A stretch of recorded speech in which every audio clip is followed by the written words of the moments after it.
to rejoice and to be glad in it.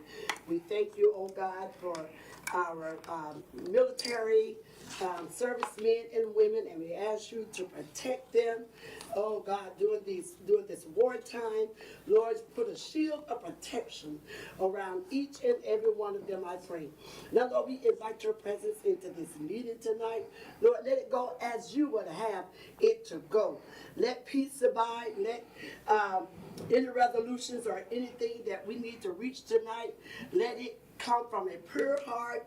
Those of us that will be voting, those that will be speaking, let it come from a pure heart and not from personal interests, but let us make the right decisions for the city of Archer. And we thank you that these things are going to happen. Amen. Amen. And we open the meeting at 6 o'clock, and we're gonna do the pledge. A pledge of allegiance To the flag of the United States of America and to the republic for which it stands, one nation, under God, indivisible, with liberty and justice for all. Thank you. All right. Not seeing the mayor, let's, do we have a motion to excuse him just in case? So moved. Thank you. We have a motion by Commissioner Green and a second by Commissioner Penning. Any discussion on the motion? Any public discussion on the motion? All right, seeing none, let's go to a vote. All in favor of the motion on the floor signify by saying aye. Aye. Aye. Opposed likewise. Motion carries 4-0. All right. The agenda looks a little different, and I didn't plan on doing it. So additions, deletions, or changes, and then approval with those changes. Do we have any additions or deletions? Madam Vice Mayor, we did have an application that was brought to my attention for a special event for the community center. I do not have that packet available right now, but we'll discuss that along with the other item. I believe it's item A8. So it'd be item 6A8. And we'll just go ahead and briefly let the applicant come up and talk about their event for the prom when we finish discussing that, if it would be in the commission's purview. Thank you. All right. I'm guessing that's the only change. All right, do we have a motion to accept the minutes with, the agenda with the changes? So moved. Thank you. I second. We have a motion by Commissioner Green and a second by Commissioner Penny. Are there any discussion by the dais? No? Public discussion on the motion? All right, seeing none, let's go to a vote. All in favor of the motion on the floor signify by saying aye. Aye. Opposed likewise. Motion carries. I didn't hear Commissioner Fiore. I said aye. Thank you. Yep. 4-0. All right, so item 2 is a proclamation for Women's History Month. Are you going to read it or? Sure. All right, item 2, proclamation for Women's History Month for March of 2026. Whereas the city of Archer, Florida recognizes that women of every background have shaped the history of our community, our state, our nation through leadership, service, innovation, and sacrifice. And whereas women have made and continue to make vital contributions in every sector of civic life, including education, public service, business, healthcare, agricultural, the arts, science, and the military, strengthening families, neighborhoods, and local institutions.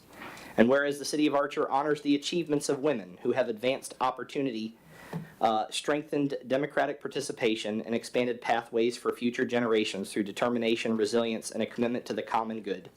And whereas Women History Month provides an opportunity to recognize women's contributions to community building, civic engagement, and local leadership, and to encourage continued progress toward fairness, respect, and equal opportunity for all. And whereas the City of Archer is committed to fostering a community where every resident is treated with dignity and where the talents and perspectives of women and girls are valued and supported. And whereas the City of Archer wishes to celebrate Women's History Month by encouraging residents, local schools, civic organizations, businesses, and faith communities to learn about women's history, recognize local women leaders and volunteers, and promote positive civic involvement. And then, Madam Mayor, if you would, or Madam Vice Mayor, if you would step in on the next line, please. Now, therefore, I, Iris Bailey, Vice Mayor of the City of Archer, Florida, do hereby proclaim the month of March 2026 as Women's History Month.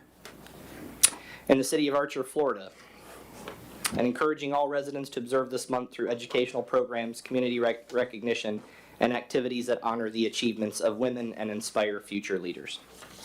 Thank you. And I will turn it over at that point. My apologies. My wife was having an eye procedure and it ran way past 5 o'clock. Sorry. We're on. Madam Vice Mayor, We're where are right we? here. Number 3. Number 3. Proclamation Okay. for- Item 3, proclamation for Roberta Betty Campbell Lopez, pages 7 and 8 of our agenda.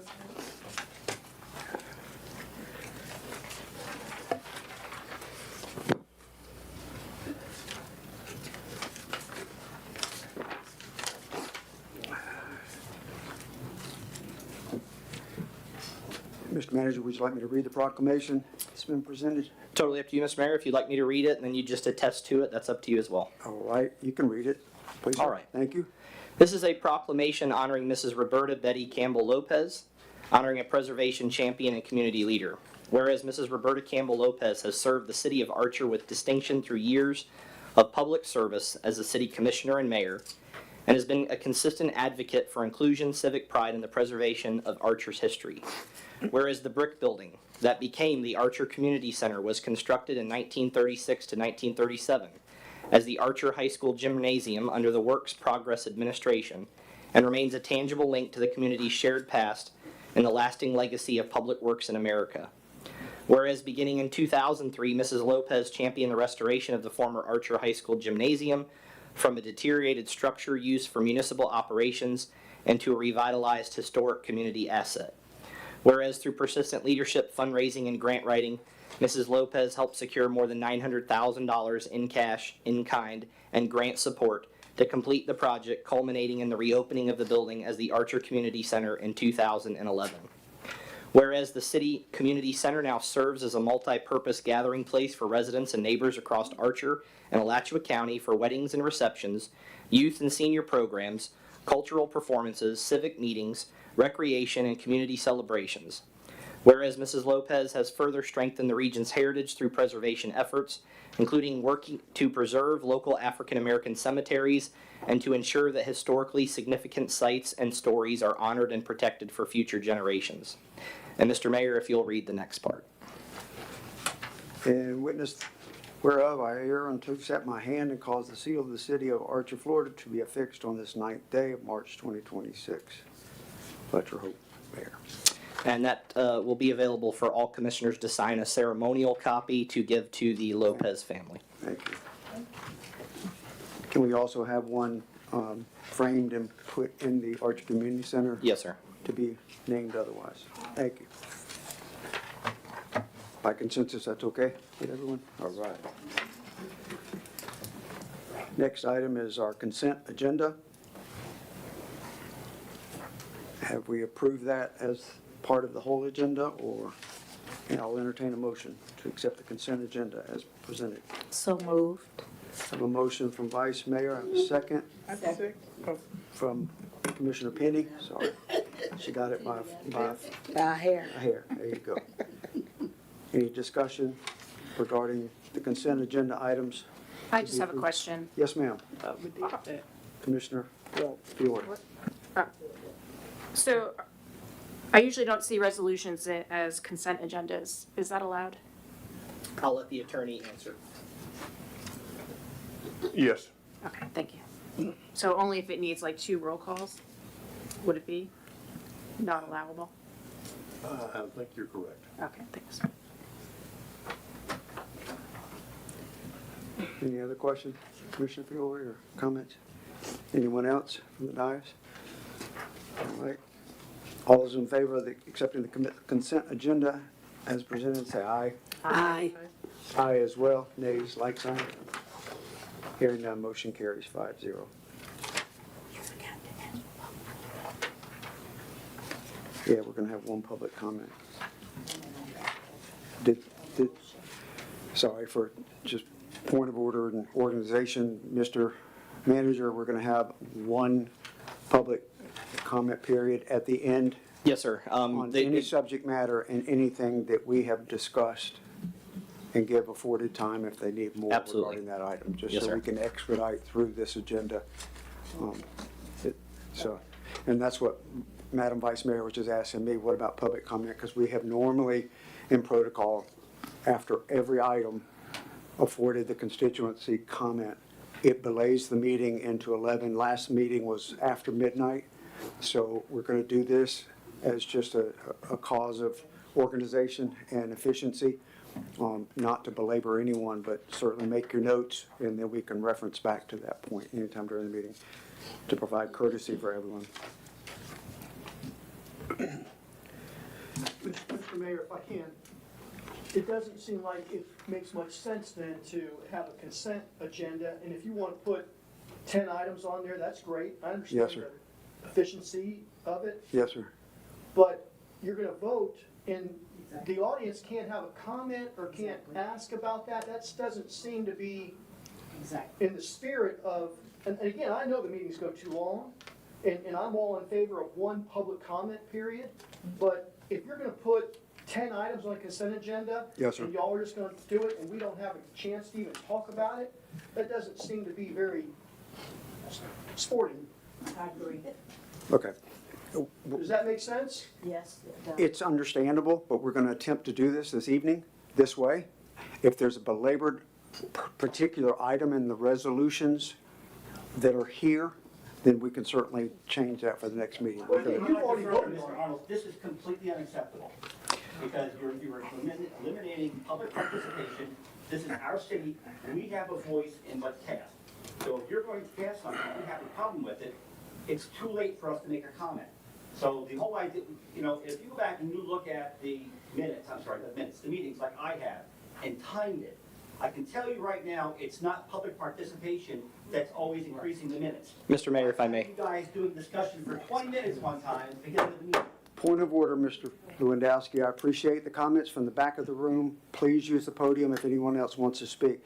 The recognition is for our city manager, Mr. Barber, at this time, please. Yes, sir. Right, so Mr. Mayor, I understand what the residents are saying. This is by no means to not give the public input. What the public will notice is that it wasn't the day of the meeting that the agenda with all of the information provided, including a staff report, was provided to the community almost a week prior. And that was only because it was our first one. It will be an entire week prior from this point forward. They are more than welcome to call us, to ask us to remove a consent agenda item because of controversy. The commission obviously is welcome to do the same thing. The consent agenda purpose, and our attorney can answer to this, is done in every municipality and county in the United States. They're items that are contractual obligations, they're not controversial, they're not items that can cause any kind of issue.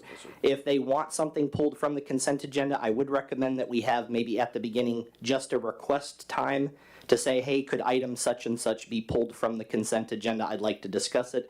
That I agree with. But a consent agenda is not meant to be commented on. It's information that's about the procedural mechanisms of city government. And this is done in the United States, and again, the city attorney can talk about this, but this is standard protocol with any municipality or county government. Okay. I agree. With this further explanation given as a courtesy to our constituent in the audience, if anyone would like to stand and ask for any consent item this evening on its special course to be explained or further discussed, come forward, please. Please limit your comments to 3 minutes. Bob Yes, sir. Kosicki. So basically, you're telling us, why are we here? The audience doesn't even have to be here. You guys can do whatever you want, and we can go home and then listen to it later. We wouldn't even have to. There's no reason to be here. Yes, they do it here, they do it here. We've never done it that way. There's no reason to allow the community to be part of the whole progress of everything. You've deleted us.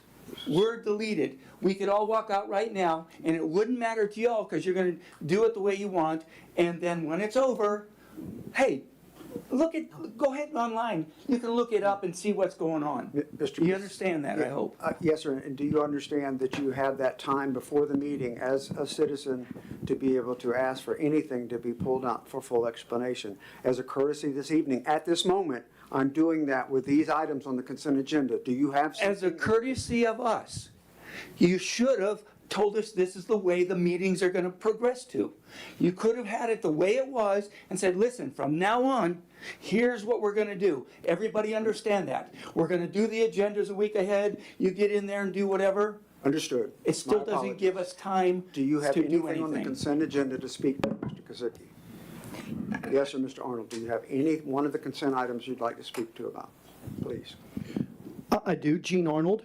And I understand now that we should, on the consent agenda, if we have an issue, we can email, call, what have you. We haven't done that in the past. So going forward, certainly we'll do that because I am all in favor of having meetings go quicker. With that said, consent items as far as having the new city manager become a signer on the checking account. No brainer. Okay, fine. Rubber stamp that. Thank you. My biggest issue is on here concerning the hiring of a outside accountant. It doesn't say on here how much that person is. It just says that you're going to negotiate a contract. I think I remember hearing $100 an hour. But what I want to understand is how many hours a week are they going to be spending? Are they going to spend 10, 20, 30, 40? So is that $4,000 a week? And then that leads into how much money do we have budgeted for that? Do we have $30,000 and we're going to spend $4,000 every week? Do you see where I'm going with that? Did you speak to that, Mr. Barber, to try to answer? Yes, actually, that was going to be covered in my staff comments and my staff announcements and my staff report. I understand, but I want to kind of, there's some unknown in that I felt should be addressed. And that'll be part of it. Anything else? And for clarification, Mr. Mayor, none of this was the commission's idea. So I am solely responsible for the changing of the agenda because that is within the purview of the city manager. If the residents are upset about that, they should be upset with me and not the commission because I'm the one that created the agenda. I want to make sure that that's clear for the record. I understand things have not been done certain ways. I'm trying to move the city forward. I'm not trying to make anyone outside of the residents not have a voice. I have been on some of their porches. I have been available by phone call. I have been available for appointments. I am publishing an agenda far in advance they've ever seen it before. So it's not to lock the residents out, but we cannot continue once a month to have a meeting that goes till 1 a.m. Yes, sir. And there is too much business on this agenda to stop at every single issue and continue to discuss it without having some sort of resolution so that the staff can move forward with some of these items. Yes, sir. Yes, sir, Mr. Lewandowski. The constituents have. I did. Yes, ma'am. I did, because of what Mr. Barber said. Because we were told in order to change how we do things and in order to change the public comments that it had to come before us and we had to vote on that before we could do it. So that was why I had my mic open the first time. But, I've read through the charter, Mrs. Vice Mayor, and that is a power imbued with the city manager. okay. So, I mean, if you guys want to tell me, you're my boss, if you want to direct me on how you'd want that done. But what I will tell the residents is, we're going to try some things, some will not work. Correct. But that's how you move forward. Some things are going to work great. Some things are so set in tradition they shouldn't be changed. No one is attempting to lock anyone out of conversation. This is an attempt to move a forward agenda. Before I got here, noticed that items have been on the agenda 6 and 7 times with no resolution, to the consternation of the people in the audience. I'm trying to prevent that from happening.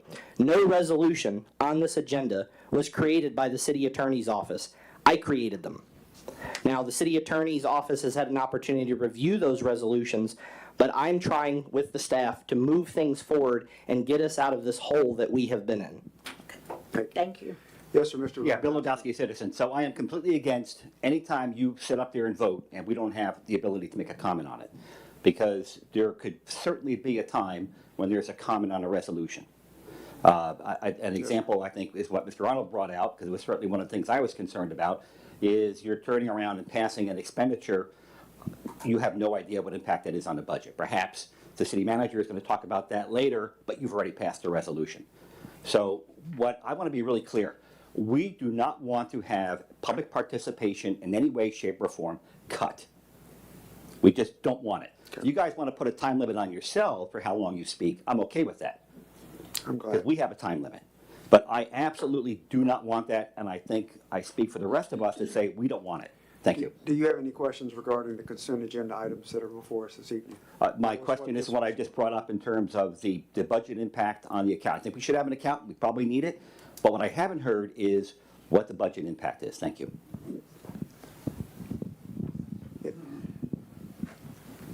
Yes, ma'am, Ms. Skinner. Brenda Skinner, citizen. I just have a point of clarification, because what I'm hearing out here is a little confusing. Is this just on the consent agenda that you're talking about? Or are you talking about the fact that we're not going to be able to come up and publicly comment on things that are new and old and coming up throughout the meeting? The purpose is to limit that to a degree so that all of the information that's disseminated on action items can be discussed during the public participation period, which is at the end. So if there's a new item that comes up, or even an old There item may that be comes up here on the this evening agenda, A new business item, yes, ma'am. will we be able to come up and ask questions at the time of that item? They'll be recognized, yes, ma'am. Okay, thank you. This is specific to the consent agenda items, which I don't want to belabor it, but I want to clarify. It is based on items that are contractual or needed to be able to move the city forward, or has moved the city forward before the resolution's even presented. So this is a catch-up period with these items. That's why it was put under consent agenda this evening, or the main reason. If I stand corrected, Mr. Barber, correct me, but it's outside the normal protocol. Yes, or Mr.? Charles Stefano, citizen. Yes, and I understand what you're saying, and I think I can speak for most of the citizens here when we certainly agree with you when we say items that have been on the agenda 6, 7 times with no resolution is not because the citizens have had comments. It's because our commissioners aren't getting the job done. And we should absolutely have the vote. No way should we be cut out of voting. And again, there's so many unknowns and so many great questions that Mr. Arnold and Mr. Lewandowski has brought up about, just this open position. So again, if you go back and you look at those meetings that have gone to 11 o'clock, it's not the citizens that are taking all this time. It's the repetitive talk of our commissioners over and over and over again, talking about the same thing. It's very frustrating, and again, we only get 3 minutes. 3 minutes. It doesn't account for the 11 o'clock, so I have concern with this. And that's kind of what, I mean, have you looked through those minutes? Thank you for your Through those input. recordings and seen? May I make a comment? Yes, ma'am. I understand the citizens being concerned about this, and I read the resolutions in great detail, so although I understand what you're saying, I wasn't too concerned with these on the consent agenda. But moving forward, maybe as a commission, maybe we look at those consent agenda items and provide the city manager with, hey, I think our citizens, because we should know them better than he does so far, and say this could be something that the citizens may want to remove, so that he has the heads up and we won't put it on that consent agenda. And I promise to do that moving forward. And maybe, I don't know all the hot topics, but if everyone up here maybe can provide that information to the manager. Okay. By consensus, that's okay? And especially if we get the meeting agenda instead of Wednesday before the meeting, Monday before the meeting, if we get more succinct in getting that provided. It also allows you as citizens to see this and be able to be part of that decision-making before the meeting, because we can always change the agenda before the meeting. Anyone else to speak to the consent agenda items, specifically any of the consent agenda items you'd like to speak to? Lori Costello, citizen. Hello, Ms. Costello. So, the way it was done in the past, if we wanted something pulled from the consent agenda, we would just come up and say, usually it was the bills that y'all put on the consent agenda, and I would come up and say, let's pull that and talk about that individually. We're still capable of doing that, is that correct? Moving forward, with the agenda coming out on Monday, week before the meeting, we're asking citizens to review that and call in about that regarding that. We also are committing, if it's a very, very condensed resolution with lots of items for consideration or things that have come forward before us in 5 or 6 months before now, we'll certainly as commission commit to pulling that as a separate item before the meeting. So now we just have to call the manager if we want it pulled. Is that correct? With the opportunity to have an agenda a week in advance, yes, we're asking that from the citizens to consider Okay. that, please. Okay. Now, everything else on the agenda that's going to be voted on, we can come up and speak at that time. We don't have to wait until the 3 minutes at the end of the meeting. But what I was clarifying, yes, ma'am, that is correct. What I'm Okay. clarifying is we don't have 2 comment periods, one in the beginning and then one on the end. We're asking everyone to take their notes regarding participation, constituency comments, things like that, and limit that comment period to the end on any subject matter they'd like. Okay. Mr. Chair. Yes. And to clarify, that is exactly the intent. But how it's procedurally done is that you comment on the item that's being addressed. Right. Public comment is typically for items that the agenda did not cover. Okay. So I want to clarify that so that the public comments are at the end, because if we didn't cover it through the agenda and you still want it to be brought up and you still want it to be discussed, that's the time to do it. It wasn't meant to eliminate any discussion for any particular item at any time. Especially the action items before us tonight. Is that clear? Just one other comment. I think we should have 2 citizen comments because y'all only meet once a month, and that gives us only. Ms. Costello, this is on the consent agenda items, the speaking point right now. I appreciate the comment and I respect it, but if you could keep it to any consent agenda item right now that you have questions about, thank you. I need clarification. I don't think something was said correctly. I'm sorry, but I want the citizens to understand. During the beginning of the meeting, when we adopt the agenda and the consent agenda, they still have the opportunity to say pull. They do not only have the opportunity a week prior to call. So that is not a true statement. So you can come in here and you read your agenda for the first time at 5 o'clock and you see something you don't want on that consent agenda, you have the ability to get up here before we vote on it and say, please pull it. We have the ability to say, no, we're not, or yes, we are. But I don't want everyone to think that you have to do it prior to the meeting. It's wonderful if we could all do that, but that's not how life works. And what I'm asking as your mayor at this time is to do it by exception rather than as normal protocol. Anyone else? Okay.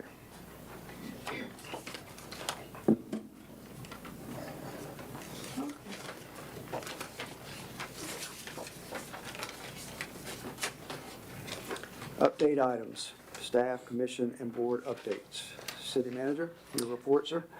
Thank you, Mr. Mayor. And I want to thank the residents of Archer for the opportunity to serve. I want to thank the commission for the opportunity to serve alongside you.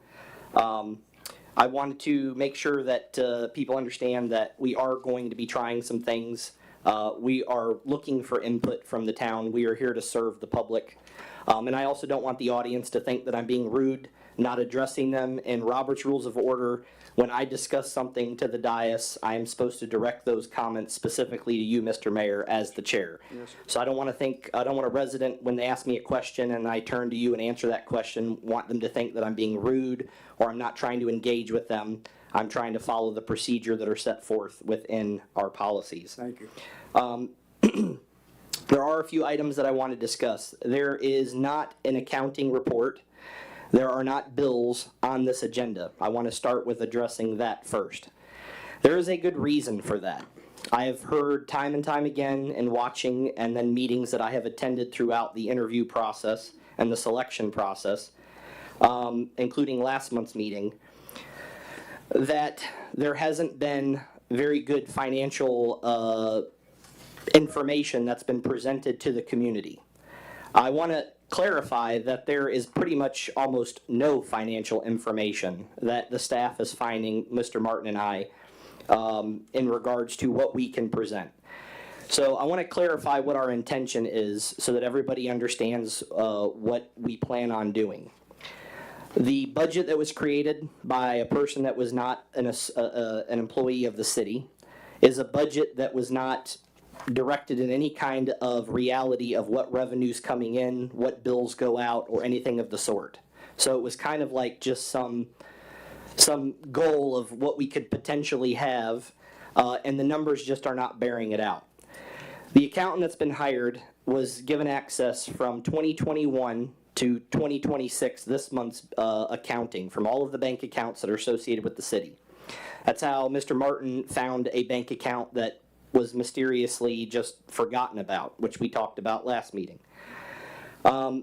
We are trying to go back fundamentally and use this next budget as an opportunity to start from ground zero. I don't want to take a broken budget that doesn't make sense and try and create what do we have to pay out, what do we put in reserves. So there's a couple of items on the agenda tonight that will address some of those issues. For example, opening additional bank accounts, which is further on down the agenda. We need to open separate bank accounts because funds have no business being intermingled.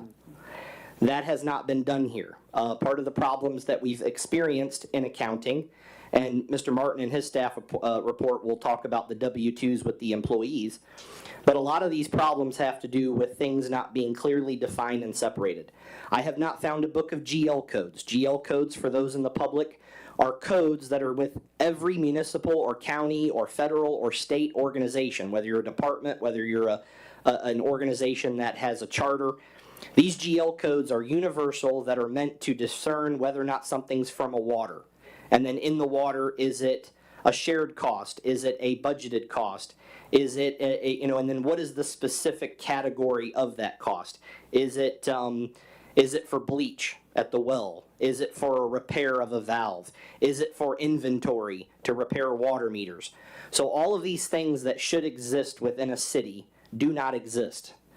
So we have to have time as a staff to create them. We have to start from scratch. We have to go bill by bill and build a budget. And the reason why we're not approving anything other than what is absolutely necessary to keep lights on and things is because we've put a stop on spending until we understand how far over or under that we are. So I want to make it very clear, money is not being spent. We've made repairs a little bit to the building here. None of those were funded by the city. They were actually personally funded by individuals. We are not attempting to get involved in any kind of new expenditure until we figure out how much money there actually is, where it is, and what is it designated to. So I wanted to address that right off the bat. The reason why people aren't seeing a financial report is I'm not going to sit up here and say, well, I think it's this or I think it's that. We have no idea, and it's not something coming in less than 3 weeks ago I will have figured out. It's not something Mr. Martin in 2 months is going to have figured out. As the new accountant has come on, we've even reached out to the IRS. There are things that are still not being done correctly with the IRS. So we are getting those straightened around. All of it will be transparent. All of it will be published on an agenda. I plan on either next month or in May, when Mr. Whitehead is available through JNS Accounting, to come in and spend the majority of the meeting on what we are finding and what is the direction that we're recommending as far as expenditures, revenue, funding, accounts, all of those types of things.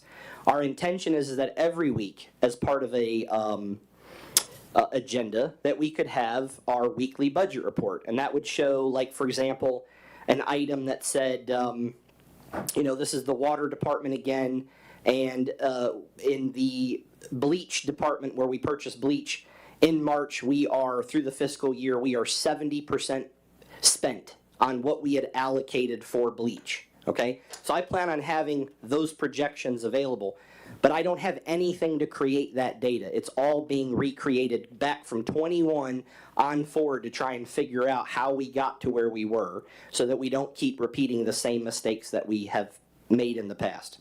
So I asked the residents, I asked the commission to be patient with the staff because this is like us doing our own forensic audit. And that takes time. Our goal is to have this done and a new budget proposed for the fiscal 26-27 year. So that when we adopt a budget for October 1 of this next year, that everyone's clear on exactly what money is projected to come in, exactly where it's projected to be spent or saved in preparation of projects, whether capital needs or reserves. So that is our goal. But that is why you're not seeing a financial report. And if there's any further questions on that, we are available to meet by phone or in person, either with the commissioners or with people in the community.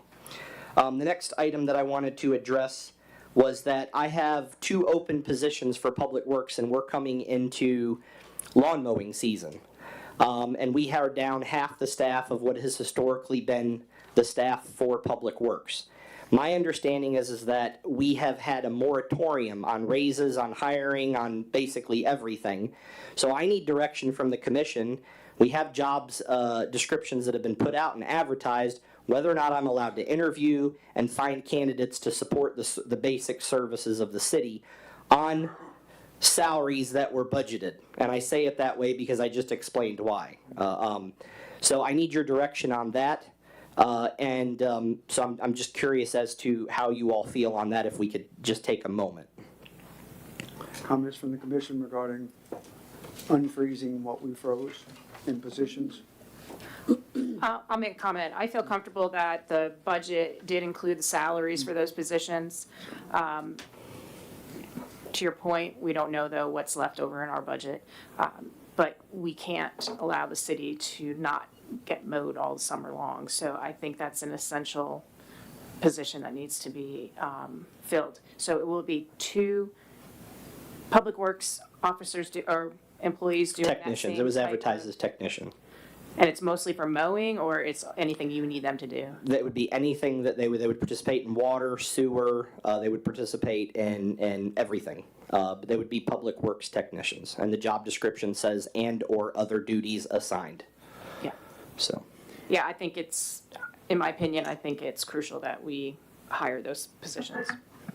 Any other comments? Yes, I'm totally in agreement with that as well, because I know several times also Calvin has been by himself.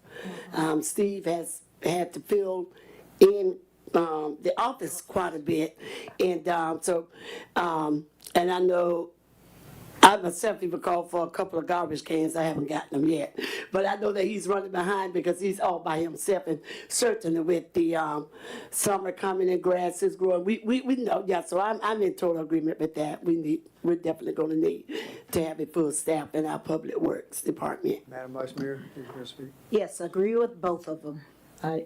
Yes, we do need them. And Commissioner Penny? I agree also. Okay.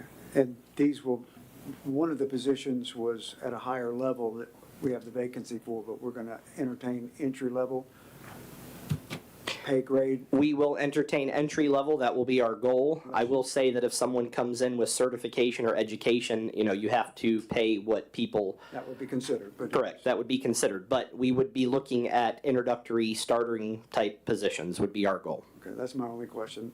With that said, I concur as well to. Can I make one more comment? Yes, ma'am. So I know in the past, and I'm not sure if you've watched them, but a lot of citizens think that the city doesn't need that many Public Works employees. So if possible, a more detailed report as you get moving here, showing what actually is getting done right down to like fences being mended and things like that, so we have a list. Will lead me into my next remark for my staff report.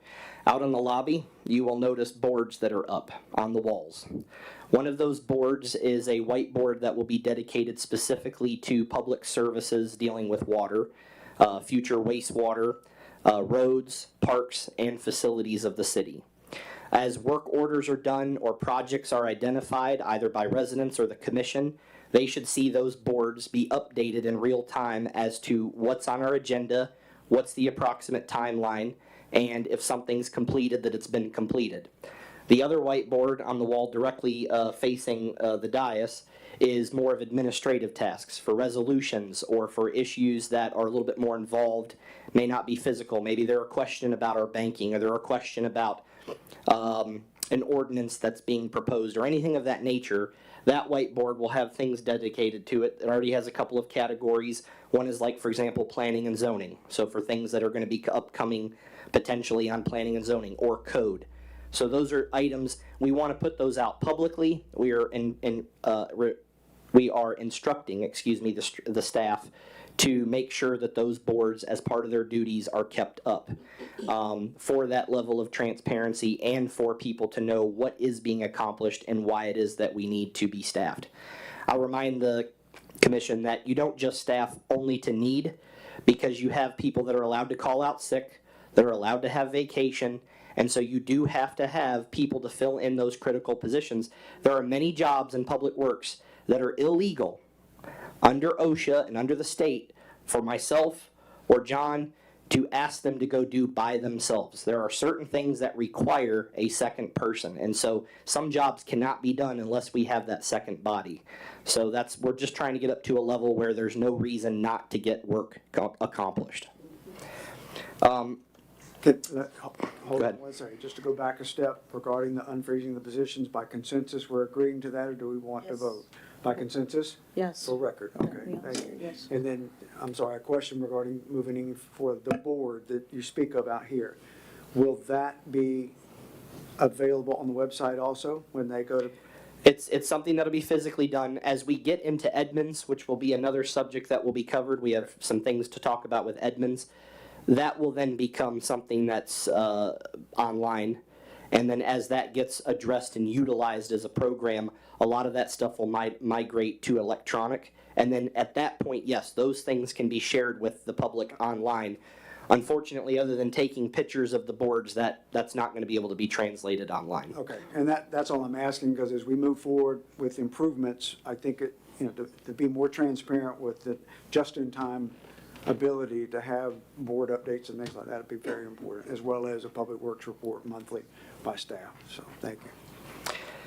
The next item I wanted to briefly address is surplus property. If you notice, surplus property was not on the agenda, and I know that has been discussed with the residents and as a commission quite frequently. I understand that even when the county commission was here, there was a discussion about the need to sell the surplus property in order to make sure that we can pay off some of those entitlements that we owe the county.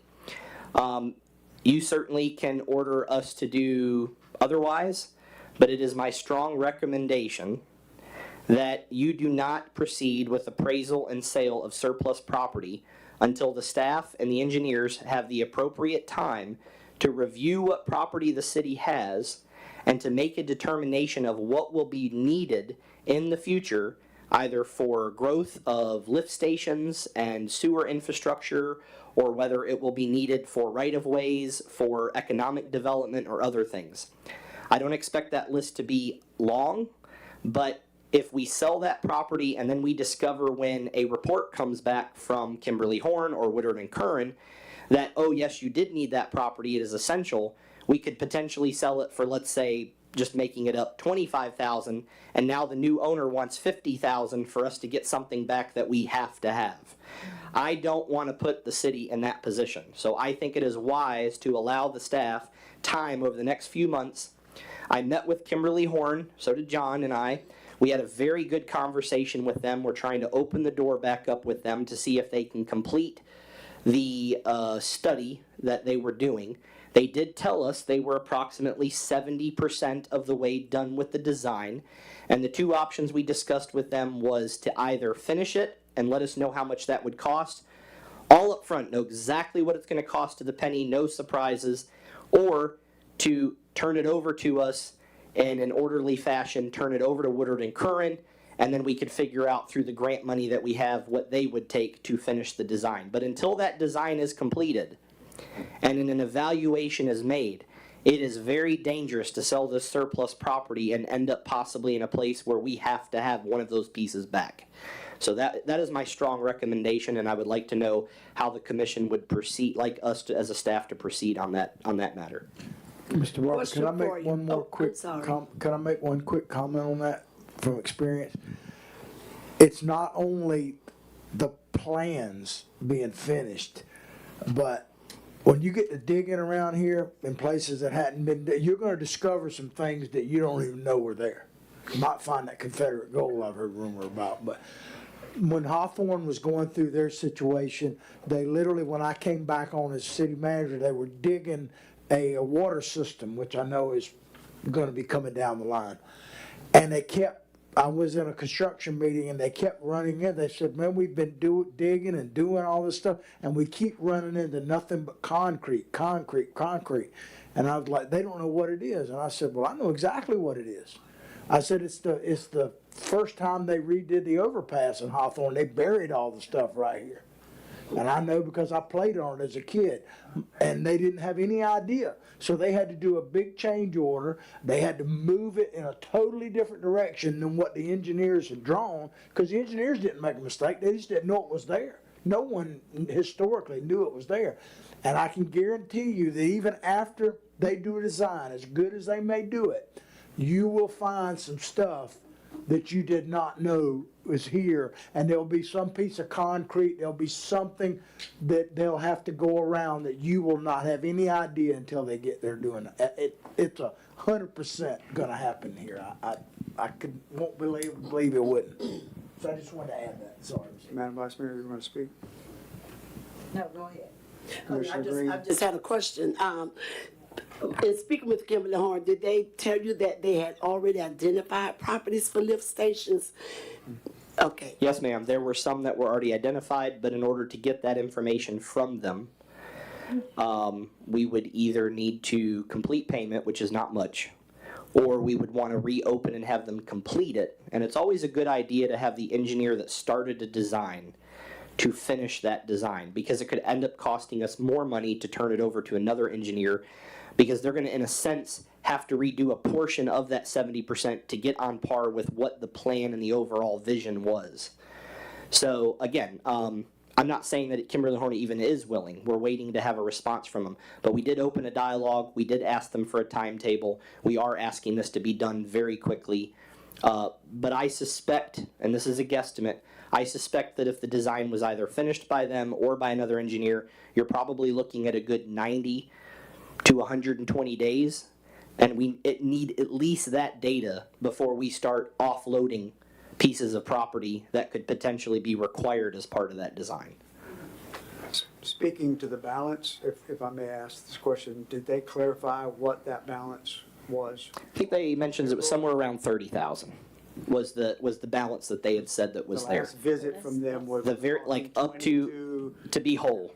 The only unpaid invoice was right around $32,000, I believe. That's correct. And in this negotiation, they're gonna come back and say what that 30% additional cost would be to. We instructed them that we would not be acceptable to them completing the design unless they presented to the commission exactly what the total all-in cost would be. If that 30%. We would then go and look at the grant funding. These wouldn't be city funds. These would be grant funds as part of that 14 million that was part of the, that part of that has design money.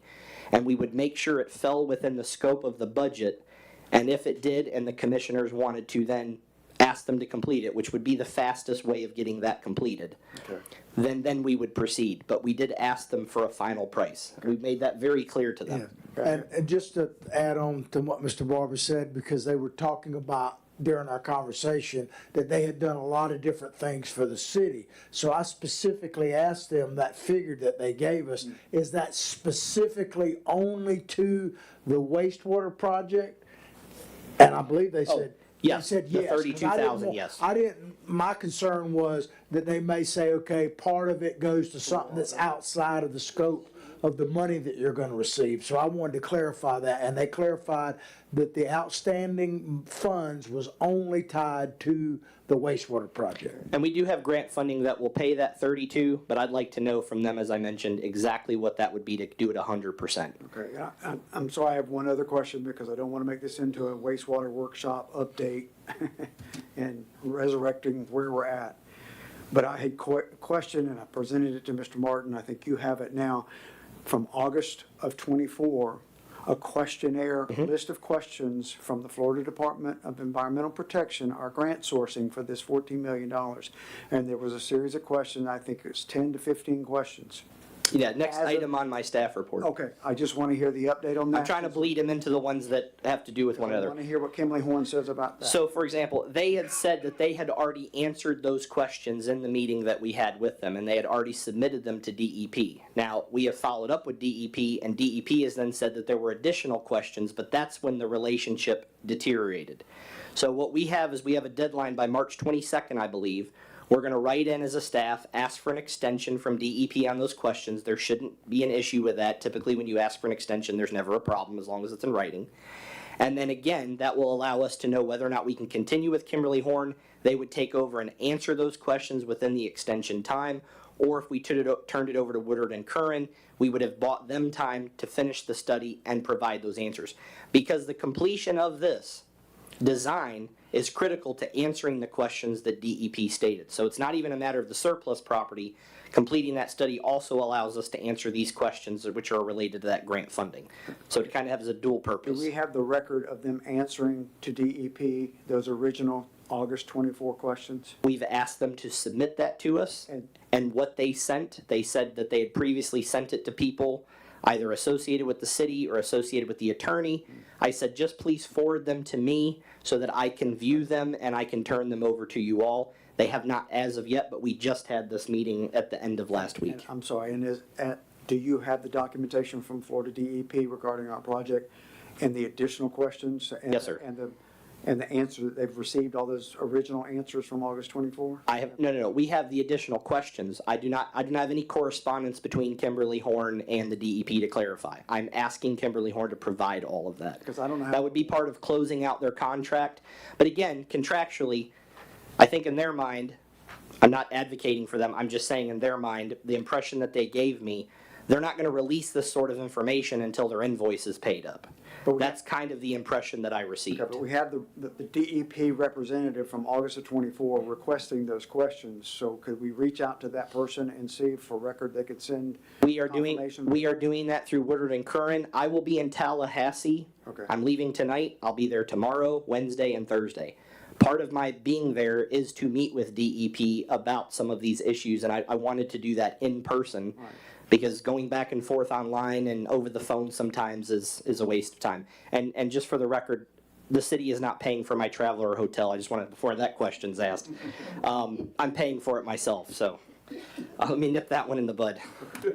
I hate to be distrustful, but we need to start building our record keeping of exactly with our grant provider. I don't need to tell you that, but with DEP to ensure we're satisfying that grant sourcing. Understand directions. Because I don't want to be haunted by something coming from August 24 that our record shows were never answered. So And again, my request for an extension will include that, and they can always clarify at that point as to where we stand in their opinion with that request for an extension. thank you. I have Yes, ma'am. two. First of all, I think, yes, we need to halt on any surplus property. I thought it was a bad idea to begin with on the way we were approaching that. Second, why am I just now understanding that there's still an outstanding invoice with Kimberly Horn, whatever it's called? Yeah, am I wrong? I thought we sat up here and said, we're paying them off, we cut off services with them, and we were good to go. And now I'm hearing that it's $30,000 just to finish the project, or we owe them still $30,000? Yeah, it's roughly $32,000 that is owed in outstanding invoices that haven't been paid. Has everyone up here, do we all know this? Yes. We did. It was in negotiation when Mr. Walker was here representing us and said we're in negotiations on that balance. And we never heard the follow-up from that, from the attorneys, not passing the can or. And that's why I followed up on it, Okay. to be clear, because I want to resolve these issues. And the best way to do that was to meet with Kimberly Horn, hear straight from the horse's mouth. I don't mean that in any disrespectful way. That's just a statement of speech, in case someone's listening from there. And I'm just trying to make sure we get a resolution. So I just need to understand from the commissioners, based on if the price is reasonable and the grant funds cover it, is it within y'all's will for us to have them complete that as quickly as possible, pay the $32,000 with grant funding, or would you like me to turn the project over to our current record or engineer of record, have them complete it at possibly an escalated cost? What would you all like us to do? That's what I'd like to know. Well, I think there could be quite an escalation to the cost. We've all heard that when you have one engineer jumping onto another engineer's plan, they don't think the same way. I don't even think they're allowed to make adjustments to that original plan.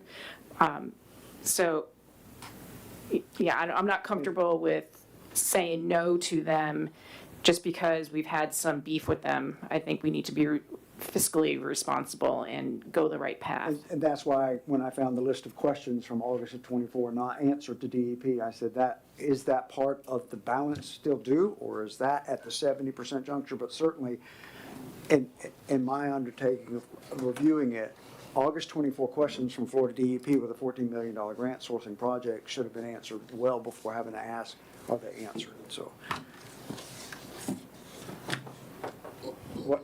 by consensus, we want Mr. Barber to represent us and attorneys. I presume, Mr. Ireland, the attorneys will still be involved in that final negotiations, because Yes. we were left with, it was attorney to attorneys representing Kimley Horn, and that's why it was never it was left unanswered. By consensus, do we want Mr. Barber and the attorneys to continue the conversation with Kimley Horn with a cost line item of exactly what that additional, what we're paying for the 32,000 balance, what is that paying for those work tasks, and then what is the additional 30% work tasks involved to finish? And to be clear, no expense will be paid to them, even including the $32,000, until something's brought back to this commission. The public has an opportunity to see what that involves and any documentation surrounding it, and you all have an opportunity to discuss it, make a decision, and move forward. Also, engineer of future record, Correct. Glitter and Curran to They review. will make a review and a suggestion, stakeholder. but their suggestion in talking to them has been, it will be more cost effective, and it is always better if the initial engineer completes their design. Design, okay. So that's what Woolen and Curry said. They have encouraged us, if we can get that completed with Kimberly Horn, they have suggested that that is a better course for the city. As opposed to them having to review and go backwards to catch up. And can we give the manager the okay to halt on the surplus as well? Okay, so by think that was- consensus, yes. you're agreeing to having Mr. Barber and the attorneys represent, yes? Yes. Everyone, okay. Yes, By yes. consensus also to provide the 90 to 120 days to present all the surplus properties. So- Correct. Well, we haven't sold them in all this time, you might as well wait a while longer. Well, the list is there. It's just giving Mr. Barber the time to review with, Well, yeah, but we don't even know what that list entailed. We couldn't identify all the properties, so I'm so glad we're gonna put a halt on that.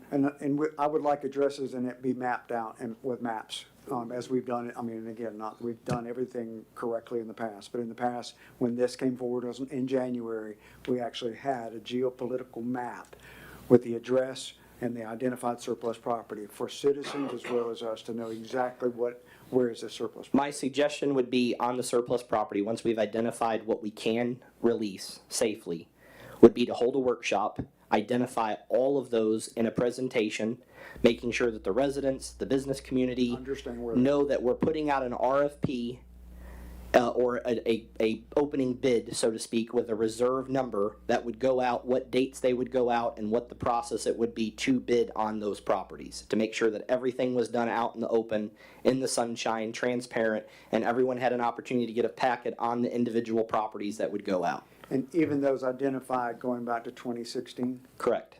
Okay. A question, I disagree with. And I understand that, Mr. Mayor, but in talking to our attorneys and whatnot, unfortunately, because no contract was signed on those, it requires a sealed bid process by Florida statute. It's nothing that I can There are documents navigate. where the signatures and memorandums of understanding were signed by both the party and the city. I'll let the attorneys address that. My understanding is that memorandums of understanding are typically good unless otherwise stated in the memorandum for 12 months. So if it's real estate, it's gotta be a full contract, so, I mean. So, Not to prolong this, we were provided a list at one time with all the available properties, but I can't tell you where it is, but we were provided one. it was at the last meeting, Miss Green. It No, was we were color provided coded. one about 2 years ago. Oh, okay. Yes, and I remember there was like 5 acres of land somewhere, I think, behind Shiloh Church and stuff. And so, you know, so we were provided a list, so I'm just trying to say there is a list somewhere with all the available properties that, you know. There are 40 that we look properties into. in total that, from my understanding, that the city owns. 40 parcels. Yeah. And those 40 parcels we are going through systematically. We're identifying which ones, and Folds and Walker did that. They color coded which ones we obviously can't sell the site that we're on, where the public works barn is, those things. So those are taken off the list. We've narrowed it down to what is not absolutely necessary, but that reserve list still needs to go before the engineers to see whether or not it's involved in the plan. And then not only for the engineers, but I'd like to also send that up to the North Florida Planning Council. You know, there's other commercial growth and comprehensive plans that I haven't had a chance to review yet that may entail a public need, like a parking lot or something else like that, that we also may want to make sure we understand before we sell it what its potential purpose could be in the future. So that's all I'm trying to do, is make sure the due diligence is done before we just sell property off. It's easy to get rid of an asset, it's very difficult to get more. So, the last item on mine, and I'll cover it briefly, and I think it's actually the most exciting, is the Friends of Archer. So the attorneys are working this month, and hopefully will be done this next month, in formulating the Friends of Archer 501c3. This is something that now I need to ask the board to know whether or not they want to, as board members, nominate members of the community to the board, or whether or not you guys want us to do an application for people to be considered to be on the board. You can do either process, but I need to know we'd have approximately 9 board members in the Friends of Archer, and this is that opportunity for the residents to become part of the future of Archer and to take off the staff and the commission and work on their own to some degree certain areas that are commissioned by you to accomplish that may not necessarily meet the necessities of the city, but are certainly beneficial to the community as a whole. So I just need to know whether you guys would like to do nominations, each of you so many, or whether or not you would like to do an application process to be reviewed. I need to know how you want to select those board members. Yes, ma'am. Yes. I think I would prefer the application. I agree. I think the individual has to show that they want to serve, not us reaching out and having to ask all around. And for clarification, Mr. Barber, I just have a question. This 501c Friends of Archer is going to be outside our planning and zoning board? No, sir. The Friends of Archer would come in during the beginning of the meeting, as we're doing now for staff reports, and they would be considered sort of another board, just like the planning and zoning, just like the Board of Adjustments. They're another arm, so to speak, of the city, but they're more independent in the sense that their funds that they raise can only be used for their initiatives. We'll have a separate bank account voted on and spent by those board members. Now, again, if it's on city property, the commission would have to vote and approve that. But it does give them, if there's an item we're going to be talking about later in just a few moments, the splash pad. That's an item that we could turn over to the Friends of Archer and allow them to really make that something and continue it into something. Festivals. Including fundraisers. Absolutely. Like that to Festivals, upgrade. beautification of the city. There's all types of things that they could sponsor and work toward, things that the residents feel like the city is not doing a good job on, and they could take over and have their own independent funding that they raised in order to do that. Like, obviously, continuing the work that the community center does, or starting another community garden, or anything of that nature that the commission says go for it, they could do independently, and the bureaucracy would not stop it. It would be those 9 board members that would continue on and then come make a report to the community just like we do on a monthly basis. Okay, and another question, just again, trying to go from the past to the future. Items of advisory committee status like this with Friends of the Archer, like Friends of Archer, like the sewer committee, and the way it was sunsetted, and then to be considered in the future as we moved into phase A, B, C of phase 1 or whatever, would that be something that could be assigned by the commission for applications for that group to come forward? I would recommend that you just have the sewer committee reinitiated. The Friends of Archer should be about positive change that uplifts the community, that beautifies the community, that fundraises for signs or fundraises for events or gets back some of the festivals or repairs the museum. The Friends of Archer is meant to do those things that it's very hard for a municipality to find grant funding for in and of ourselves as a municipality. Sometimes 501c3s are more successful with corporations and whatnot in those endeavors. Okay. Any other questions from the commission? Any questions from constituents in the audience, specifically to Mr. Barber regarding this action opportunity? Yes, sir, Mr. Lewandowski.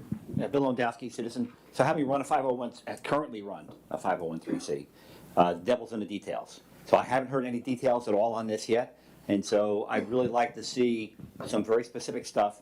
And I also think that we need to do, because it sounds like we're sort of mixing government and the 501(c)(3), so you have to be really careful there. So having currently run one right now, I think I have a pretty good knowledge of what it takes. So the devil's in the details. So I'm not saying I don't like the initiative. On the contrary, I think it's a good thing to think about, but I need to have specifics on it. Absolutely. Thank you. And Mr. Mayor, those specifics will be provided by the city attorney. Okay. The city attorney's been asked to do all the documentation, file it, get it approved by the state, check it for whether, as Mr. Landowski mentioned very wisely, make sure that there is no conflict of interest in any area. But that's all being done through the city attorney. And that'll be on our agenda for next month? I am asking them to give us an update and a report and a format and the bylaws and all of those things at the April meeting. Yes, sir. Any other questions of Mr. Barber regarding this opportunity? Okay. Is that the end of your report, sir? For my report, now we'll move to the deputy city manager. Thank you, Mr. Barber, Mayor, Commissioners. For those that don't know me, my name is John Martin, and I'm the Deputy City Manager and honored to be here. I want to start with the W-2s. Mr. Barber mentioned them, and of course, the accountant who you've hired now, J&S Accounting, and specifically Michael Whitehead, who works for multiple cities, actually, by the way. The W-2s bring up a lot of issues that we're dealing with. The good news is that we should have them before the week is out, probably by Thursday. The reason why they're delayed, and don't panic when I tell you this, it has to do with tax issues. There's a lot of issues they've uncovered, and you have a history you know already, and I'm not getting into that, with the IRS. There's some mistakes in the payments for Social Security by the city of Archer. He's not determined yet exactly whether it's too much paid or too little paid. And they bring up separate issues, but it's not accurate. So that's the reason to hold up. If it's too much been paid by the employees, then they will get a rebate from the IRS for that money. If it's not enough, then the city of Archer is on the hook for that, not the employees. And the attorney could speak to that if they want, but this is what I understand. So that's why they were delayed, and they're trying to get it right. That kind of goes to some questions that were brought up about it. Whoever you have in that position, it's one of those positions where it's not on the job training. You have to have someone. I'm not even saying it has to be this gentleman. I think he's very qualified. But you have to have someone who knows what they're doing and has done it before, especially when you're talking about public funds. There really is no gray area there. And I really believe if you give it time, you will see a dramatic change in the information you're going to get, those types of things. But right now, it's total cleanup. And I think the W-2s are pretty symbolic of what I'm talking about. So if anybody has specific questions about that, I'd be happy to deal with them. A couple of other issues. The water tower maintenance. Of course, you know we have 2 water towers, and they're under contract by a company called USG. And the tower that is the main tower is going to be next. They did the smaller tower already, what they call the park tower, and the main tower will be done tomorrow. And that they've been working on with 2-fold water to make sure it's all set up and go. Everything seems to be fine, but if you notice some type of drop in pressure, I'm not anticipating that, I think, but if it was, that would be the reason why. But it's not a leak or anything like that, but they are dealing with that. I want to update people about the email addresses. They're going, the current emails that you're using now will still work even after I tell you what I'm about to tell you. But the plan is to move to .gov, because that's what a city should be. We're .com right now. How that happened, I don't know, but it's .gov. The interesting thing, and this is how politics outside of Archer for sure, the delay in switching them has to do with the current part government shutdown. They fall under Homeland Security. And until they end this partial government shutdown, they're not making any additions, to .gov. They're only doing existing accounts. Now, ultimately, when they're done, your old emails will still work, but essentially we're going to change them so they're not directed at an individual, but at a position.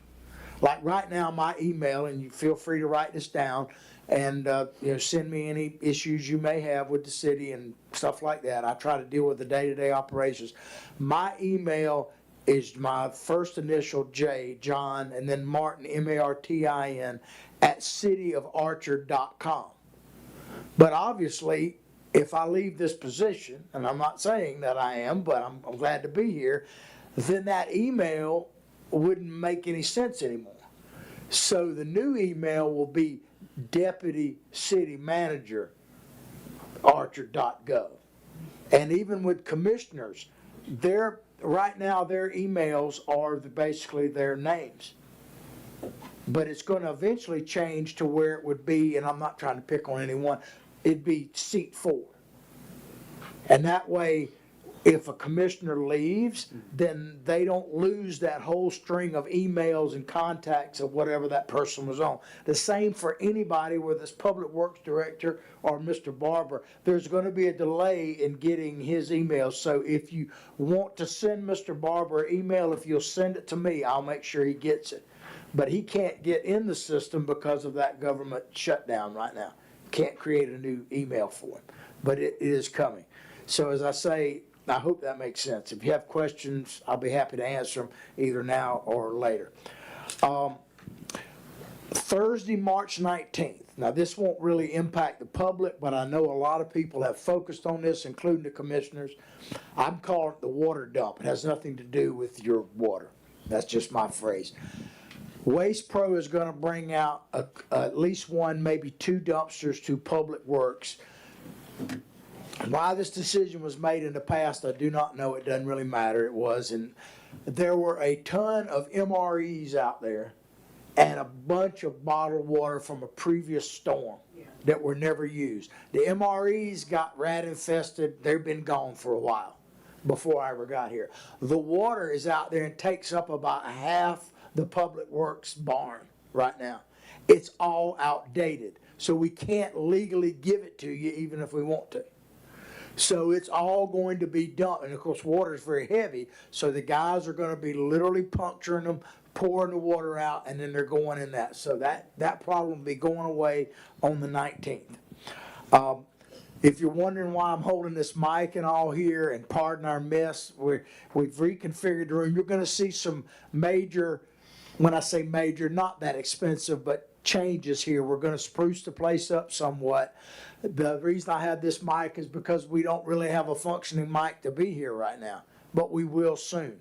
You're gonna see some screens up here. The good news is the cost of, monitor screens, big ones, has gone dramatically down. So right now, we don't really have the capacity to show you these agendas up on this screen or whatever. This screen here is fine, but projections have gone by the wayside. So it's all gonna be monitored. You'll eventually see one over here and over here. They'll be pointing out to you, so it'll bring a whole new impact to how this works here. All this carpet is gonna be taken up, and we're gonna probably put some type of flooring in here. We just looking at various things, cost. The carpet, and I just say, if you look at it, we tried to clean it, but you can't clean this carpet. Okay. And some of you that was literally a dog pound at one time, but that's a whole nother issue. But you're gonna be able to see the screens up here where, trying to see if, you're gonna see Mr. Barber's gonna have his office out here. And we're gonna reconfigure the offices in here, make them much more efficient. All of this you'll see, it's pretty cost effective. Mr. Barber already described the boards up there, so I don't need to add to that. But hopefully all these changes that I'm talking about, you will see by the next meeting. Roughly a month away. And let me step in for just a moment and say that the furniture that's back there, I paid for. Let me be very clear. The city did not pay for furniture for me. I paid for it. I'm glad he brought that up. I should have, mentioned it myself. Thank you.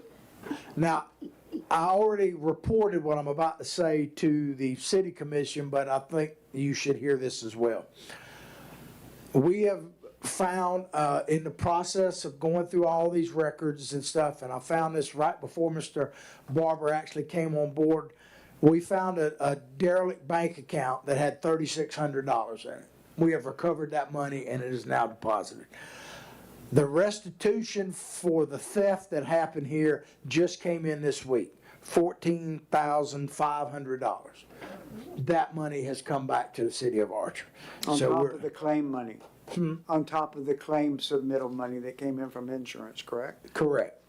But to clarify, the claim money we kept, the restitution will go back to the insurance company because they reimbursed us for that loss, so that our rates and our premiums do not rise. Okay. And we'll get record of that from because that's not the current insurance company, that's the old one. Okay, thank you. Absolutely, and I've heard all kind of rumors about this and that and the other. All I can tell you is we got the money back, and my hope is that the person has learned their lesson. That's not for me to say, but let me just squelch any kind of rumors. We got the money back. Mr. Barber mentioned this, but I want to make sure you understand. When we're talking about hiring new people, Mr. Barber has set up, and he's going to be talking more detail about it shortly. But basically, when a person comes in to be employed in Archer, there should be a clear path for what they can do, get trainings, cross trainings, this type of thing, so that they can elevate. If you do this, we'll do this kind of thing. And along those conjunctions, we have two systems here in Archer right now when it comes to bookkeeping. One is what a lot of people are familiar with, QuickBooks. The other is a system called Edmunds.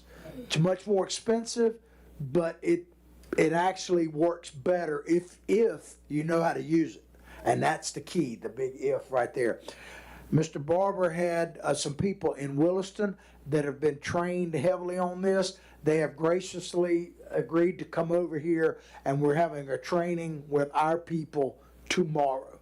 And eventually we'll be moving all the way to the Edmunds system and eliminating QuickBooks.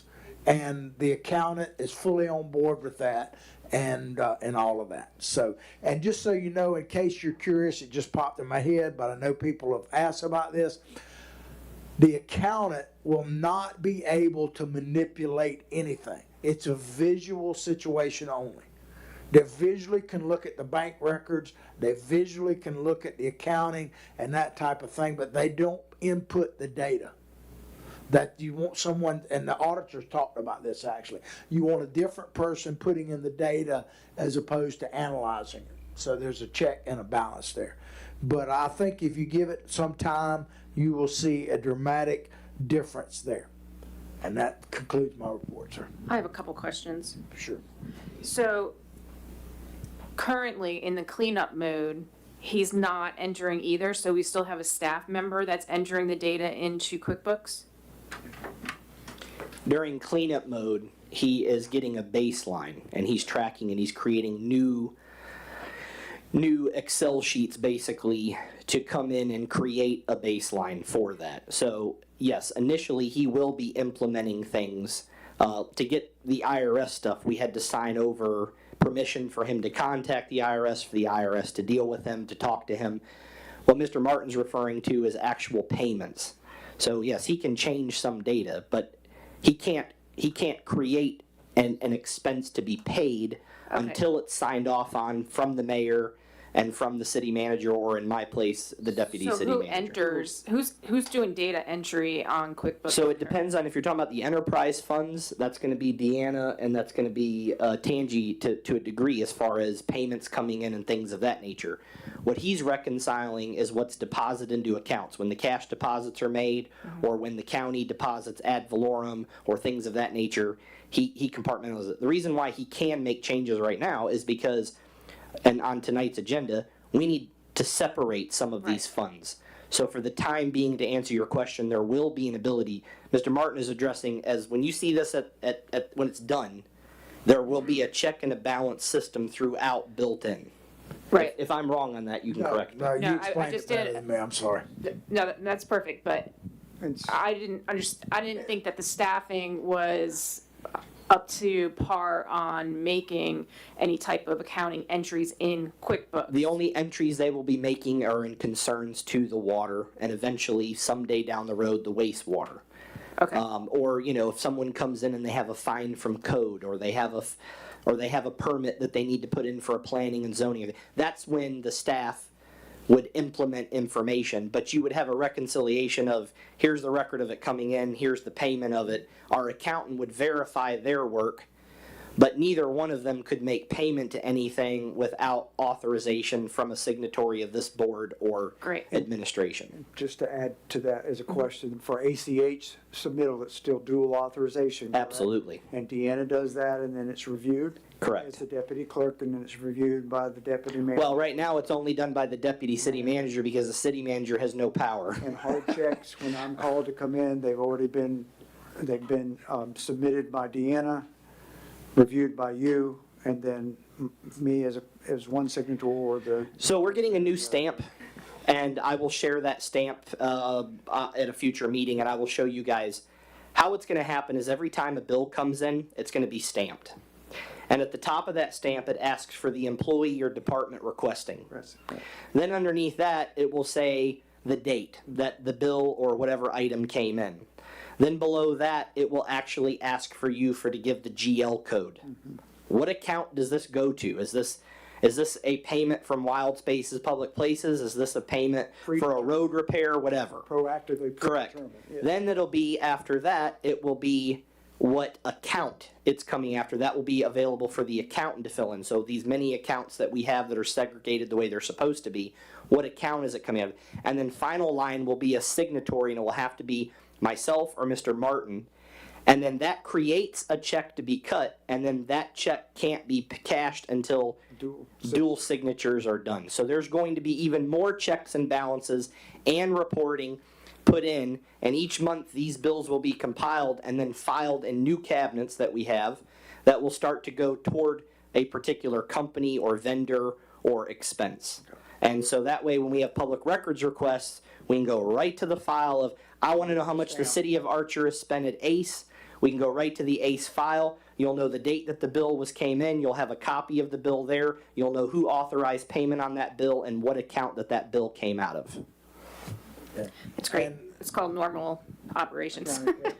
Yeah. And it's so nice to hear. Once, I'm sorry, Commissioner, I ahead. didn't mean to interrupt. And just so people can have something to look forward to in this, once we get all of the cleanup done, then there will be the process where y'all will be able to get quarterly financial reports to actually see where we're at, tracking the budget and those types of things. That will be a work in progress too, because what happens is there's multiple ways of showing you different things, and if you try to do it all encompassing, it gets a bit confusing. So there'll be a time when you work with the commission, the staff, the accounting, to determine exactly how you want. It doesn't change the numbers, it's just how you present it. What are you wanting to see? You know, what details do you want? Those kind of things. But once that ball gets rolling, after you do 2 or 3 of them, you'll be amazed at how much more informed you'll be about this current. And to answer an earlier question that a resident had, which was a very good question, as to, you know, how can we hire JNS and how much will this possibly cost? My response to that is we don't know, and there's no way of knowing until they clean up these things.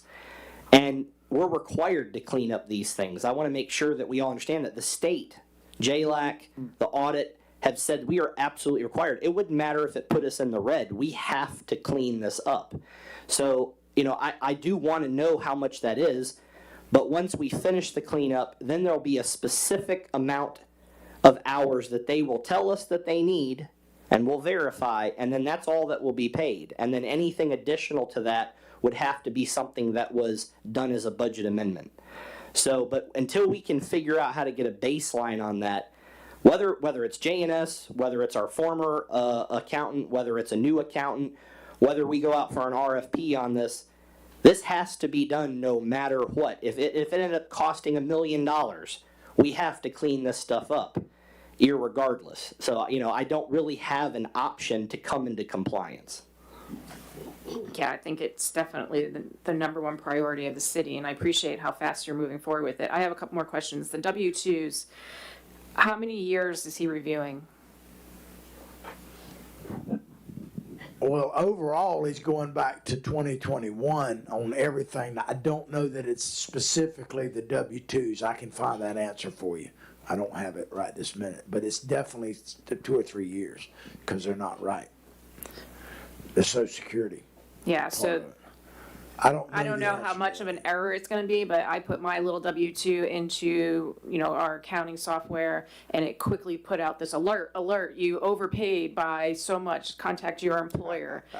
So if you have multiple years that people were not catching this, which hopefully they did, but if someone's doing it by hand, perhaps they didn't, the more you can keep us up to date on what that figure is, that would be great. Because obviously we're going to be the ones paying for it. And the other question, so I worked for a couple governments and I always had .com. I never had .gov. Is there an expense associated with getting to .gov? No, it's not any more than a domain for a .com. It's just it's a process you have to go through because it is government. And the reason why we want to go to a .gov is because it's harder for scammers to take over something and make it appear as that. And if all the residents know that if it's not .gov, it's not official, we hope to cut down on scammers. You know, they get a utility bill that could look exactly like our utility bill, but at the very, very bottom it said archer.com or archerflorida.com. They at that point would be able to identify that it was not from an appropriate source. And so that's why we're trying to move to that, is to remove those as possibilities. Okay, thanks. Any other questions, Commissioner Fiore? No? Anyone else? All right. We have no city boards to report. It's just for future holder, and as we move the 501c opportunity forward. Commissioners, this is where we do our reports. We do it early, correct? Mr. Barber, you've moved that up from instead of the end, so I'll start with Commissioner Fiore. Do you have anything to report for the last month? Opportunities or actions? No specific to like work related, but I just wanted to say that I attended Roberta's funeral, and it was so nice to see the community get together and pay their respects to a wonderful woman, and she'll be missed tremendously. Thank you. Commissioner Green? you have- I did Odette as well. She's already missed from the meetings tonight. Yes. I just, I went to the, school board meeting, you know, where they're talking about the closing of schools and stuff at Oakville.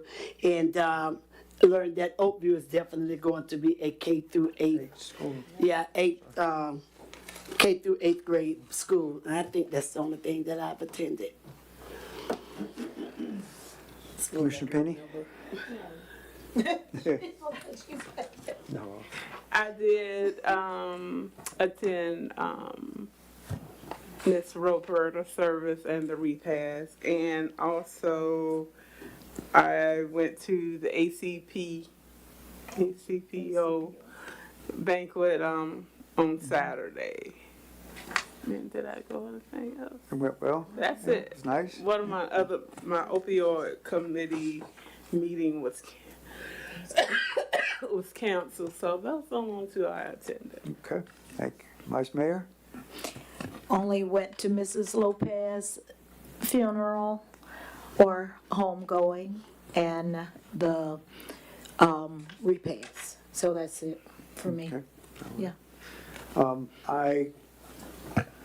February 10th, I went to the Oakview Middle School, Alachua County Comp Planning presentation. I had intended on March 24th to have a full town hall meeting. We're going to convert that, and we'll speak to that later in the meeting, to a specific workshop with just our wastewater and water opportunities moving forward. I think it's of that importance to have that. I will reschedule a town hall meeting in late April, though. That will be our normal format that Vice Mayor Bailey taught me how to do with our guests, specifically our diamond of Archer Elementary School.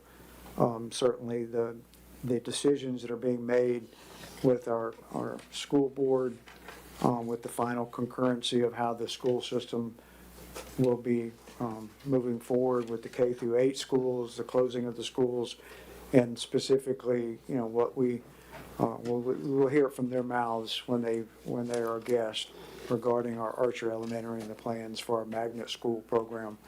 And that will be in April instead as a town hall meeting. Also, we'll have Wood and Kern, Mr. New, you and team back just to give any updates on that at the town hall setting, refreshments, etc., as normal. February 24th was the Alachua County League of Cities, hosted by Micanopy. Mr. Barber attended, and I got to introduce him. Thank you for attending with me, Mr. Barber. I did ask, I don't know if you all remember, it's been over a year, some of our old business, but specifically the city of La Crosse and how they ask at their League of City meetings, it's been over a year and a half ago, what's with all the blue Duke Energy lights, converting from old sulfur lights for street lights. And the mayor there was successful in negotiating with Duke and getting a reduction in the township bill for all of their street lights. And she has the contacts, and we certainly are going to be doing that as well. We have still a mixture of sulfur and blue light, but I know it's been 2 years ago I asked about it, what's with the blue lights, because citizens were calling me. And if our intention is to convert for energy efficiency and also cost savings for Duke to convert to the LED lights for street lights, that pass-through savings should come to Archer. And Mr. Barber says that he will be integrally involved in that. So that was a takeaway from the League of City meeting. Also attended the North Central Florida Planning Council meeting on 2/26. And as the past chair, immediately got me off the hook of being chairman of that last year. It was the first time that our current chair, Mrs. County Commissioner Mary Alford, is the chair. She was ill and not in attendance. The vice chair was out of town with a dying family member. And then the secretary treasurer was the next in line, and they had some other commitment. They couldn't be there. So I got called to operate and chair that meeting again. So it was a full meeting. Concerning me of greatest concern, and I will bring information back at our next scheduled meeting, if not sooner, is, I don't know if any of the citizens have heard about our drastic drought situation, and especially with our northern counties in Madison, Suwannee, which have, you know, a great component of their economy is from agriculture. Borrow no storms, and we've had storms, you know, tearing up Perry and those places in the last few years. Last year we had no storms, so that's what's created the drought. We're at a 20 percentile in our Floridan aquifer, all the way down to and through the Withlacoochee River. The water drought is also affecting JEA, which is on the St. Johns Water Management District side, and the St. Johns River and where their source water is.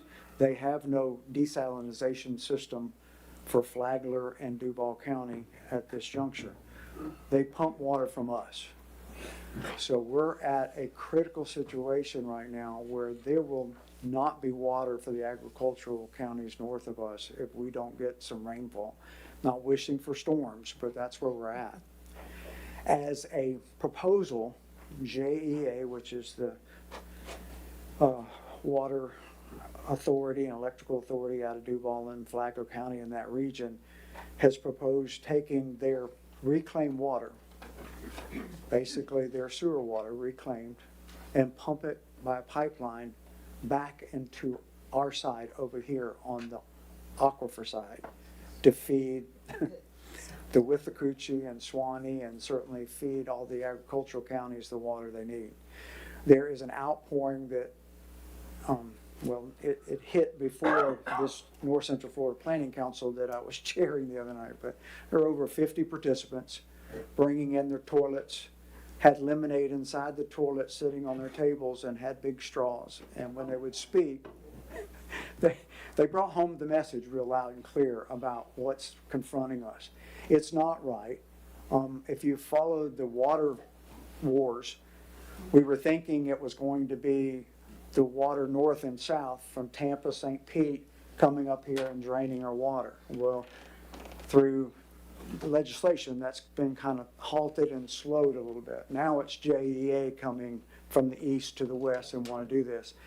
So, long story short, what I'm saying to you is I will follow this closely, representing Archer and the North Central Florida Planning Council, and as this moves forward, if there are resolutions against it, which I left with 5 or 6 cities going home and getting their resolutions to follow, being in dissent, for any opportunity for this.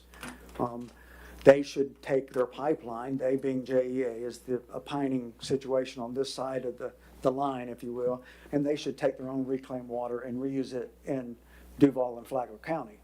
But that's not even an option at this point. So I will propose, as I get the information, to have a resolution regarding us not in dissent of this moving forward, because it's not a correct situation and trying to solve the water. I hope we don't have big hurricanes. If we do, the aquifer will fill back up, but then we'll have the damages from that storm. But that was the biggest ticket on the item. The meeting has never, talking about long meetings, short meetings, it went an extra hour and a half in the meeting just for the citizens with their toilets and their straws making their points. And these were not only just environmental activists, these are people that have worked with restoring, our spring waters and things like that. And they're right on tap for that. So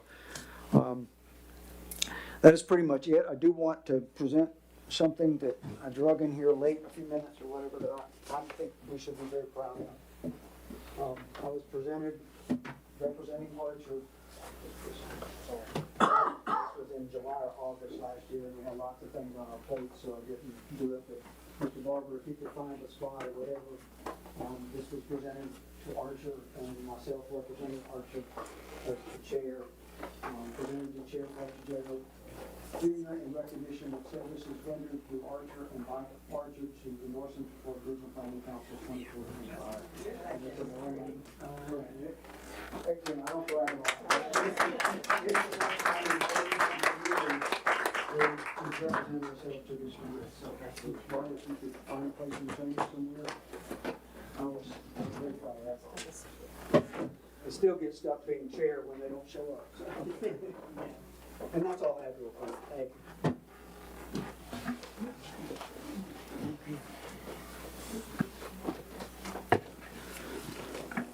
I just have one question. I didn't see that there was attorney update. Is there not going to be one tonight?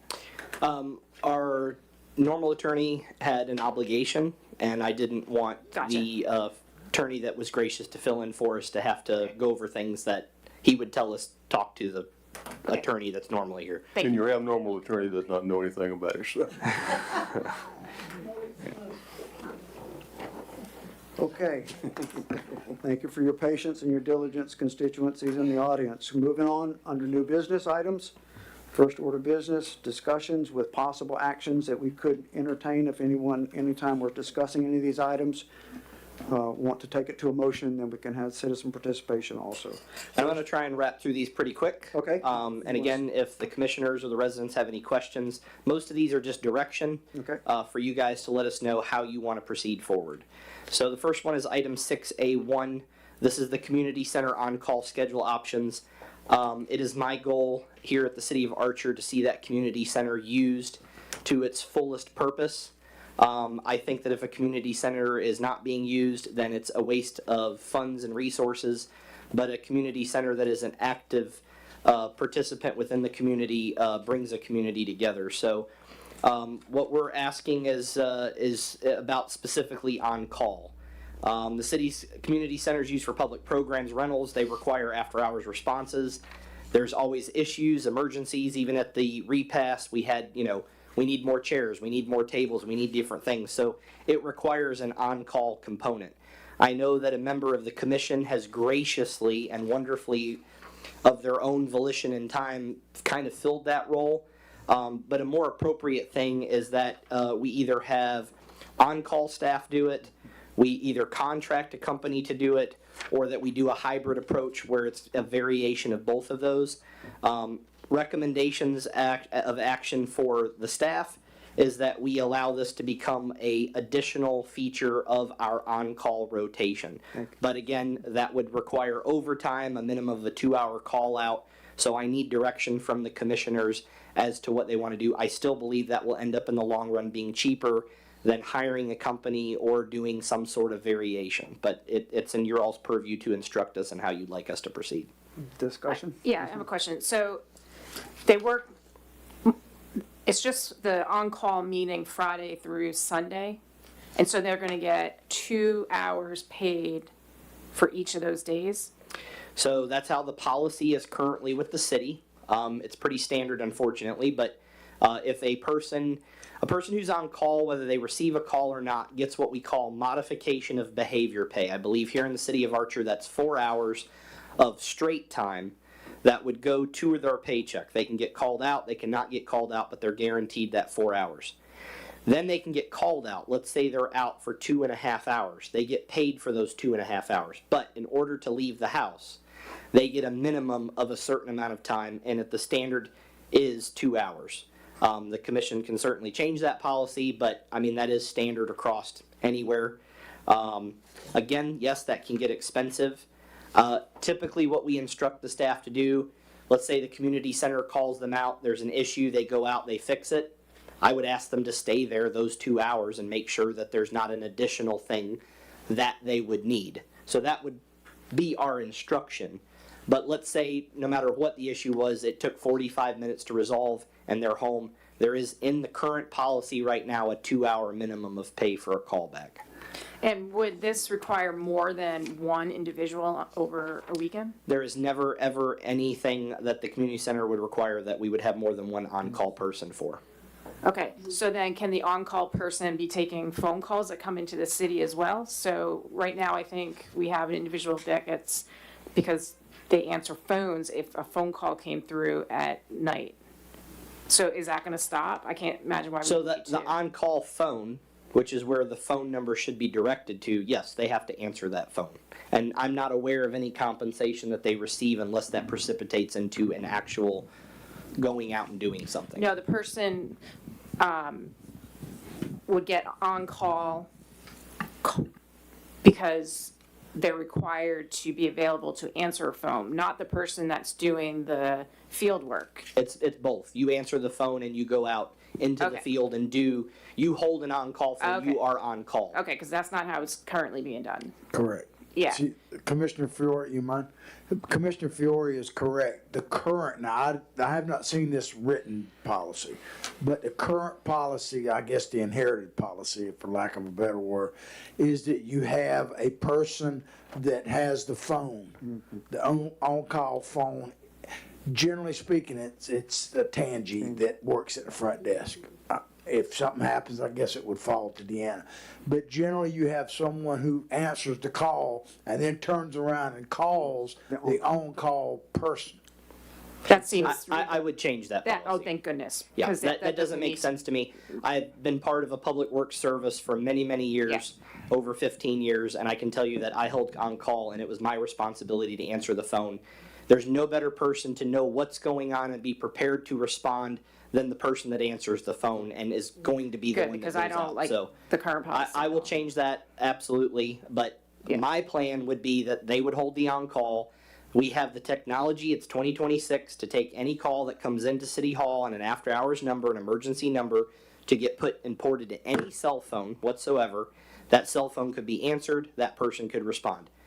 That's something I'm glad we came up with, and we can move that, but this item in particular is specifically about the on-call for the Archer Community Center. Oh, right, I sorry. want to know what the commission wants to do in regards to how that's to proceed. Well, can that person that's on call be that same person? We plan on it. That would be the proposal that the staff would 54 hours, recommend. Friday, Saturday. We're already paying them 4 hours Okay, for then that I'm on week board to with that. be on call. Yes, I think that's So- actually going to reduce our costs because Correct. multiple And current. two parties having on-call. That's right. Commissioner Green, anything to add to that or question? Yeah.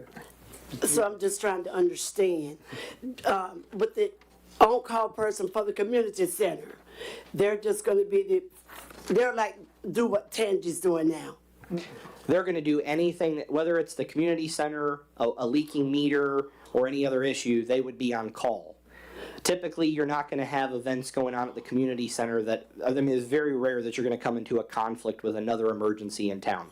And usually the community center, I don't Right. foresee being any kind of in-depth issue, maybe other than unlocking a closet or making sure that they can access the stage up Or top that for the it's clean. sound or, Or that it's clean. correct, or that it's clean. So this would be, on-call only when maybe there's an event at the community center? What we're asking is that when someone uses the community center, they need someone to reach out to Okay. for anything involving the facility. And right now, that has been someone on the dais, and that's just not fair and it's not appropriate for that person to do that. So it needs to be a function of staff. It needs to be something staff does, for liability reasons, for all kinds of other reasons. And so my suggestion is that become a duty of the person on call. The only other option is that you can hire a company to do response for the community center. Okay, no, that's not what we don't need to do that. I guess my question is, I wanna get clarification. Would this only be when the community center is in use, or this would be Every weekend. every weekend? Because I know there are times, when sometimes something happens, and I mean, even at the community center, I mean, Calvin and probably the other guys who have just done it on their own, they weren't paid for it, which I appreciate them for that, because, you know, they've been really good to us. But there's been times someone has had like a, water problem or something at their house, couldn't get that meter off, because there's still got some old equipment there, and you can't turn off your own meter at some of these meters. So I guess my question is, and I know they've had to call Tangi. Tangi's been answering those calls, then reach out to Calvin. So I guess in my that's what opinion, I'm saying, yeah, is in my- even in those emergencies, is there gonna be someone that somebody can reach? So typically when you have an on-call rotating schedule, one person's on call, but you have another person as a backup emergency. Because if they report to a call and that emergency requires, for safety purposes, a second person, then they call the second person. But that person only comes out and gets paid for the time that they actually put in. They don't get that 4 hours for having been on call that week. So if something required, let's say we're at the community center with the on-call and another emergency comes in, typically what would happen is your primary on-call would go out, identify what the issue is, and if it was something where it needed now 2 people, they would call in the next person on the list, which is again why we need 2 additional staff members. Because if you have one out sick and you only have one holding call, you have no backup. Okay. And someone from the office cannot go out and fix a water meter. I mean, that's not an appropriate function of their duties. So this is why we need 2 additional people. But if it required the attention of more than one person, or if a second emergency in town occurred, the second person on your on-call rotation would be called in. That's how that's done. Okay, I think I understand. I think I got it. I'm not sure, but I think I got it. But anyway, so let me ask this. So just say we won't have a person, somebody that's on call at all times over the weekend. 24 hours a day. So there will be somebody on Absolutely. call. I think All I'm that's suggesting on that's this the item clarification is that that I'm we looking wrap- for. That we can reach somebody. We have that absolutely now. All I'm suggesting is that they ought to be the one to answer the phone, 1. And 2, that wrapped into their duties for a response ought to be the ability for someone using the community center to access that on-call person for a need related to the Okay. community center. Okay. Madam Vice Mayor? I was just gonna say, Because you're the person who's going to do it. I am Thank the you very person, much. I am the person that have been checking Okay, yes, the community center. to make sure it's ready. Citizens do not reach out to me when they have problems. If they do reach out to me, I definitely call Calvin. But yes, I am that person, so. No, and I thank you for that. That wasn't meant in anything other than a compliment. And that's how this started, and thank you, Vice Mayor, for doing this. We did not have someone to check from a Saturday event to a Sunday event to ensure it was the same standard of cleanup and checklist. And so this person would be Absolutely. functioning in that capacity. Yes, sir. To ensure we're not having to refund people for their, Deposits or whatnot. or the Yeah. whole event because it wasn't clean. Yes. Thank you. So do we pay, I'm sorry, Mayor. So right now, like I said, 'cause when I had an emergency at my house and I didn't know that there was somebody I could call. And actually, I think my sister said, you could call Tandra, answer the phone. So does she get paid for that? Because it sounds like. She that- has to by law. Yeah, so I was wondering, so So then does she relays the answer- information to the best of her knowledge to the person that's on call. And really, that relay only gives you an address. My goal is to have the person who's experienced in the water in that case to answer the phone because they're gonna identify based on their got you. conversation with you whether or not they even need to go out. Okay, So the long run, the purpose is to save money and resources. If you tell me that I have no water pressure, right? Here's a good example. You call me and say I have no water pressure. First thing I'm gonna do as a technician is I'm gonna say, can you go outside to your outside hose bib? Can you turn it on and see if you have water? And you go, okay, I did and I have water. okay. There's nothing wrong at the meter. I don't need to come out. There's something internal with your pipe. If one room's providing water and the other room's not, that's a house issue. That's not a provision issue. Right. Miss Tangi, that's not her job. So Right, she I may say at that, send a technician out. We didn't need to pay that technician for 2 hours to go out and verify that there was nothing wrong on the city side. Okay. So, So what you're saying, we'll have like a public works person. yes. Be the Oh, on, coffee, I got taking you. the calls. I got you. Commissioner Penny, anything to add for the good of the country regarding this subject? I agree with what you're saying, and also if they're gonna be hiring 2 Additional. more people, maybe 2. It allows rotation. If we can consider doing that 5-day thing.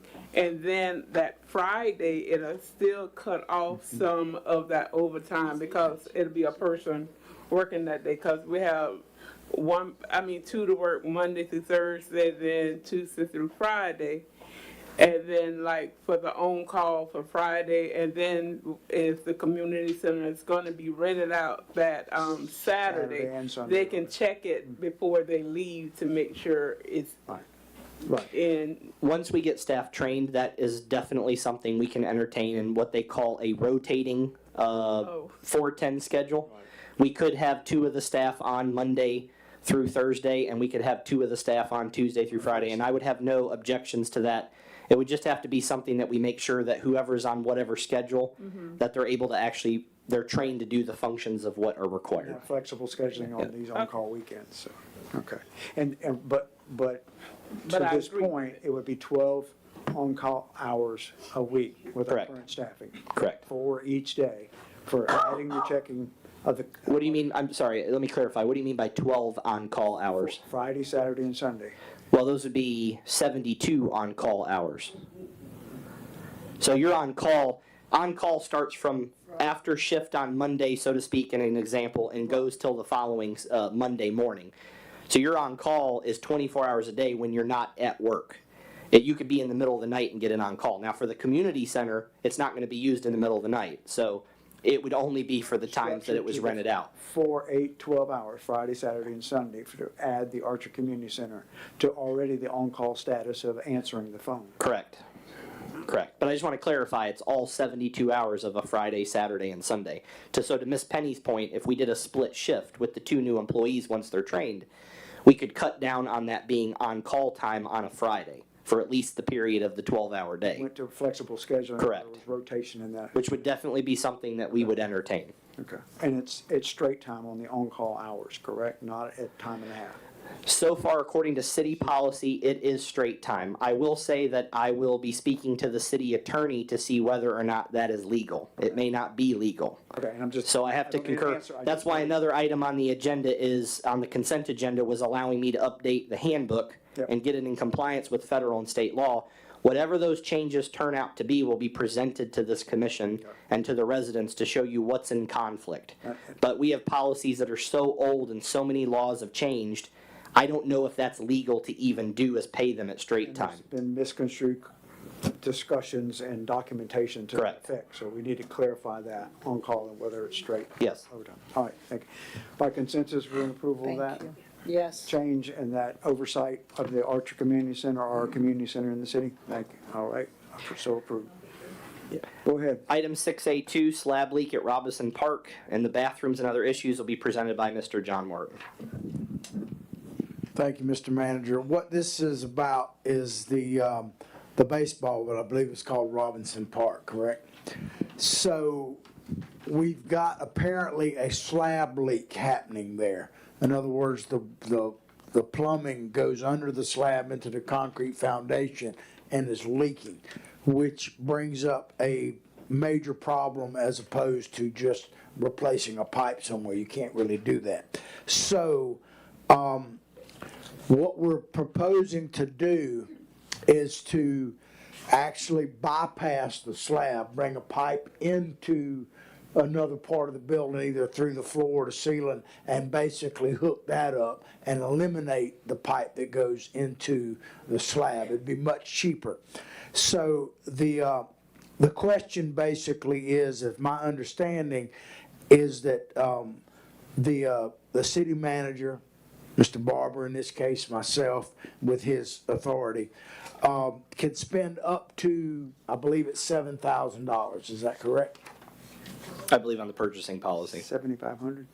Yeah, Is it 7,500? I think it is. Okay, so I've gotten one estimate right now, and it's roughly about 6,500 to do what I'm talking about. The bathrooms are basically getting not only not usable, but the water is leaking from one part to another, and it's making it dangerous. So it needs to be addressed. So basically what I'm asking through Mr. Barber is, do you want me to put this out for a competitive bid, or do you want me to pay for it under the obligation that I have to do, pick the person, and within the framework of what I'm allowed to spend? That's basically what we're asking.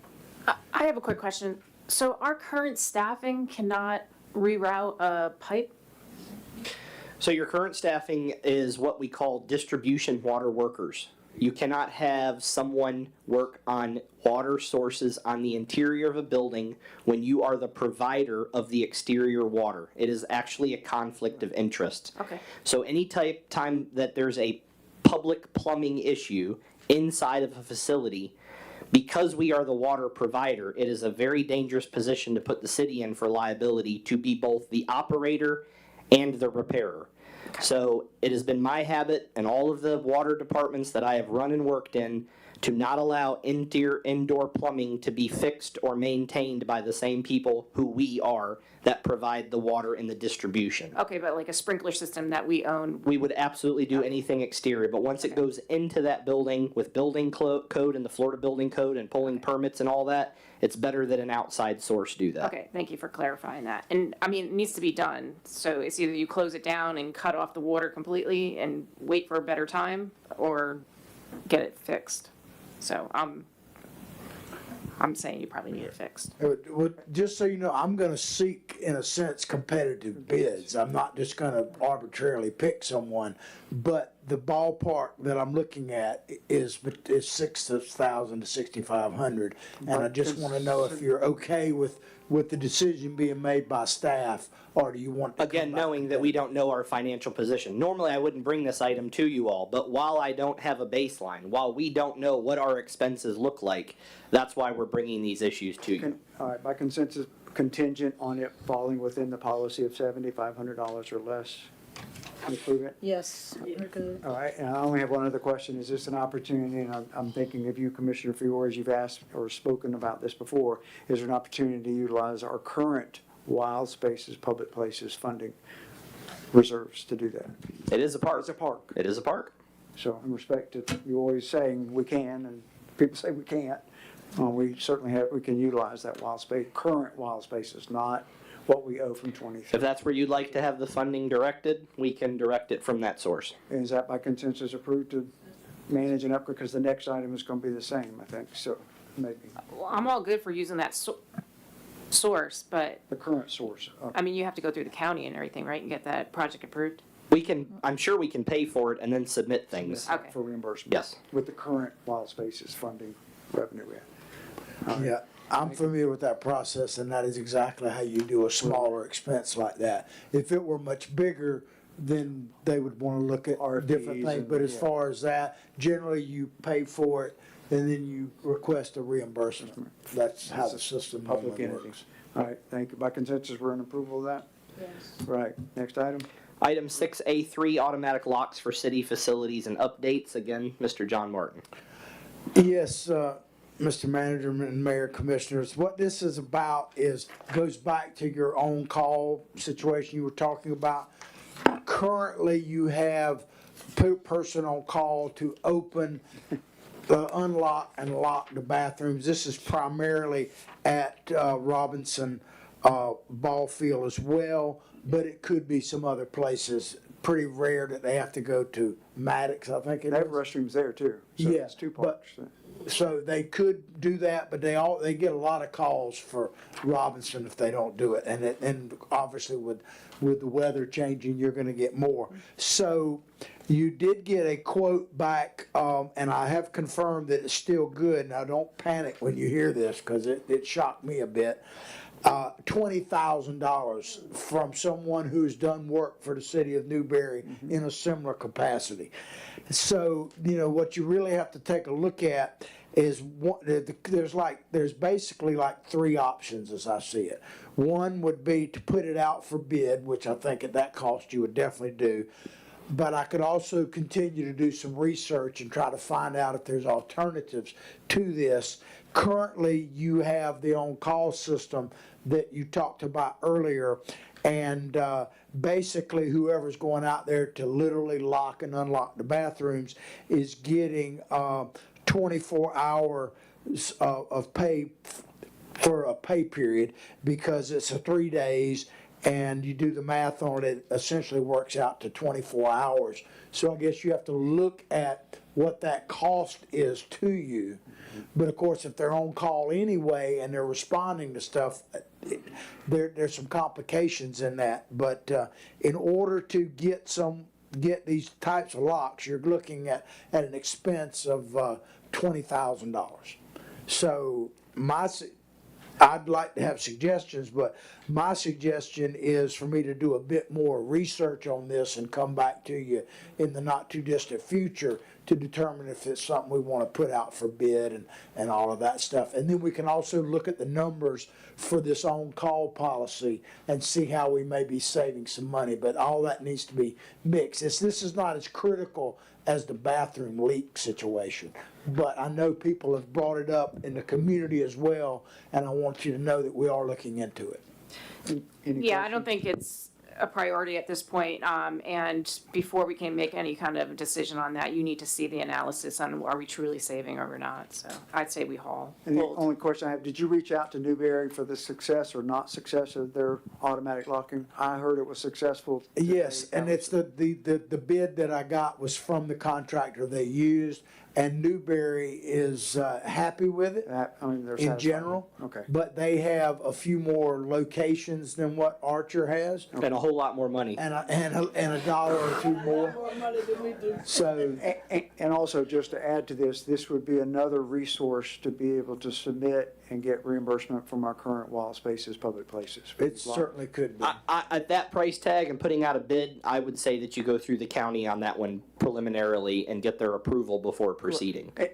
And with the review of what the cost is on call. But if you're gonna go through the wild spaces, public places, depending on the funding that's available, I wouldn't just do doors. I would look at your comprehensive plan. Do the bathrooms need upgrades? Are they ADA compatible? Do the slabs need to be repoured? Are there sidewalks leading up to the doorways that need to be repaired? I would ask for a little bit more in-depth information and come up with a larger plan if you were going to approach it from the wild spaces. This is merely a security thing for us, making sure that Correct. vandalism doesn't occur. I think that there are cheaper options than what was provided, in my personal opinion. Okay. It was just reaching out to compare on-call and the cost. Mr. Martin did exactly what he was asked. I think the commissioners asked him to reach out to Newberry. Yeah. We reached out, we got their system, we got their quote, and it did not come in very. Okay. All right, next item, splash pad. And Mr. John Martin will be presenting this as well. Well, this is an interesting one, ladies and gentlemen. I have become, between my position over in Hawthorne and over here, I'm somewhat of an expert on the troubles of a splash pad. If you're not familiar with Archer has a splash pad, it has had, I'm not surprised, a lot of problems, and it's been shut down for a while. The thing about splash pads is they are extremely popular. The kids love them, the parents love them, but they are, to pardon, a royal pain to maintain. I don't totally understand it, but I can tell you there is a very limited group of people that work on them. And they know that, and it may change 10 years from now, but right now they charge you an arm and a leg. So what I'm thinking, after speaking with Mr. Barber and listening to all the different plans, is the Archer Ascending plan that he's talking about, the 501c he was talking about earlier. I would suggest that that's something that you empower them to actually raise money and manage that aspect of it, because it is very difficult for a city the size of Archer to maintain that in a cost-effective way. And it is literally, and I love them, the kids love them, I'm not trying to poo-poo it, but when it comes to finances, it is a total money drain, and I've never seen one work more than about 2 months before it's broke down again, myself. Now, you may have a different experience. And to expound on this just briefly, you know, when we're in a position that we are financially right now, until there's a recovery, until we can determine that we're back on the straight and narrow, I just feel that it is inappropriate to spend resources that the residents give through ad valorem, through their water bills, through all those things, and maintain a facility that not everybody uses, but that could really drain funds. And I love splash pads, but the city of Bellevue, Williston, I mean, there's a lot of towns, Lake City, I mean, wherever you go, they're turning these over to the local groups. And if they're passionate about that splash pad, they raise money, they put money in an escrow account, they use the interest from the money raised to keep the maintained. Staff would have no problem being part of the cleaning and the servicing and all those things, we're not saying that. But as far as the repairs and whether it's built up on or whether it's changed or every so many 20 years you got to rebuild the thing from scratch, that in our opinion as the staff should be a private initiative through individuals that are passionate about it in the community. Again, whatever you all want us to do, I know it is part of the city, but in this time of fiscal austerity, I just do not feel that it is a wise use of the limited funds that we have. I'm in total agreement. If this is something that the 501c3 can take on, that's great. I mean, it probably won't happen very quickly, but there's no way that we should be spending money on that. I am okay with Wild Spaces because I think that's where the original sources came from. But to your comment, it makes sense. We know it's going to keep breaking down. You're just spending a lot of money to maintain something that not all community members get to use. So I say we halt on it or just put it to the 501c3. To that end, with both the restrooms and now the splash pad, would you ensure, Mr. Barber, that there's appropriate courtesy notices, both still at the splash park and those restrooms if we're not going to open the restrooms? We can post it online. We can put out some signage that's waterproof. We could do both of those things. I have no issue doing that. But before we put up that it's closed or, for the time being or anything of that nature, I wanted direction on what you all want us to do. I mean, ultimately, it is your decision whether or not what source of income or what income we pour into Spring it. and summer is coming, and so. Yes, and spring and summer's coming. And if we are going to fix it, now's the time to get ready for it. Tremendous amount of complaints and concerns from family members and, community families that utilize that Wilson Robinson Park all through spring and summer with the hot weather. And again, I in no means want to kill the summer fun. I really have an issue with when we don't know what our financial position is, spending I money agree. for what I 100% consider a on that. luxury versus not a necessity. Communication is key, is what I'm saying, and so that's where lies the vandalism, the frustration with the restroom, right? And I want specificity right now. Are we not going to open our public park restrooms on Fridays, Saturdays, and Sundays? By on-call or otherwise? Because If we do on call, and right now we just have the on-call staff do it, they can come in the mornings and the afternoons, and we can tell you exactly what that looks like according to wage. But if we have the automatic locks, that solves the problem. And I think we can get to automatic timed locks. It's programmed for 8 in the morning, it comes. But I'm saying right now, this weekend coming up. For clarity, Yes. that's up to you all to instruct us on what you want us to do. That's why it's before To you. you all, because what do you think happens now on Friday, Saturday, and Sunday at our public parks with the public restrooms? Okay, I was under the assumption that these park restrooms were being opened. No. We were paying somebody on call to do this. Did I totally miss that? Yep. for No, 2 we're months. not at this And current since we time, lost no. the rec position, they've been locked. No, they're open. You're open? They've been open. I walk my dog at like 12 o'clock at night, and I walk past there, and it's open. They're just left open, day and night. I was not aware of that. And that's why, again, folks, that's why I'm bringing it up, because the last call I got, they were all locked. Thank you for the clarity. So it changes. Thank you, Mr. Lewandowski. It depends, but that's a concern of mine with slab breaks, slab leaks, slippery floors, liability. Again, no dog in the fight. We just need direction on what you all want us to do to proceed. again, I'm Do you bringing want it us to to start this- locking them on the weekends? Do you want us to leave them open? Do you want us to look into locks, or do you want us to add them to an on-call duty? We just need direction on what you want to proceed with. Definitely need to look in the locks, but we're talking about the splash pad only right now, or the Yes. splash pad and the? I'd like to talk about the splash pad. Okay. I'm All sorry, right. because that wasn't Okay. clarified whether Okay. they're open or closed. So- My apologies. It needs to be locked. However, my opinion is that everything needs to be changed, gate and everything, because it has been locked in the past, and someone came and busted it and got inside. And because it is a low gate, it's easy to get across. You're talking about the splash pad, right? You're speaking of splash pad. Safety and security for splash pad. Right. So, I mean, that one is a loaded question to me because there's so many things that need to be done.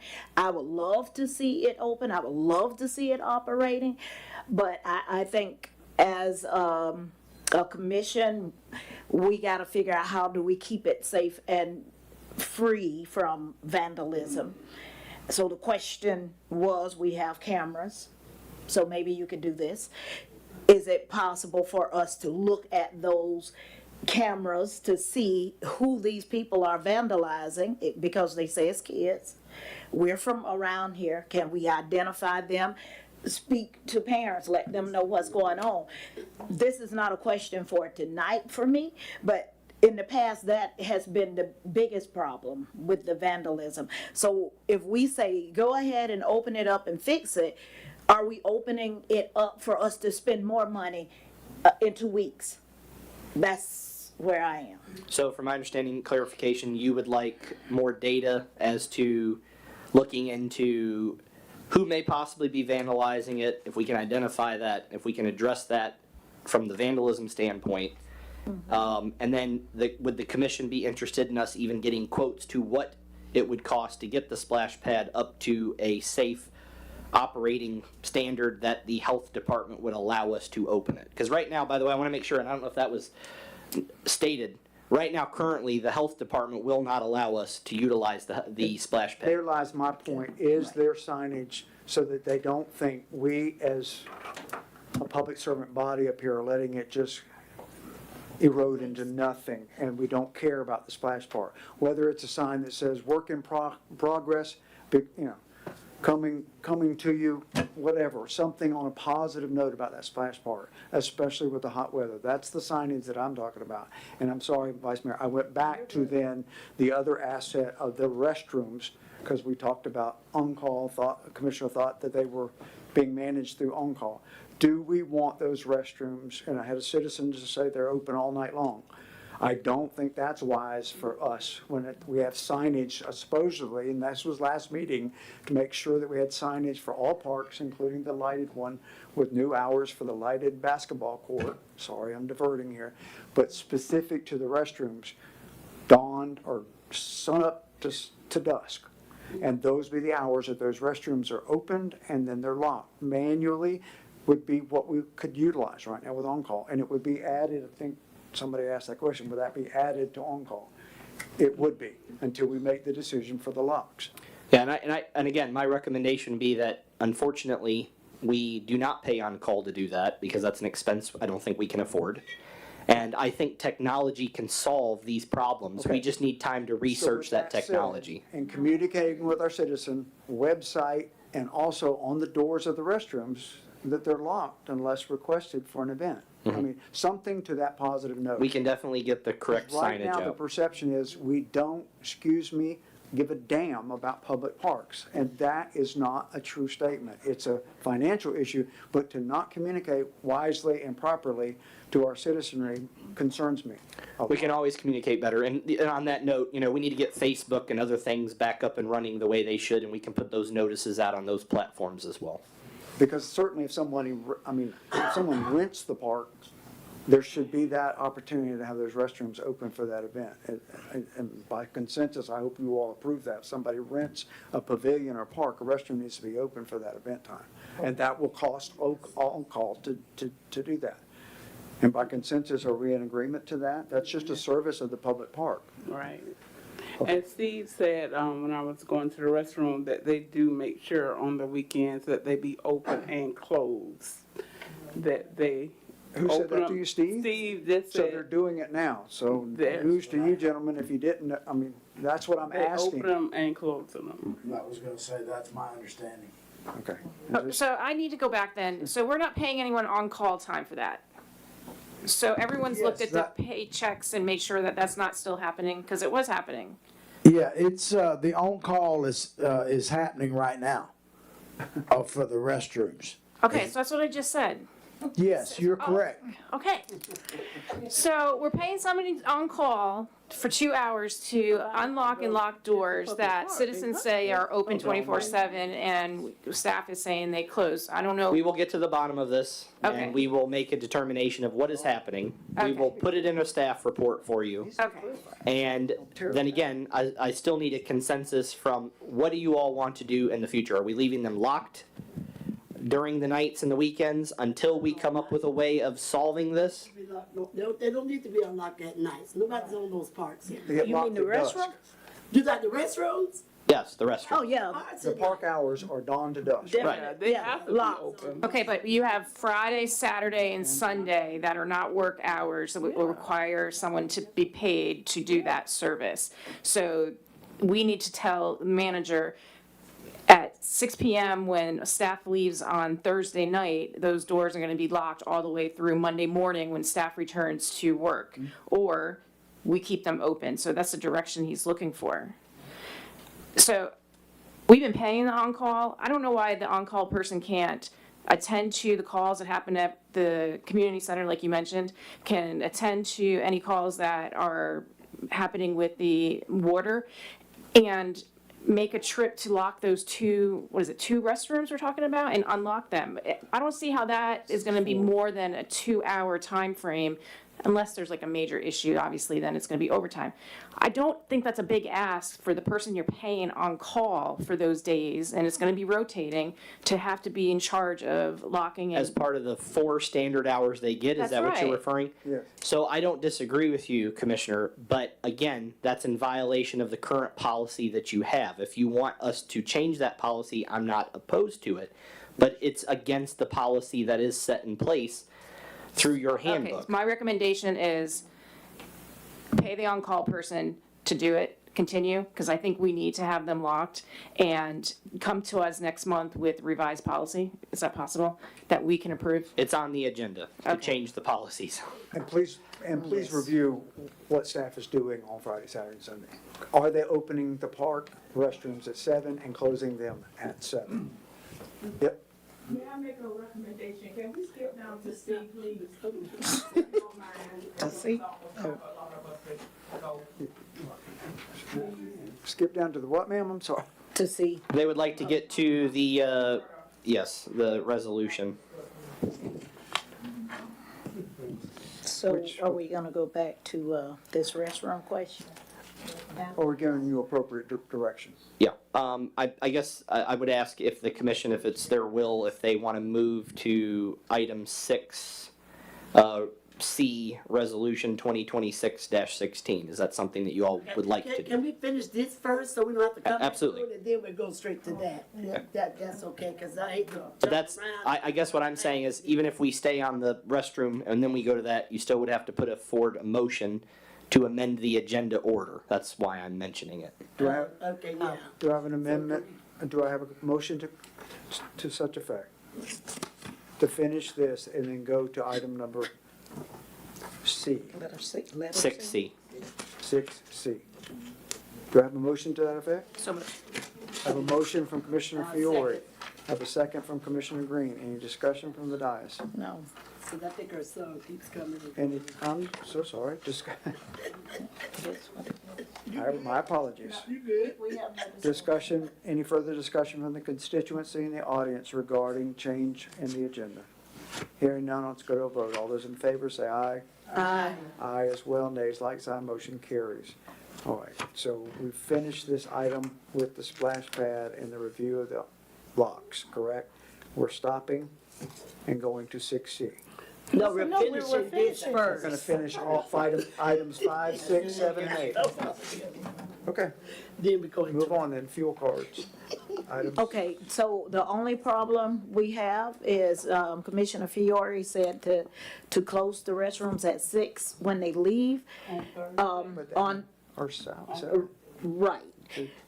As long as the park is open, the restrooms must be open for that time. should be So- 7. No, I said we would have to give him Yeah, instructions to do that, yes, that's what the or, motion but my was. motion was, well, I didn't make a motion, but my suggestion was that we continue to pay the on-call person and have him come back with the policy On change. that- Okay, Yeah. okay. And that was a motion made a second, didn't it? yes. To that effect.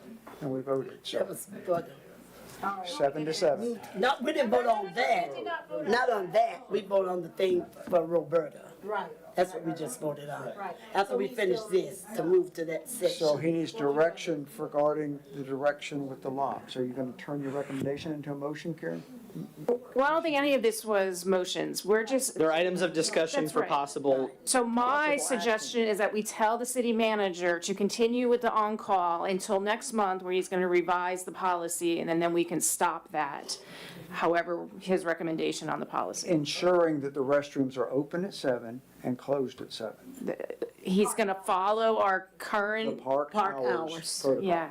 with the on-call, so that citizens saying at midnight, he's walking his dog and the restrooms are open. I have a problem, Houston, and we can correct it, please. understandable. All right, thank you.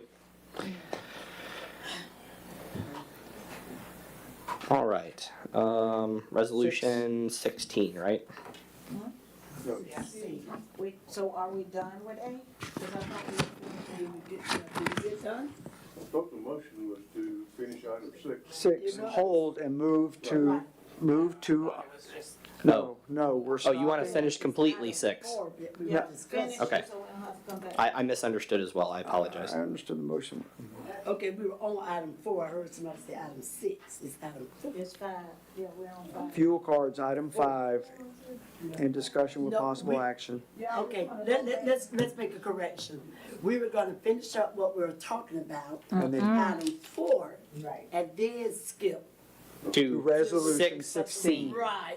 That's what the motion and the, That's what you two understood, because I understood to finish item 6 so that we don't have to come back. So now, which is the motion? Well, that's what I thought it was finishing item 4, so I'm sorry. My understanding was that you were gonna finish item 6 and then go to B, or actually to C. But I didn't make the motion, I just heard what I thought I heard. Yeah, it's, That wasn't my intention, that if that's how it came out. I thought we were finishing the discussion on that, and then we were moving. going to that's move what for the the motion was, citizen. and you seconded it, and we Okay, approved that. so they all heard what I just said. Yes, that was the motion, that's why I'm saying we're Thanks. stopping at item 5 to come back to it, and we're going to item C, resolution 2026-16. because we haven't talked about 5 and 6 yet. No. We was finishing 4. No. We're gonna pick up with item 5 when we come back. Right now, we're at resolution 20. Let's jump to C. Let's do it. Mr. Barber? All right, so, getting on to resolution 2026-16. This is a resolution of the City Commission of the City Archer, Florida, renaming the Archer Community Center as the Roberta C. Lopez Community Center in honor of the legacy, devotion, and dedication of outstanding Archer resident, whose work helped bring about the creation and success of one of the city's most important community assets, providing for implementation and updates to city records, signage, and communications, repealing and replacing any conflicting resolutions or policies, and providing an effective date. The Archer Community Center is one of the city's most important public assets, a focal point of community programs, civic life, events, and we've heard many responses. Just a few were attached to the agenda. There were more that came out much later after the agenda was published. And so I wasn't able to add all those, but in total, we've received probably close to 50 responses, many from local, some from officials from other areas, people who in the past have been part of that effort with Mrs. Lopez in the community center. Folks involved with the state, a former state CFO, as a matter of fact, even wrote a letter asking the commission to consider this. So in preparation with no agenda, I did have an opportunity to spend some time with her family. I asked them in regards to what they would like to see if a name change was made. I took the exact recommendation of what the family asked if this was to be considered by the commission, and that was the Roberta C. Lopez Archer Community Center. As far as potential costs for signage and communications updates, I am asking for the 501c3 to play that into that role. To me, that's part of the beautification, a new sign out there, maybe a rolling marquee, getting the road signs updated, all those things. I'm not asking for the commission to authorize funding. I'm asking for, once the change is authorized, if that's your will, to put that in the hands of what will become the board of that Friends of Archer and have them march forward in whatever fashion they feel appropriate to get signage up on the building, to get signage out by the road, and to marcate or to demarc the signage on the roadways. So that's the staff's recommended action, but you by all means can decide to do something different, but that's into your purview. Mayor, may I speak? You want to read the resolution before we go to? I read the title, and from my understanding, reading of the title is sufficient for any kind of passage. But Correct. I mean, if you would like me to, I could. But for succinctness, Before I make a motion, I understand the 501c3, that I feel like that may take a little bit too long, and I know citizens want to see more immediate change. Is there a way that we could, I don't want to use the word cheap, but cheaply create a sign, maybe to go over the current sign so that we can say that it's in the process to be renamed of any sort, anything that can promote that once you drive by that this facility is being renamed? I serve at your pleasure, whatever the commission decides. Commissioner Fiore, there's no sign for the Archer Community Center currently. It's a historic. What's that thing in the front? That's a historic sign recognizing it from the work.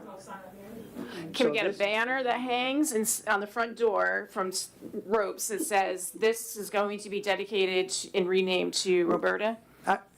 I'm sorry, I've known Miss Roberta Lopez for a long time, and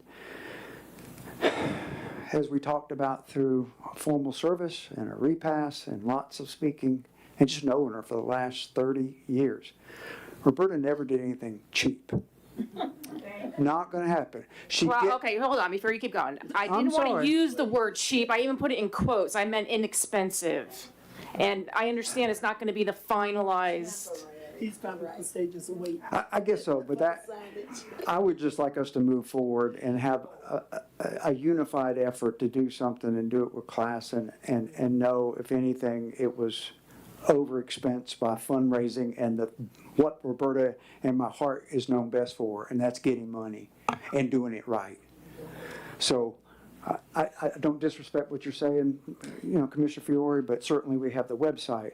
We have the current rolling signage. If that I'm, could if recognize- I'm just visiting the neighborhood, going through on spring break, because my aunt just happened to move in town, I know nothing about your website, I don't know any of that. I just wanted a visual that, it's fine that we don't do it, but I like the 501c3 idea, I hope it works, I just don't feel like that's gonna come off in time for what we're looking for, and I would hate to be up here in another year saying that we're still trying to collect money to raise for a sign. So that's my thing. I'm gonna make a motion because I know we wanna respect everyone's time. So my motion is to rename the Archer Community Center the Roberta C. Lopez Community Center, and to work with the 501c3 to establish funding for signage. Thank you. Second.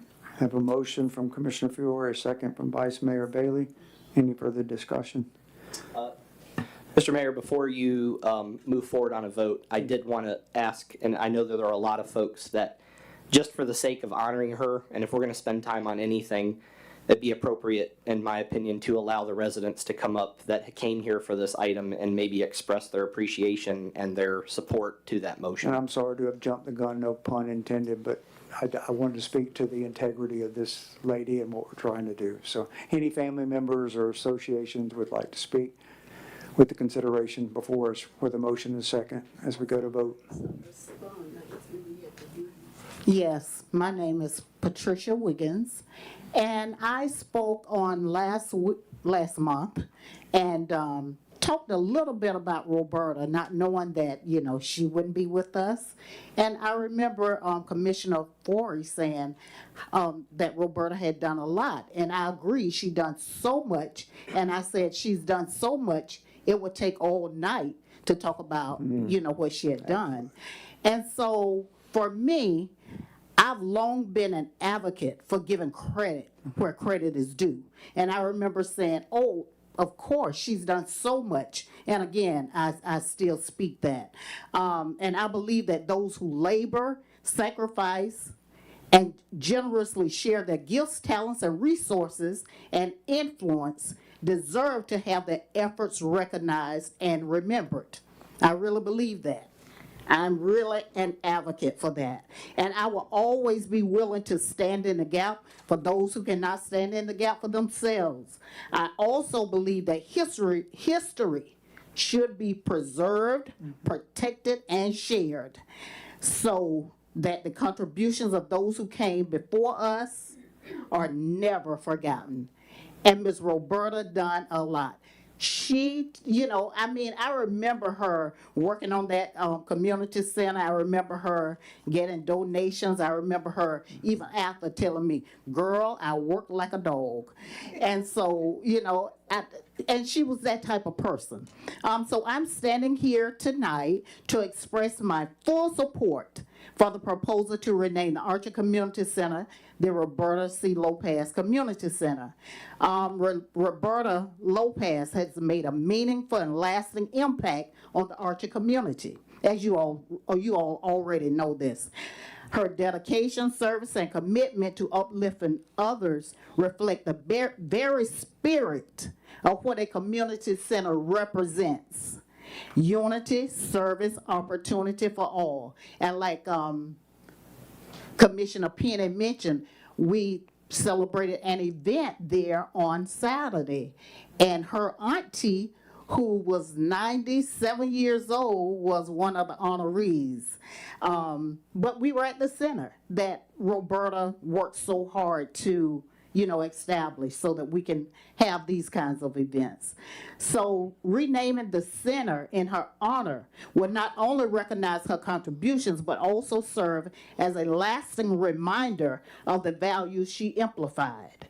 Community centers are gathering places that reflect the heart of a city.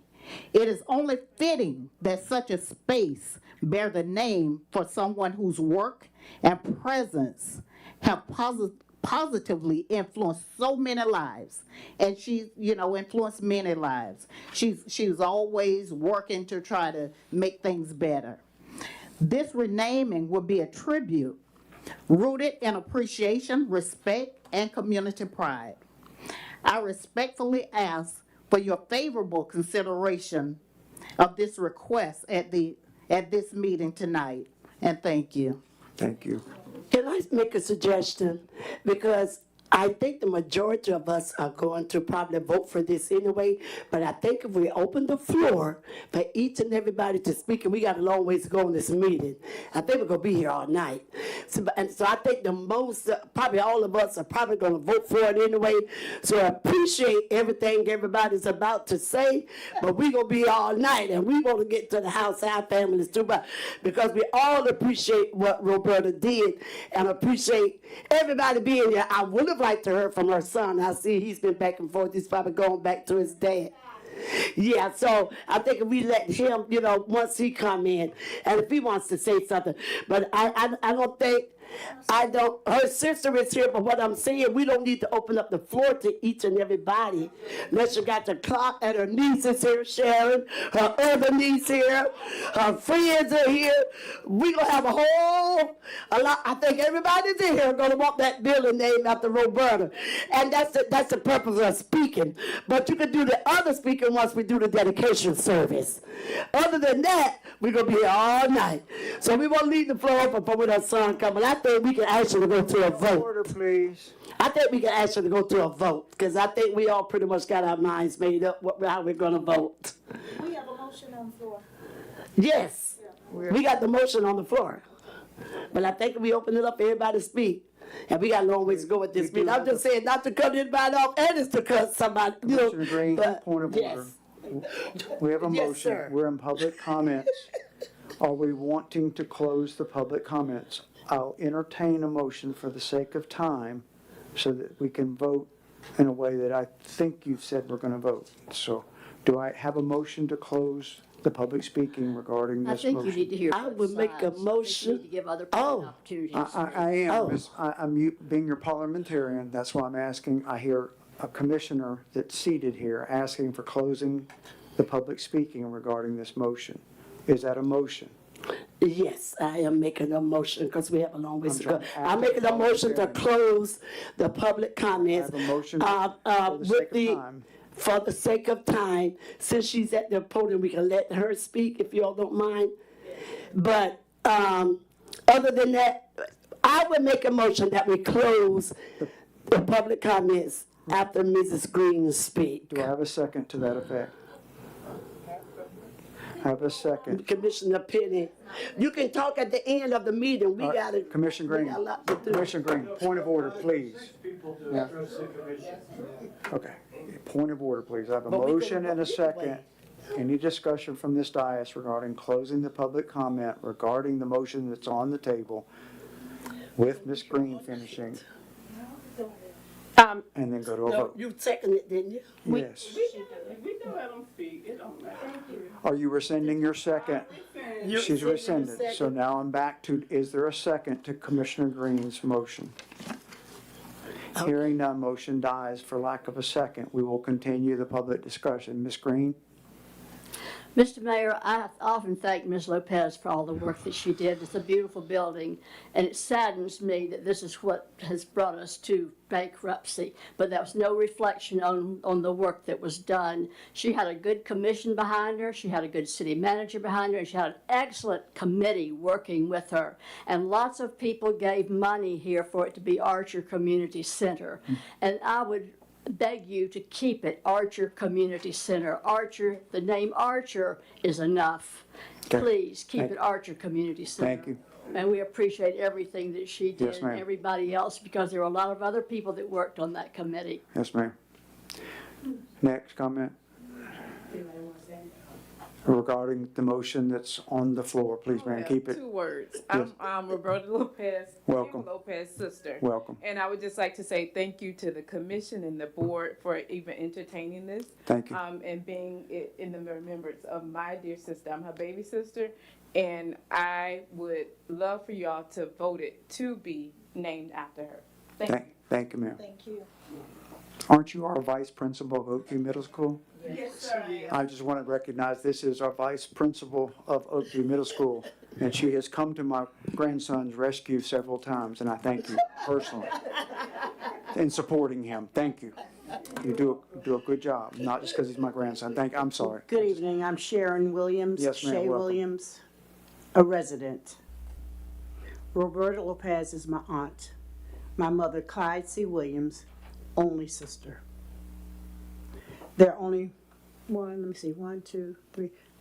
three of you who don't know her, probably didn't know Clyde, my mom. And I'm prefacing that, the three that don't know her. It's one of the three that don't know her. I met your mom. Oh, you know her? Yep. Okay, there's two that don't know her. I digress. I sat and listened to everything everyone had to say about Roberta. I want to talk about other aspects of renaming the center and why we are here today. Let me share an old Japanese proverb I shared with my daughter when she was in elementary school. Vision without action is a daydream. Action without vision is a nightmare. Aunt Betty had both, a vision and moved to action for the old abandoned gym. Her vision was to transform the gym into what you see today, a center in which the community can gather and fellowship. I'm getting a little emotion. No. Because of what she just, Ms. Green, I don't know her name, but anyway, came up here and said.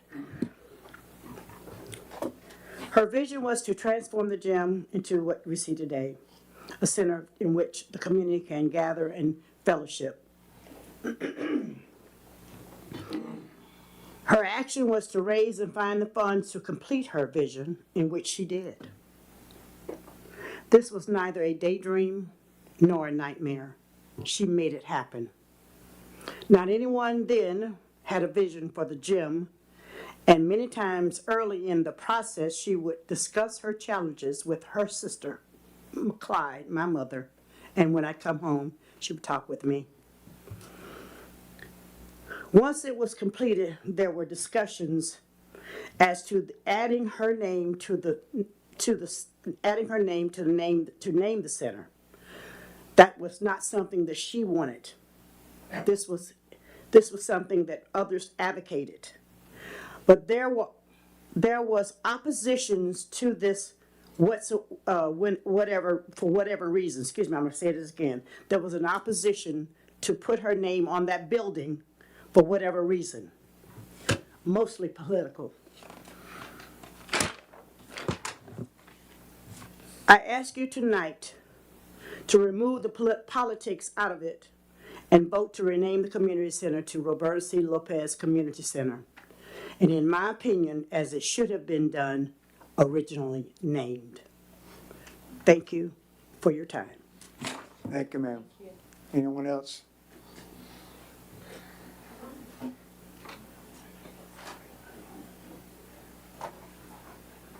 Lori Costello, citizen.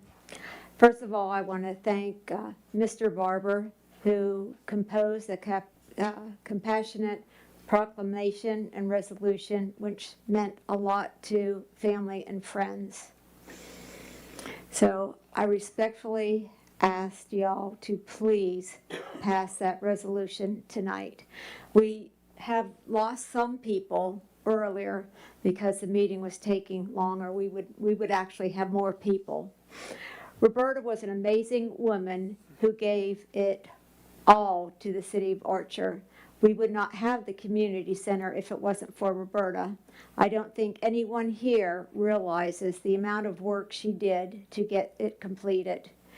She literally worked her fingers to the bones. She constantly was writing letters, making phone calls, applying for grants, soliciting for volunteers.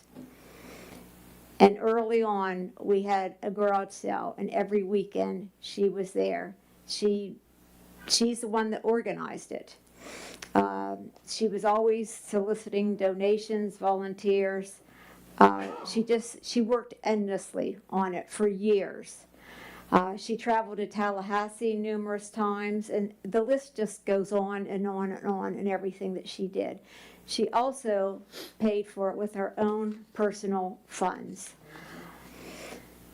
There's just, it's endless what Roberta did. So not only did she do the community center, she did many other things for the city of Archer. But she had a vision on that building, and she did it. And we're all prospering from that. So we're very lucky that she did that. Thank you. Thank you. Yes, sir, Mr. Wendell?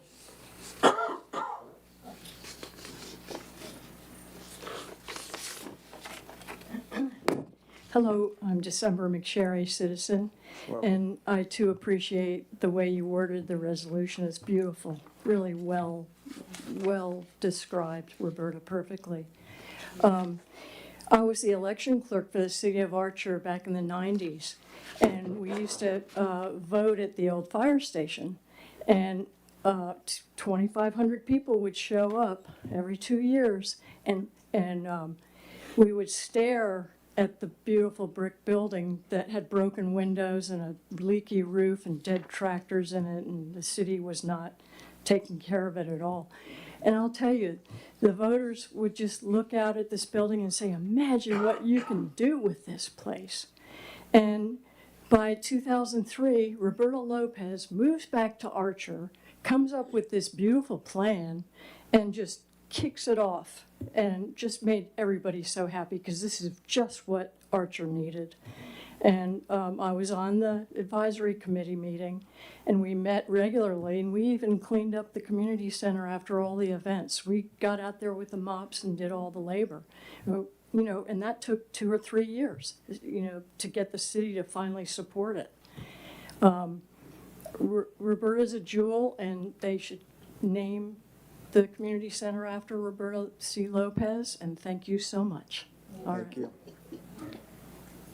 Mr. Wendell, welcome. Hope everybody is well tonight. Just wanted to say thank you just for even considering and putting out the petition to even get this done to be named after Mom. I'm sure she would be really humbled by this. Thank you, Mr. Barber, for coming by the house and talking with us. We really do appreciate this. I just want to kind of just stick with the facts, and I'll be real brief. For all those who are in opposition of any name being honored to this building. As we all know, I know I'm preaching to the choir. This was Mom's idea. That's just the facts. She raised and was able to acquire the grant for $500,000. She met with Ms. Davis, private gift of $100,000, and it just kept piling on. She was there from cradle to grave. She put her sweat equity into this and time and so forth. So I'm just laying out the facts. So if it's not named after her, then it shouldn't be named after anybody.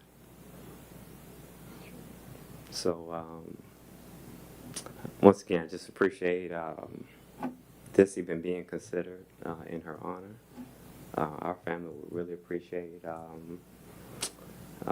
and be grateful for any decision that you make.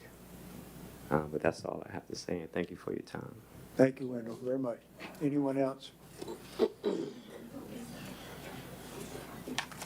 Come on, Ms. Nita. Good Welcome. evening, everyone. My Welcome. name is Anita Campbell.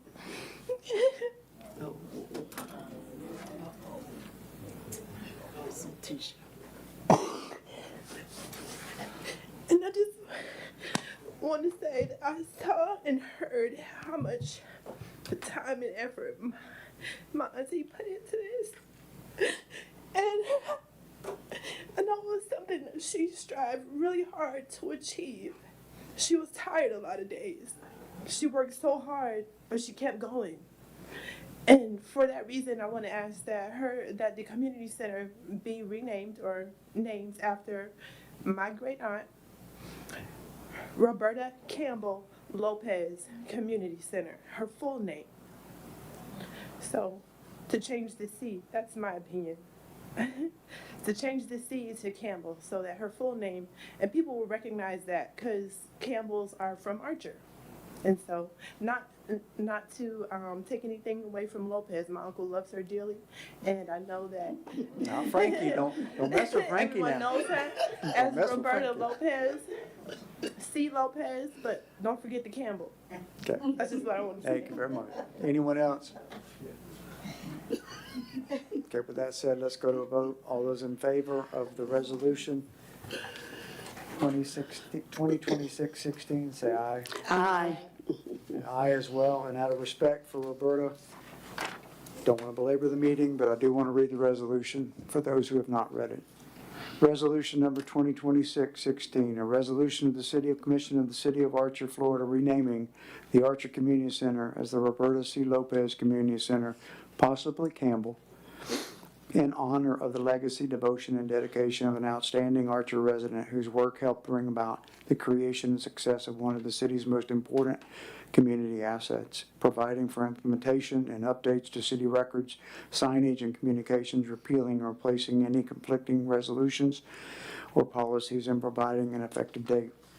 Whereas the City Commission of the City of Archer, Florida, the city recognizes that the Archer Community Center has served as a vital gathering place for residents, families, civic organizations, and visitors, and is one of the city's best assets. And whereas the City Commission desires to formally recognize and honor the legacy, devotion, and dedication of an extraordinary Archer resident from the Campbell Lopez families, whose commitment and service were instrumental in the creation and development of the community center and in strengthening the community it serves. And whereas the City Commission finds that renaming the facility as the Roberta C. Lopez Community Center is an appropriate and meaningful way to memorialize the contributions of these families and to inspire continued civic pride, volunteerism, and community engagement. And whereas the City Commission desires to authorize the city manager to implement the renaming, including updating city records and communications, coordinating signage and wayfinding, and taking other administrative steps necessary to carry out the intent of this resolution. Now therefore be it resolved by the City Commission of the City of Archer, Florida, as follows. Renaming of the facility. The City Commission hereby renames the Archer Community Center as the Roberta C. Lopez Community Center, the facility. The new name shall be the official name used by the city and city records, publications, agendas, websites, signage, and communications.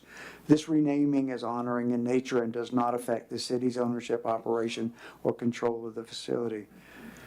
Section 2, implementation and administrative actions. The city manager or the city manager's designee is authorized and directed to take all actions reasonably necessary to implement this resolution, including coordinating the update of signage, wayfinding, facility branding, and electronic and paper records, notifying relevant governmental agencies, partners, and grant administrators as appropriate, and ensuring the facility name is used consistently in city correspondence, permitting, and program materials. The city manager is further authorized to coordinate a public recognition ceremony and related community outreach consistent with the intent of this resolution. Section 3 in funding, implementation actions contemplated by this resolution shall be carried out using budgeted funds, in-kind assistance, donations, or sponsorships, and may be available and approved in accordance with city policy and applicable law. Conflicts to repeal and replacement. All resolutions, policies, or parts of resolutions or policies in conflict with this resolution are hereby repealed and replaced to the extent of such conflict. Effective date, this resolution shall become effective immediately upon adoption, passed and adopted by the affirmative vote of a majority of a quorum present in the City Commission of the City of Florida this 9th day of March 2026 by the Mayor of the City of Archer, Florida, Fletcher J. Hope, Jr. All respect, Roberta. Thank you. Motion passed.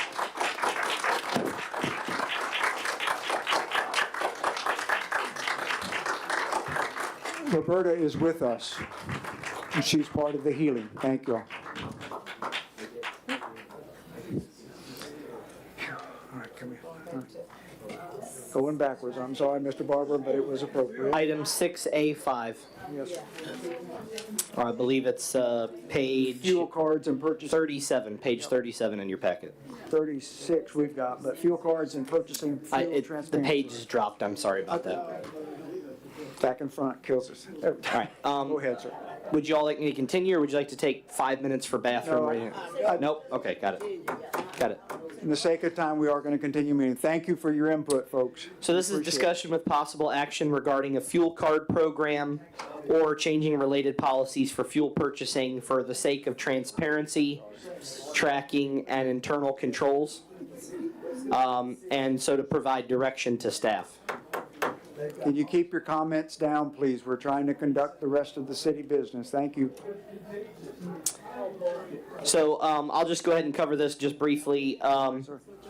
So what we found on the fuel is a couple of things. One is John, are you ready? Yes. To cover? Go ahead. You can take it over. We're on the fuel subject. Let me get the mic. All right. Well, while he's preparing. So one of the things I'll mention briefly is that, first of all, we're not using non-ethanol fuel for a lot of the vehicles and equipment that the city uses. That is a big problem. That's a big problem in regards to expense to maintain those. Anything that's a small little 2-cycle or 4-cycle motor should have nothing but non-ethanol in it. And the reason why it's not being used is because there is no non-ethanol there at the barn provided for the staff. I would like to change that immediately. Cost will go up as far as the price of fuel, but the cost of repairs over a period of time should go drastically down. I mean, we have lawnmowers that I toured up there that are just destroyed, and there's no purpose of even owning them.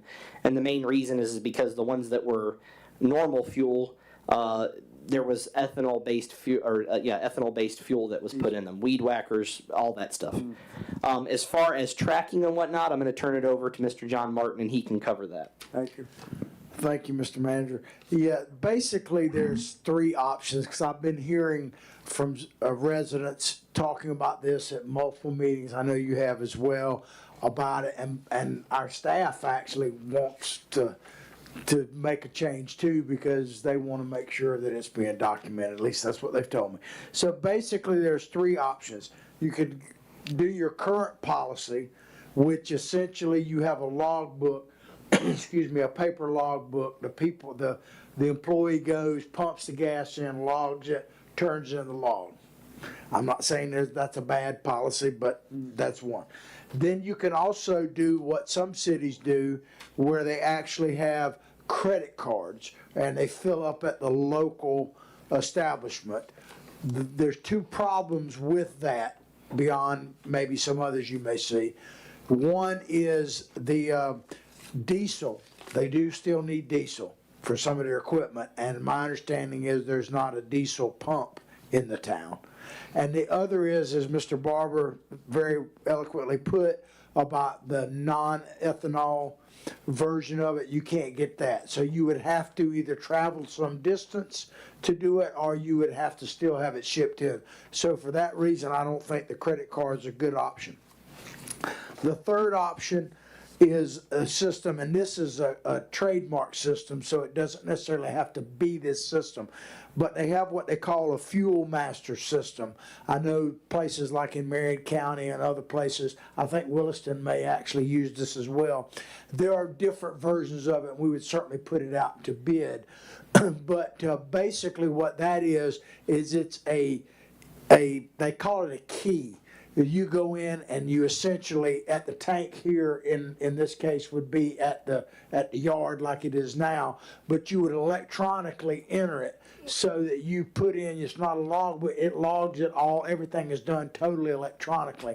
And you know exactly who filled up what at the time they did it and all of that. So that's what I would personally recommend, but as I say, there's essentially three options. Continue doing what you're doing, go to some type of credit card system, which I told you the challenges there, or to go to some type of fuel monitoring system, which is what I am advocating that you do, and we would of course put it out to bid and that type of thing. Question, how far is the closest diesel pump? It's quite a distance, probably about 6 to 8 miles. My understanding is Parker Road is the closest. My other comment, the current system I do not like. There's not enough checks and balances there. So my recommendation to the board would be that we go out and find out what the price to the key system would be. And these keys are identified and assigned to each staff member. They would have their own unique PIN. It wouldn't matter what key they used, they would use their PIN, and that PIN would identify them specifically as to who it was, and the pump will record for you any data on gallons for whichever fuel source. Do you have an idea on the tank for the diesel, how much that is gonna put us back? As far as the fuel module system, Yeah. it would be one on each tank. So it would be 2 fuel module systems, one for the diesel, one for the non-ethanol. As far as... Oh, so we do have a diesel tank, you're telling me? Yes, it already exists. Okay. But you're currently doing a paper login to it. I was thinking we didn't have diesel. Yeah, we have regular and we have diesel. I want to get rid of the regular and go to non-ethanol. Gotcha. And I want to keep the diesel. But I agree with Mr. Martin completely that going to a keyed system is the absolute best. It protects the staff, it protects the community, and it makes sure that whenever there's an audit done, there is no question as to where fuel went. And that's the appropriate way to do things, in my opinion. Yeah, I was going to say to what Mr. Barber's point there is, your current system, even if everything is on the up and up, and I'm not insinuating it's not, someone has to analyze that, do a computation, do all. With this key system, you literally just hit a button and it tells you exactly who used what vehicle it went into, the whole 9 yards, and you can literally analyze the gas mileage that vehicle is getting and all of those types of things pretty much instantaneously. And really, it's a question of some short-term investment for some long-term gain. And that's how I see it. Because no matter how honest people are, during hurricanes, during emergencies, people run up there. If it's an honor system, they're going to forget to log something in. We're telling them, rush, rush, rush. We need gas for a generator to keep the well going. They're not pulling up, filling up the tank and going, oh, wait, I can't go give them that gas until I fill out my log. I mean, it's just, I'm not even saying that there's ill intent. It's just very difficult to have a check and balance system, and that prevents you from getting the gasoline unless there's an identifier to it. So you're going to make that a formal motion to move forward with the key system? Did we need a motion? No, we to just put out, you just a need general direction to give us to put out an Consensus? RFP. By consensus? Yes. Approved. Move with the keying system. Can we ask questions? Sure. It's approved by consensus, so for cost savings and documentation. Lori Costello, citizen. Does that card track mileage and hours on the lawnmowers? No, ma'am. The key that we're talking about would only be something that you insert into the pump. That's another item for discussion as we get new vehicles and as we talk about equipment. We would want to be able to do GPS, but those modules on vehicles and equipment are expensive. So we've got to find the funding for them. Once that's done, that GPS module now does, I just did the conversion in another city recently. It tracks everything. It even tells the administrator of the program when you need oil changes and all those types of things. But that's GPS that you're talking about. That's not something that would be achieved by the fuel key. The fuel key is only to track what comes out of the tanks. There's no designation as to what it goes to, whether it's being filled in a vehicle or a weed whacker or a 5-gallon can.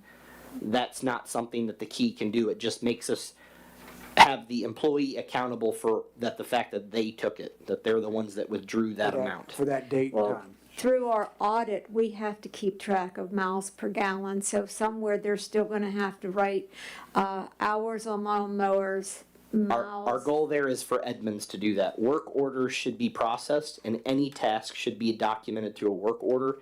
And that information for 10 acres was mowed at this park or 3 acres was mowed on the right of way of 41.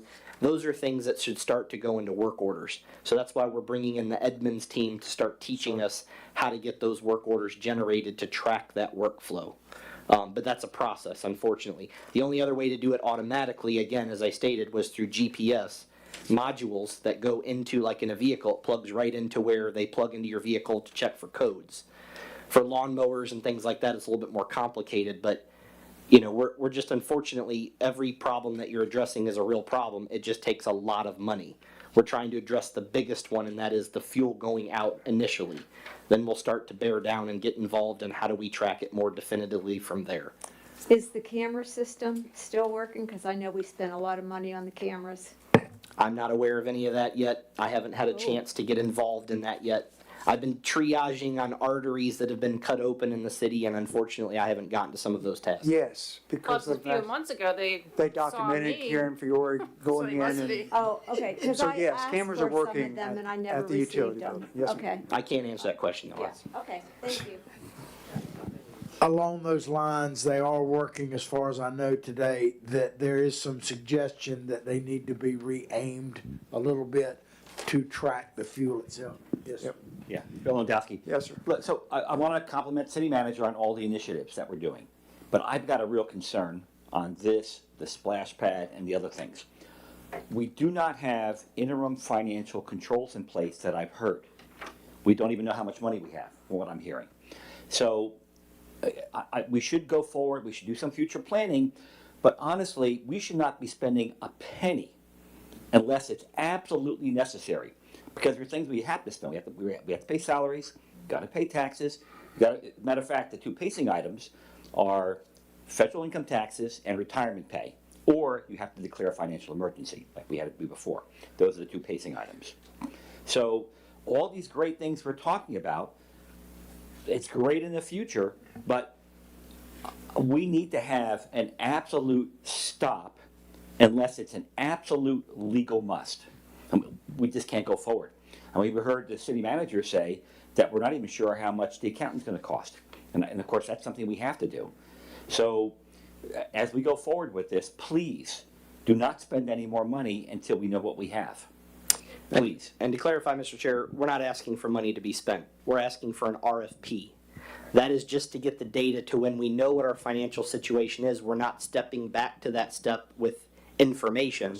We have the information, then once we realize what funds are available to proceed. Once an RFP is done, we have a long span of time if 3 bids come in or 4 bids come in to decide if we're going to pursue any of them. Correct. So all I'm asking you is not to put a cog in the wheel and keep the mechanisms moving for progress. I'm not asking for any expense. All of that would come before the residents, all of that would come before the board, what the proposals were, what it looks like. But these are problems, as was mentioned by Ms. Costello, that were mentioned as part of an audit. So I'm looking at that audit, and John is looking at that audit and we're trying to address some of those issues so that if we're questioned further on them or we get to next year's audit, we're not seeing the same items that we're being flagged on. It's part of the appropriate planning process. Correct. But again, just to clarify, I'm not asking to spend any money. I'm asking for permission, which I need from the commission, to go out on bid to see what that may look like financially. Thank you. Okay, next, holiday substitutions for city staff and city hall. All right, so currently your policy addresses that the holidays are basically substituted. It's a very confusing holiday. So let me give you an example. Let's say a holiday falls on a Friday. They don't, not usually, except Good Friday. But let's say by chance they fall on a Friday. And staff already has off on that Friday. They then are picking out a substitute holiday for that holiday. I mean, that's, the 410s does complicate that a little bit. So what we're asking is just to get clarification on how you want holidays to run. What my suggestion is that, for example, the last couple of years we've had Christmas or Thanksgiving, or Christmas, for example, fall on like a Thursday and a Wednesday. And oftentimes it's very difficult for the residents to have City Hall open on a Monday and Tuesday and then to be closed a Thursday or a Wednesday and a Thursday. And then in some cases, municipalities that would open back up on a Friday for just one day. So I just want clarification on this. What I'm proposing to do is to give you every September as part of the budget, because it should be a budgeted item. Holidays should be a budgeted item. I don't know why that's never been done before here, but it should. It's part of your budget. But in your budget packet this year, I'd like to include, if you all will allow me to, what the holiday schedule would start from basically Labor Day on, and every year adopt it during the budget process as Labor Day on, and give that schedule, make sure the staff knows what that schedule is, and make sure that that list gets published to the residents as to what other challenges with, paying their bill or whatever that they would have. But in order to do that, I'm going to have to address the policy and change it. So that's what I'm asking consent to do. By consensus, we approve? Yes, that's normal procedures. Protocol. Every year you As adopt part of it. the budgeting process. Okay, any comments from the citizen regarding that updated SOP? Is basically what we're talking about in an update. Okay, it's approved by consensus. Next item. Item 6A7, new water meter install. Mr. John Martin will discuss this. This is one on 16209 Southwest CR 346 in here in Archer. Yeah, thank you, Mr. Manager and Mayor Commissioners. As he gave you the address, but what the challenge there is that we need to go under the road. And generally what has happened in the past, my understanding, is you literally trench, excuse me, I'm battling a little bit of a cold, trench the road, but there are alternatives to this. And one of them is to shoot a missile, so to speak, under the road, and then once you're under the road, then you pull a sleeve of a pipe in there bigger than what you need, and then you put the pipe you want of whatever size you want inside that sleeve. Now, obviously, we don't have the equipment to do that right now, but there are agreements you can reach with people that have that equipment. For instance, I know that Williston has the ability to do some of that. I'm sure Newberry probably does too. I know that in Hawthorne, we quite frequently would use the county for certain things, and GRU helped us. Sometimes there was a fee, but it was a lot cheaper than hiring a contractor to do something like that. So I'm looking for the authority to pursue mutual aid agreements with some of these other government entities to be able to do these types of work, and this would be a very specific case. And to clarify, this would be, per your ordinance currently, would be a cost passed on to the customer who wants the service. Correct. Ordinance does not allow us to pay for it, so there is no expenditure, but we do need your permission to seek out, as Mr. Martin mentioned, mutual aid. Okay, I agree. But I was just gonna say, reach out to the county if you don't mind, because they said they would love to help us in whatever we can do. And they have helped us in the past when we have needed equipment or extra people to help. So, Yeah, well, since you mentioned that, I've had a lot of experience in that area, and I've got a good relationship. Most of the same people are still in place, and one of the things, it's outside of the discussion here, but since you mentioned, I'll bring it up. I am going to be contacting the county to come over here and evaluate. I know we're looking at fixing some of these roads when the sewer system comes, but I want them to take a look at it and make some proposals to me about some possible solutions to this, so we don't have to pay for engineering and all of that kind of stuff. And I know they will do that because they've done it for me when Hawthorne. I can't imagine they wouldn't do it here. So yes, I will definitely be reaching out and doing that. all right. Let me know if I need to call one of them. Absolutely. Okay, by consensus, we're approving this? Yes? Any comments from the citizen regarding this action, plan action? Interlocal agreement use for this service and passing it to the ratepayer. All right, next. All right, moving on. Item 6A8, application for special event. There'll be two here, the one that's in your packet, and there'll be another one for, I had the note here, for the local church who's doing a sponsorship for the prom. I guess apparently the application went through. I was just notified of it tonight. It was turned in over a month ago. So all we're looking here for is for you guys to give these applications permission to go through. The church that was doing the, I guess it's the prom, or I don't know if any of you are familiar with that event. Kinda. Was it a prom or was it It's a senior prom graduation style thing, but they're asking for the fee to be waived. The other one that's in your packet from the track club, they are not asking for the fee to be waived from my understanding, and they are of course offering to do the route map and site plan and handout and all those things as part of the packet. I can get clarity and pending those same requirements for this other event. If you all would like and feel comfortable, you can authorize both events to packages to be approved. But the prom is asking for the fee to be waived. They said it was, they still want it if it's not, but they did ask and request that it would be. Is it Jordan Glenn graduation? Pastor, he's the pastor of the church here locally. What church is it? Family Life. Family Life. Family Life. He was here earlier this evening. That's not Jordan Glenn. No, That's Family Life Church. I apologize. I'm still learning names, so I'm sorry for that. The last one, Thigpen, Pastor Thigpen? Yes, yes. Yeah, that's Big Ben. So the comment was made that it's Jordan Jordan Glenn was not there. no, we were asking Oh. if it was They're the Jordan. last ones that had a graduation and a holiday party. And we waived it, but that's been 2 years ago, and we've stopped waiving as. Again, he understood, but he asked for it. I didn't have any problem passing that request on, but he did say that they still wanted if that wasn't an opportunity, but. What's the pleasure to either waive it or not waive it, but approve it? So question, haven't we waived everything except the utilities this year, or no? Is that what we were doing, or no? You guys remember? Yes, I no? remembered something about one of them. ACPO, the last event, and I don't know about the MLK, maybe that was it, but that we requested that they pay the utility services. And that was ACPO, was the last one we did that way, if that's what you're speaking to, a utility fee. Which was either $50 or $100 for.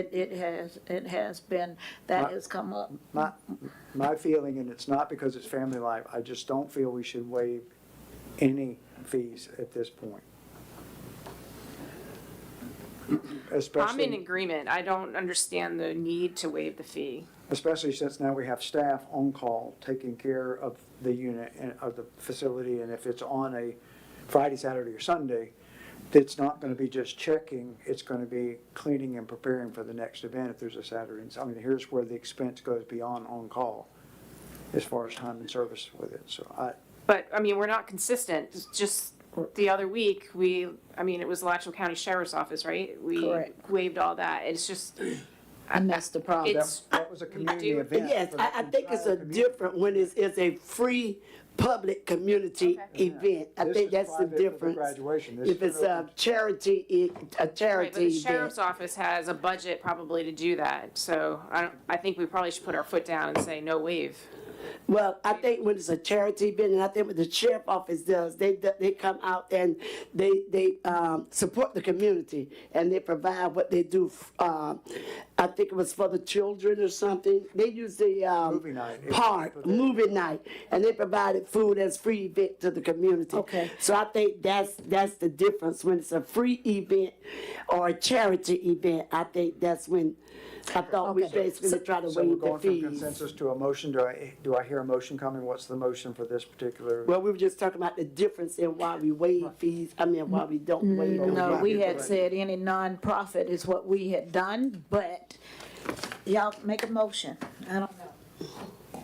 Could I formulate a motion that pending packets are in order and the correct information is provided to the city? I'm asking for a motion from one of you to approve these packets and these events. I don't really think we have to go further than that. What was the one request to waive the fees? It was, but that doesn't have to be part of your motion. If someone would like to amend that, they can. Do I have a motion to approve these application packets for these events? Just to approve the application? Application. To approve these And events. that's not including waiver. including waiving fees, just approving the If application. you'd like to for the change event. it, it is within your I make a purview, Mrs. motion Green. That we approve the application for the use of the events. facilities for these two Yeah, for the events. use of the I have a facilities. motion. Do I have a second? Second. I have a second from Vice Mayor. Any other discussion? I don't think the track and field using a facility, they're just using, aren't they just using? Yeah, it's a different area, They but just use the yeah. park. So they're not. They're just advertising their Yeah. event coming up. So we're It's just one approving time. the application for both. But I do Yes. think we, I don't know if we said that we was gonna provide pancakes for them. Is this the one that we said we might do No. pancakes for them if they come back? The track? I don't remember that. The track? Uh-huh, We did? okay. I don't remember pancakes. That'd been nice. I didn't see anything in the packet for it. For pancakes. So we'll leave it alone. They don't think Okay, I have a we- motion and a second. Any further discussion? Hearing none, all those go to a vote. Say aye. Aye. Aye as well. Motion carries 5-0. And without waiver. All right. You don't need action for the waiver request? If it doesn't go through the board, it just dies for lack of a motion. Okay. All right. Easy enough. All right. Next item, 6B. Resolution for new City of Archer purchasing policy, pages 40 through 55. Correct. This is pending any changes that you all may have. This is why it was sent to you. And again, resident feedback. We don't have to pass this tonight, but I did want to have a resolution together. Our purchasing policy is not in compliance with Florida statute. It hasn't been updated in quite a while. And so for the sake of grants and for many other things, I believe it's imperative that we get a purchasing policy that's modern. And as I've told you all before in the hiring process, I'm not a fan of trying to rehabilitate something that is not good anymore. I think we should start from scratch. So this purchasing policy format was taken directly from the state of Florida. If there's any changes or any issues or anything that the commission or the residents find opposition to, I'm more than welcome to entertain that. It's totally at your discretion, but I do want to move us forward to adopting a new purchasing policy for the city of Archer. I agree. I think it's a great idea. Okay. By consensus, we approve it? Well, this is a resolution, so you wouldn't do it by consensus. Sorry. Let me read it then. I'm so used to now just saying you're good. I make a motion to adopt resolution 2026-15, a resolution for new City of Archer purchasing policy, and to have the city manager provide us with that new And policy. present it. Second. I have a motion, a second from Vice Mayor. Any other discussion regarding this action moving forward? Hearing none. Any comments from the citizen regarding revising the policy procedure? Yes, sir. Yeah. Mr. Lewandowski. Yeah, Bill Lewandowski, I just want to be clear on, so, because the resolution reads a little bit differently. So you're only authorizing him to work on it and come back to you? Come back. Okay, you're not approving the current one? No. Okay, There's that's no, good. That's there's perfect. no Thank you. new. On that point, I would like to ask the residents to feel free to give me input. Again, all I'm looking to do is make sure that it's in compliance with Florida and federal statute. If there are other things that are areas of concern, I would love to hear from the residents. Same thing with the commissioners. That's why I gave you one to work off of.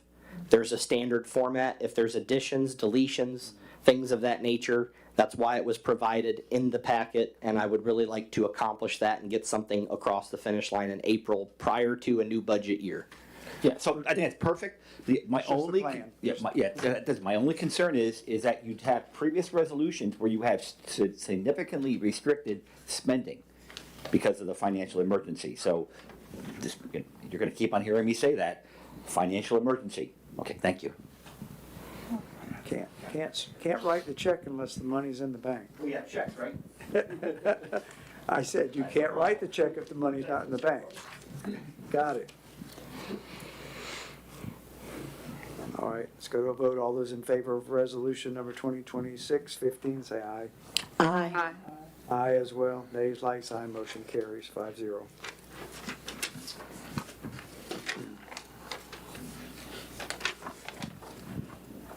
We already did C, so D. Yes. Where are we? D. D is in door, Okay, item D. page 3. Page 3. We're moving along. We're moving along. Mm-hmm.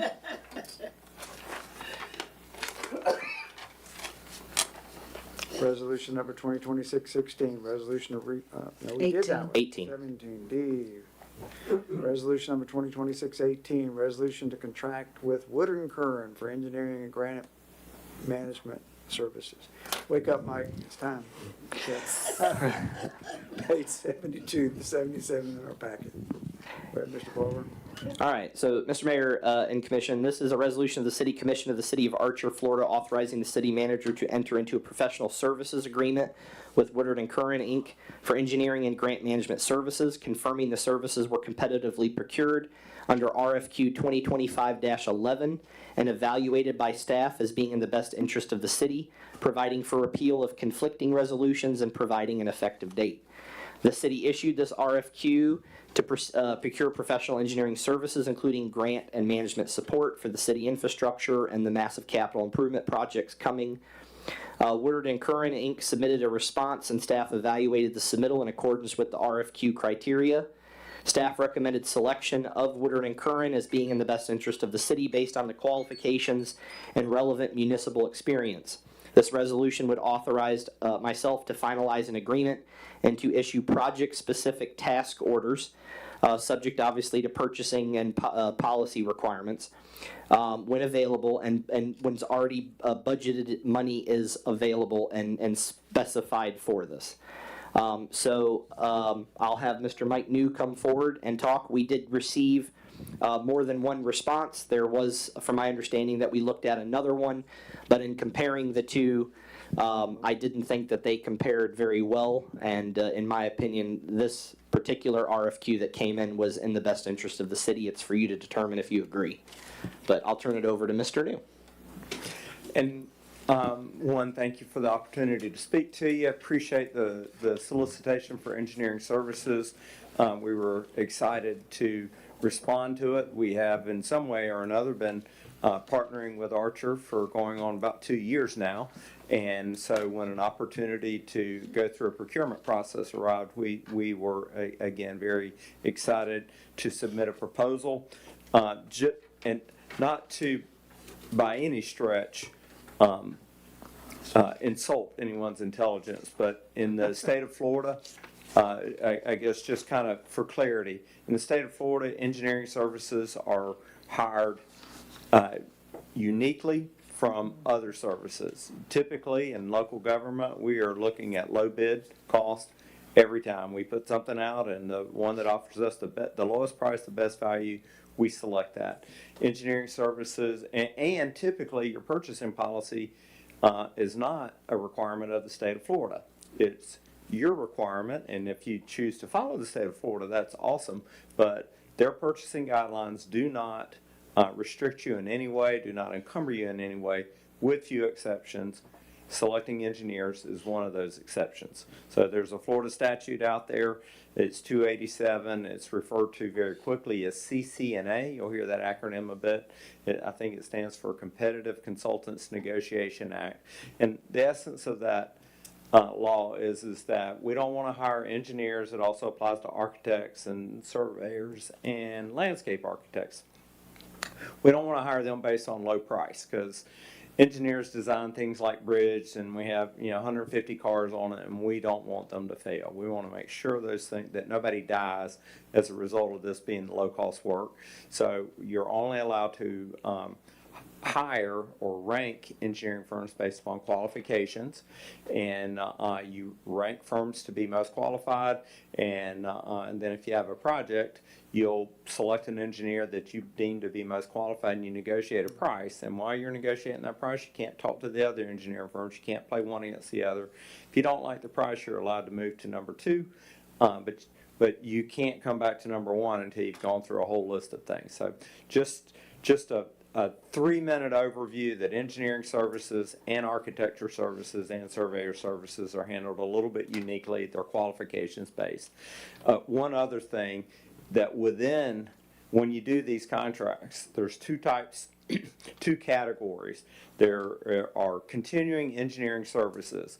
We're not exactly sure what the specific projects might be, but we know they're related to water and wastewater engineering or transportation or stormwater.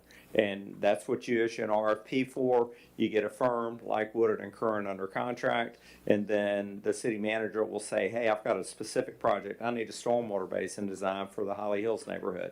And we'll give a proposal, and if it's acceptable, we'll move forward with it. That's a continuing services type contract. The second one is project specific. We're going to build a new wastewater plant. We're not going to select a firm off our continuing engineering firms. We're just starting from scratch. We issue a solicitation for one project.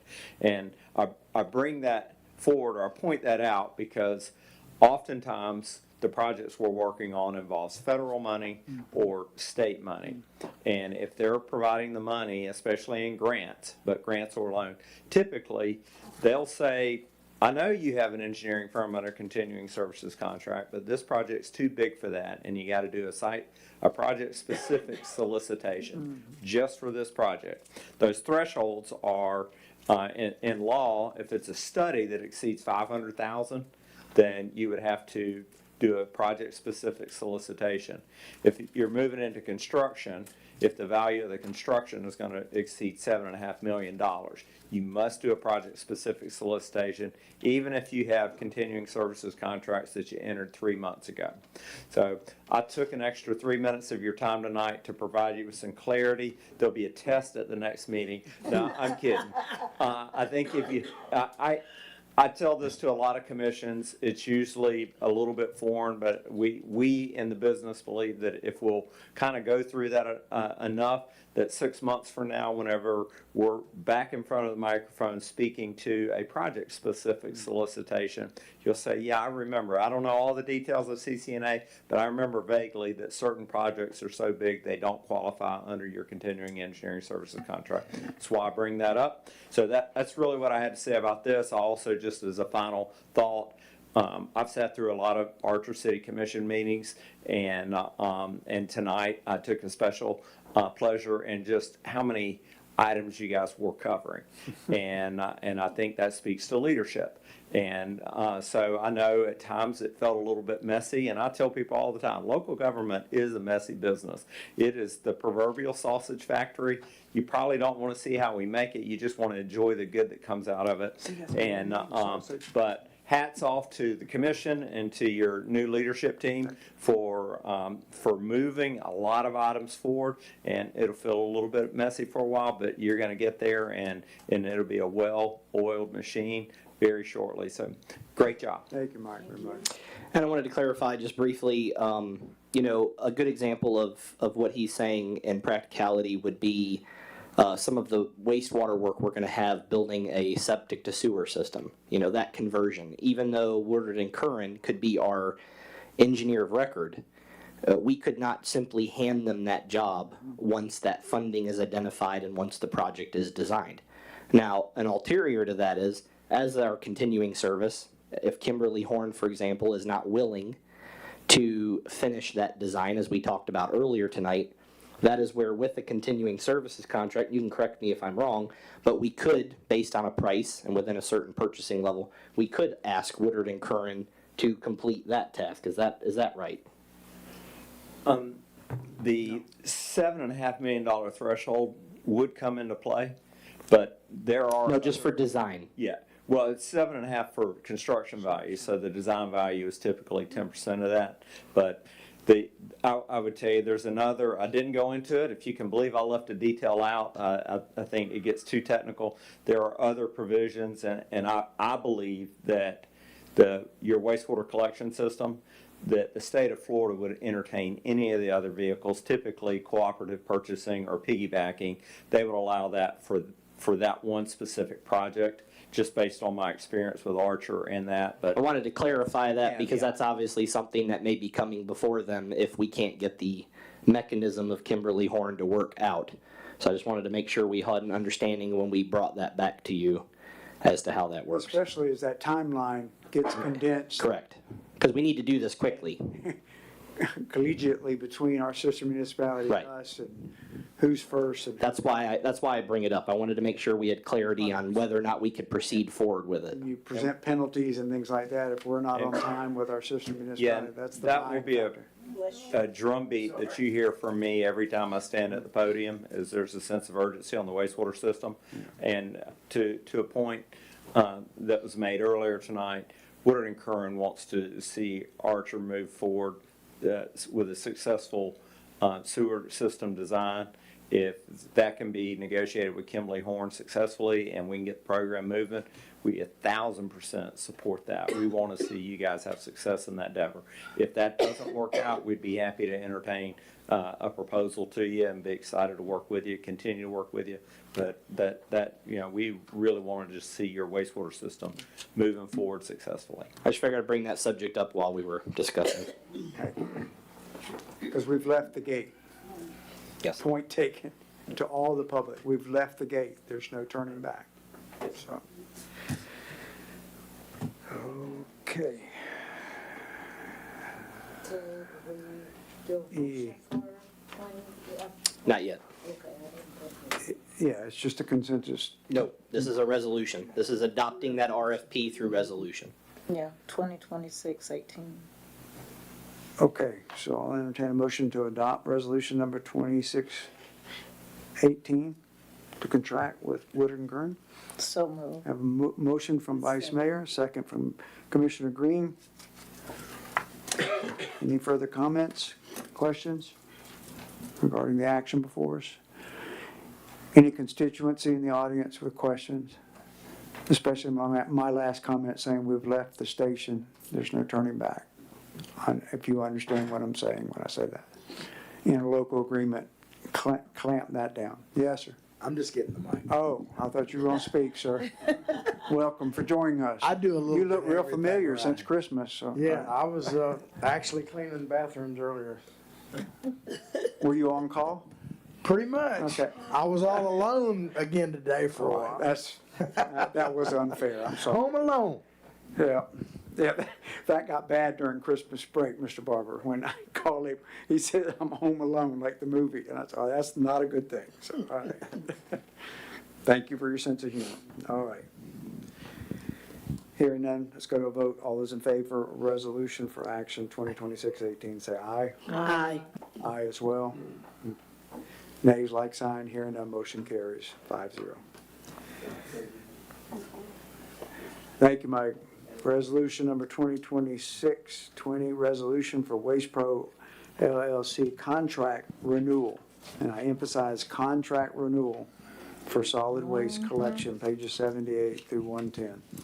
Is a resolution of the City Commission of Archer, Florida, approving and authorizing the execution of a contract for solid waste collection services between the City of Archer and Waste Pro of Florida, Inc. for residential and commercial solid waste, recycling, yard debris, bulky items, and related collection and disposal services, authorizing the city manager to execute the contract, related documents, and take all necessary actions to implement the contract, providing for compliance with applicable law, repealing and replacing all resolution or parts or resolutions in conflict, and providing an effective date.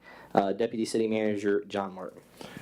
Thank you, Mr. Manager and Mayor and Commissioners. I know you're very familiar with Waste Pro. They've been with y'all for a number of years. I think they serve every city in Alachua County except maybe Gainesville. Is that the one? One of them they don't. But anyway, so this is a contract renewal. If you could put this out to a request for proposal, but I'm here to tell you that if you do, it's going to be more. It's going to be more if you do, even from Waste Pro, even if they became the low bidder, because there's a certain savings you get for just continuing. What that exactly is, I don't know, but my experience is if you were to put this out for proposal, expect it to be even higher than what they're saying here. Now, your contract is basically literally in. This probably should have been done a month or two ago. The good news on that is because Waste Pro has been working with the city, they don't have a problem with waiting till your next meeting to actually confirm this. And the reason why I say you want to wait is because Mr. Barber brought up a couple potential changes, and they did as well. And what they have to do with is the consumer price index for utilities. It's different than the inflation index. And in general, in the past, you've used the regular CPI, but it really doesn't apply to specific as far as the cost. So what Waste Pro is asking, which is, in my opinion, not unusual, is to go to that formula. In other words, it's a consumer price to a certain extent index. It's an inflation index, but it's based on what they actually do. And Mr. Barber agreed with that as well, but he also threw out there that he would like to have the city of Archer, and please correct me if I'm wrong on this, put forward their own utility price index so that you can raise your rates accordingly based off of what the actual numbers and not just what you kind of think it should be. And so the reason you don't have the most updated contract is because a short period of time, the people at Waste Pro, I think y'all know, Dana, excuse me, William, used to be Miller, but she's remarried. They have to have their legal team, Waste Pro's legal team, approve this. They don't foresee any problems with it, but they just couldn't turn it around. The legal teams sometimes work a little slower. Not all of them are as fast as Mr. Ireland over here. And so you should be able to get this back at the next meeting. And so what we're really seeking is, are you reasonably satisfied with Waste Pro and willing to just take this as a normal course of renewal and come back and debate it when they do? Or do you actually want to go out for a proposal? And I can tell you my experience has been anytime you do that, it doesn't mean Waste Pro won't come back as the lower bidder, but the chances are it's going to be higher. Much higher. Much higher. So, I mean, I would recommend that you at least entertain this and see what they come back with. But as a first step, because we can always go out for an RFP if we don't like this contract. Well, you can, and technically, though, they could cut you off from service. The reason why I put this quickly on the agenda is because technically the contract that we currently have with them ends March 31st. Okay. There is no contractual obligation to provide any kind of trash service past March 31st. So for the sake of legality, I wanted to make sure it was on our agenda. Pending those two changes, The shall clause, and you guys can go down and read in the staff report. I'll look at it for you. So it's actually in the resolution. Section 1, approval of the contract. It says the City Commission hereby approves the contract for solid waste collection services between the City of Archer and Waste Pro of Florida, Inc. in substantially the form presented to the City Commission, including the changes of dates, because it's the old contract, and the CPI for the City of Archer, and the may, and they want to change it to a shall clause from the presented contract, subject to renew and approval by the city attorney as to form and legality. So basically that's saying if the only thing they come back and change is names of the commissioners, my name, which was formerly a different city manager's name, the dates now that are April 1st of 26 to the 5 years to the next. Other than that, and changing the may to the shall on the presented contract on the CPI clause, if those are the only two changes, you could approve it pending this resolution tonight. I'm okay if you don't, but I just wanted to make sure it got on the agenda because technically we're in breach of contract if we don't renew this by April 1st. And document to them, we're looking Correct. for the contract. Correct. And at least it's good faith for them to see this on an agenda. If you guys want to wait till next month, they have in a gentlemanly agreement agreed to allow us to wait till next month. But that's totally within your purview. But those are the only two suspected changes.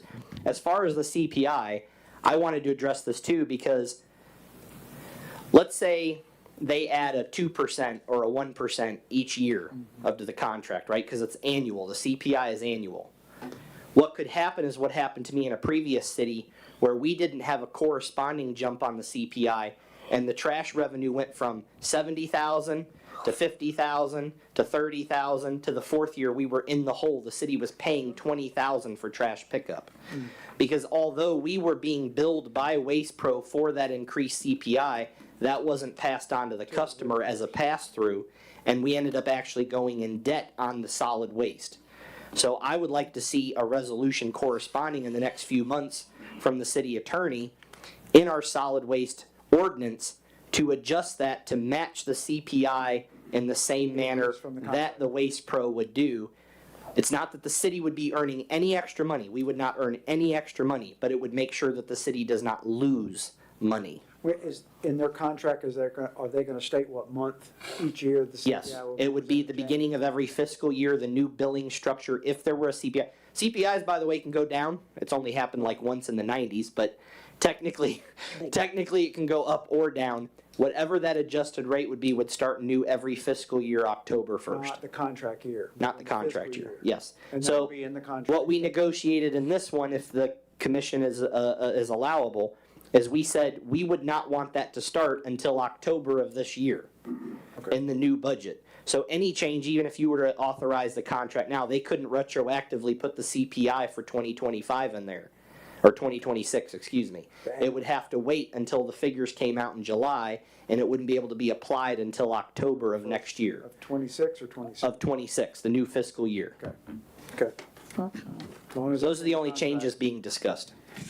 Okay, what's the pleasure of the group regarding contract renewal at this time? For a scale of economics. I'll make a motion to adopt resolution 2026-20, resolution for Waste Pro LLC contract renewal for solid waste collection. Have a motion, do I have a second? Have a second from Commissioner Green, first motion by Commissioner Fiore. Any further discussion or actions from the dais?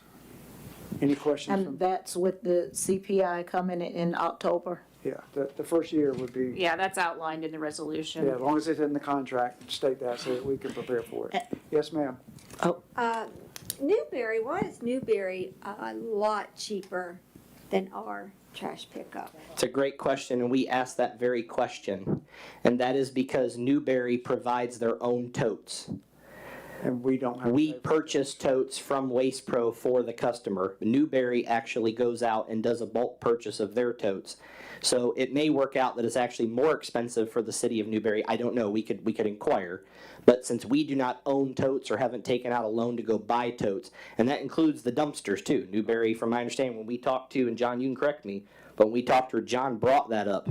And they said it was because Newberry did not have the same contract language that we did, and that there were different They services include provided. Commercial and industrial applications. They also We can- don't. right. We do residential only, and that's where the tote consideration came into it. They expense the totes, they replace them, at no expense to the city of Archer. This is going all the way back to Waste Pro. So the base cost is more because they provide that service, whereas they don't in Newberry. Right. Is there anything in the contract to make them accountable when they don't pick up the trash? Like, there's a lot of people that they miss, and there was complaints. She's speaking to the complaint situation with things happening. And Absolutely. whether we put in a complaint, from the city then calls on behalf of the citizen, or the citizen called direct to workplace. Technically, the way the solid waste ordinance works, the city resident is a customer of the city, although we contract that service. So that has been a failure by the city in the past, and that's something that we will do absolutely our best to do better on. Improve. And what needs to happen is we need to have someone in the office cross-trained specifically to be the point of contact for any complaint, And document. which is what I've done in a previous city. They had one designated person. They had the relationship. There it was with a different waste company, but they were the point person. Emails, calls would come into them. They would document those issues, and they would get reductions on the bill when the bill came in from that provider, and then we would pass those on to the resident if we got that reimbursement from the provider. And it was tracked as far as compliance. And Correct. how But again, that has to be a program that's internal to the city, and that hasn't been done in the past. And I apologize for the past, but I can only move forward. I got one last question. Okay, and I was gonna say, I'm not sure, whose trash or recycling was not picked up. But I have had people reach out to me, and I've called Deanna, and immediately, Waste Pro has sent people to pick up, for other people, once they call me and I reach out. So they, in that sense, they have done better, cause, Wow. Yeah. Because you used to not like Yeah. waste program. well, it wasn't that I didn't like them, The they service- just, the service yes, wasn't they, consistent. right, Uh, but. I think they it's have still done not better. consistent, because I can go Yeah. for a very long time, yeah. Get missed. Yeah, But do completely, you my have- entire needs to be road. tracked. Have you reported it? Yes. Okay, And it needs to be tracked better so that we can have it. We will work on the tracking system. That is definitely an area of improvement. Anything that else? we I'm not can- saying that the employee didn't we make gotta- the call. Yeah. I'm just We have saying 10 that more the items end to go result didn't work. Yes. We had a former manager do the cost analysis for us to pick up our own trash. And he said that in the long run, it would be a lot cheaper for us, even though he realized there was upfront costs.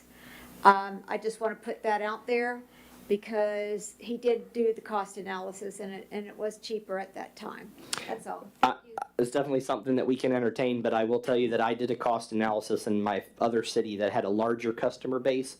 And I can tell you that in my understanding, and anybody in the expert industry will tell you, that until you get to the reach about 5,500 customers, it's not cost effective because the equipment is so expensive. It's not the dumpsters or the totes. It's either renting or purchasing the trash trucks, and they are astronomical as far as repair.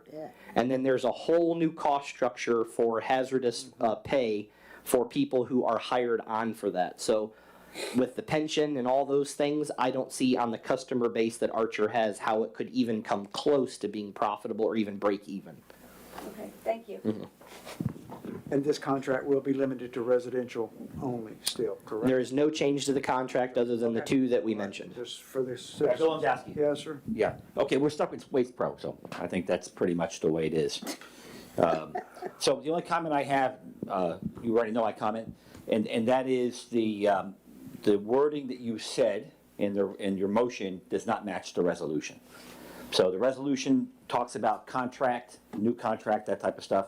So it is, it's a contract renewal, so the attorney needs to massage what's in here.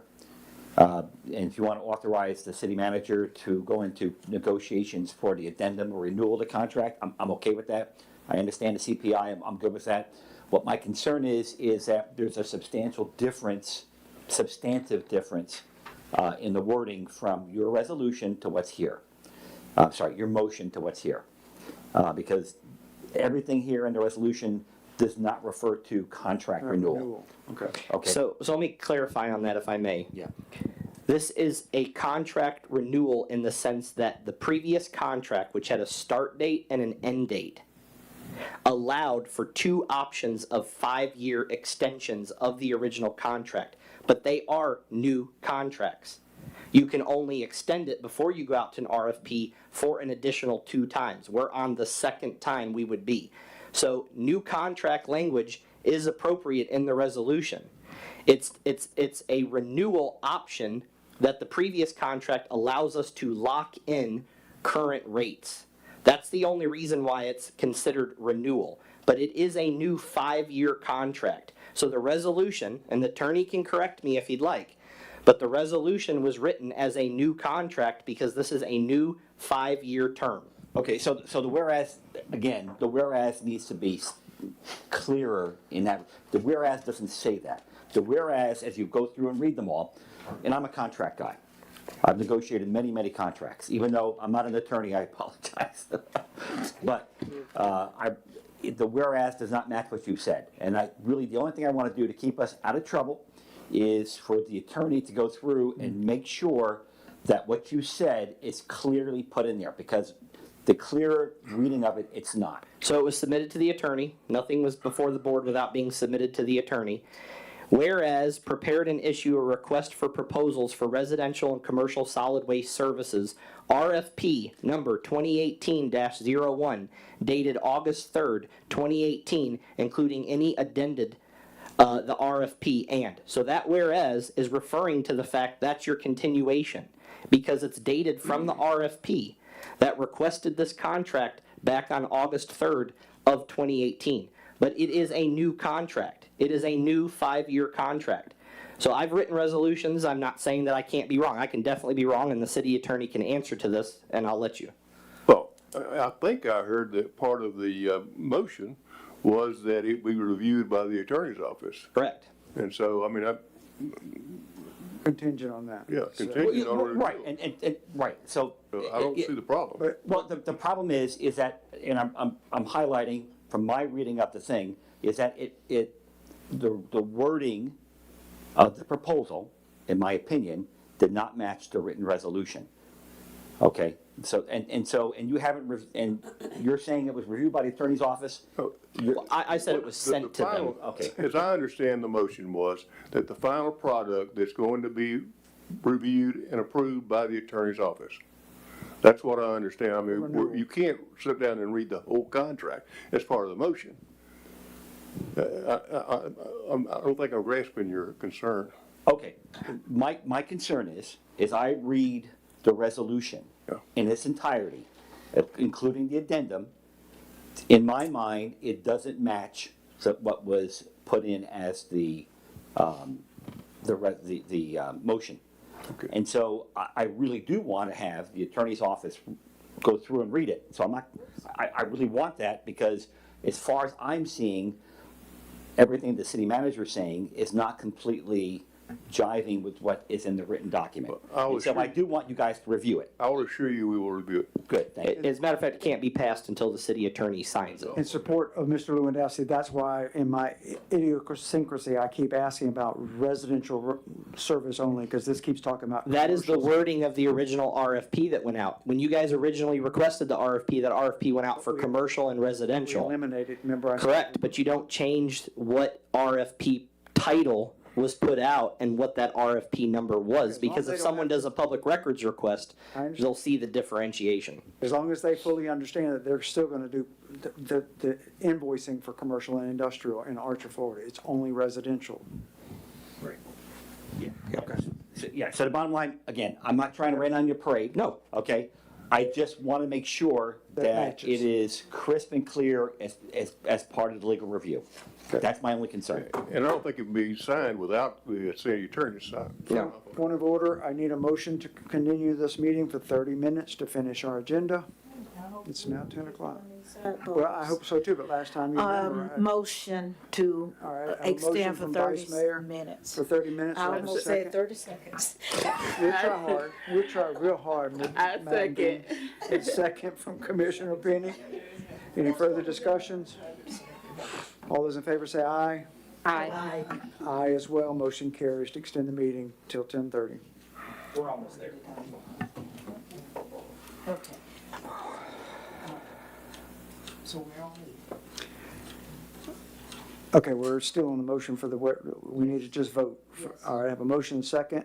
Motion from Commissioner Fiore, a second from Marilyn Green on producing the renewal of the contract with Waste Pro. Say aye.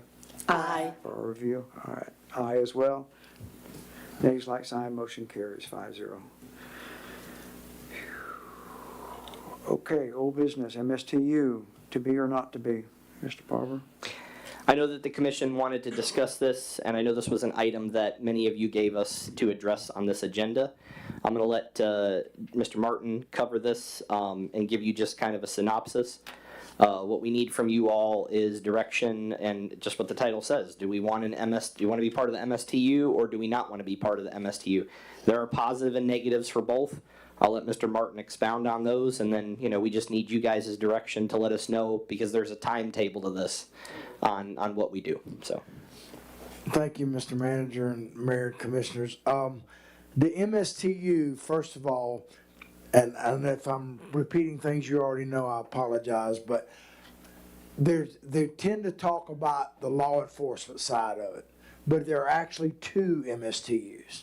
Municipal Serving Taxing Unit, and basically what the MSTU does in theory is that if you live in a city that doesn't have its own police force or own fire, which I don't think anybody has fire anymore, then and you're not in the unincorporated part of the county, they're charging you for the services. So they put a property tax on your property tax as a resident of Archer.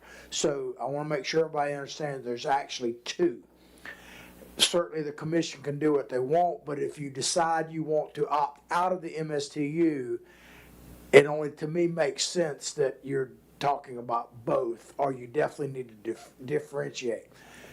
The biggest difference between the two is who actually has a say in it. Now, the county commission is the ones that basically you pay your taxes to, and then they disperse the money to the various things. What happens with the law enforcement is you obviously have a political component in there beyond the county commission, because the department is run by the elected sheriff. So they actually make decisions about how to implement the plan within whatever zone that they're doing. So it's a little bit trickier because that sheriff does not work for the county, whereas the fire chief does. There's a difference. So the biggest question people ask all the time is about 911 calls and that type of thing. I'll specifically ask about this, and I'll get into that in a second. I want to miss this point. So basically, if you want to opt out of the MSTU, according to your current contract, and they're both basically the same in this regard, we need to notify the county commission prior to them completing their budget negotiations, because in fairness, they say that you need to tell us you're not going to be in it so we can budget accordingly. If you go beyond that, you can still opt out, but then you're negotiating with the county commission. In other words, if you want to opt out now, you basically notify them you're opting out. We'd have to bring a resolution to officially do it at the next meeting. You do that, and then you're out. If you wait and decide later, the county commission could say, well, you got to negotiate with us, and they could say no, and you'd be in it for another year. So that brings you to the question of like 911. Essentially what the MSTU guarantees you, and I'll talk about law enforcement primarily, is it guarantees you an officer in the zone. It doesn't mean that there's a sheriff's deputy inside of Archer 24/7. It just means that there's one in the zone. The zone's pretty big. Now people ask about like Newberry. Newberry is in the MSTU, but they also have an enhanced service that they contract independently with the sheriff's department, and that, depending on what their contract says, guarantees them presence in the city potentially 24/7 if that's what the contract says. But they pay an additional fee for that. I think they're the only ones that do that currently. The cities that have their own police force, whether it be Gainesville, I think it's Gainesville, Alachua, and High Springs, they're not in the MSTU because they have their own police force, okay? So, you ask where, people ask me, well, what about 911? They're going to come, but, and please don't misunderstand me, I'm not judging the sheriff, I'm talking generically about a sheriff, doesn't matter who's in the position. They could literally decide, okay, well, because they're not paying for that patrol service, we're gonna have somebody in the zone, but they're gonna be stationed out there at Parker Road or something, which would mean, obviously, it would take them a lot longer to get here. So that's something you have to consider. With the fire, you're also, now you have a firehouse. I know there's always a little contention there, and I know a little bit about your history. And when I say this, I'm not saying they would do this. I'm saying I have seen this happen before. If you opt out of that, then they might say, well, we don't need to operate a fire station in Archer anymore, even though y'all had traded it or sold it or whatever. They could literally, they've done this on the east side. That's why you wonder why they have a fire station in Orange Heights, for instance, is because they were bickering with Hawthorne about that. That's why. It simply is. And so you do open yourself up for potential issues. I know a lot of you already know this. So essentially what we need from you is a decision whether you want to pursue actually opting out. I know you've talked about that in your meetings, that type of thing. If that's the case, then we're going to have to instruct the attorney, and the county attorney will work with our attorney to craft a resolution to opt out. And you probably need to do that at your next meeting, in all fairness. Otherwise, you're going to have an issue with that. If we don't do it tonight. Yeah, I guess you could say that to them tonight, for sure. Yeah. The only other thing I'll throw out there, and this is just for you guys to consider, and Mr. Barber has talked about this with me quite a bit. His opinion, and I share it, although I'm not a legal person, is that there's a very high likelihood that all the property tax for this type of stuff is going away in the next 2 years. Because the legislature is putting that out on the ballot, essentially. So I just want you to understand all the different ramifications of what you're doing. How the sheriff, whoever that person may be, in this case it's Mr. Chad Scott, but it doesn't matter to me, whoever's in that position, they will determine what it means to put an officer in your area. And there's a political component there. My guess is that they're not going to want to spoil their relationship with you. They got a free substation right now for an office too. But the fire is different because of who actually makes the decisions. The county fire chief actually makes those decisions. Right. Right. Even though the parameters of the agreement is essentially the same. Okay. So again, I just want to reiterate that if ad valorem for homestead goes away and potentially is implemented in the next 2 years, that this is a non-issue because the revenue is going to go away for them regardless. And you could still have an MSTU in place that they have to find a way to fund. But to antagonize is definitely something that we can do. And it may be in the best interest of the residents, and that's for you all to determine as their elected representative. But there are possibly consequences to doing that because there are people on the other side with the same funding issues that we're having, that everybody else is having. So I just want to make sure there's a balanced viewpoint. There's no, this is the best way and this is the worst way. It's just depending on what direction you want it to be. But we have to own what the results of that are. And Mr. Barber, I personally respect that, there could be the political advocacy, adversarial, well, you did this on purpose. But we can't forget, as Mr. Lewandowski stands up here repeatedly and says, we are in a financial recovery status. And this is on the table and has been in fact, last year we said we thought we did this for our budget period and we missed the deadline. That's the only reason we didn't do this last year. And then we raised our taxes, and in respect to Mr. Trufano and people like that, what's going to be in it for us? Yes, there's a decision that they could advocate for no service, but that by state statute, that's not a card out for them. They have to serve us. We have provided to the citizenry in saying that in our budgetary process, if we opt out in our financial recovery, that savings goes back to them. It may be anyway legislatively if they take that away from Tallahassee, but we're not in a position. And again, and I want to clarify, I'm not against removing from the MSTU. I'm not advocating for that. All I'm saying is let's be realistic about what the potential outcome of that can be, and let's be prepared for it.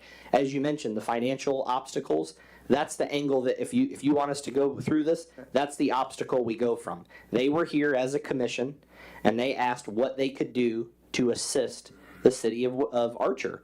We could say one of the things that you could assist us with, for us to understand that we don't want to not participate, we can't afford to participate. So there's definitely a way of messaging that. Is our plan. Which is the truth. Yeah, it's. But I just want to make sure we all understand and that the residents have an opportunity to understand there are sometimes, because I've seen it in my own county, political retaliations for this type of thing, and I don't want them to come back and say, why didn't you tell us? And that's all. I have a question. So we get rid of it, ad valorem taxes go down.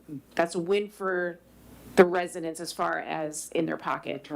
But you make the comment, Mayor, that we're in a crisis for money and we need to pay back. We're not going to see any additional revenues from that, just so everyone's clear on that. So it's not going to help us with our.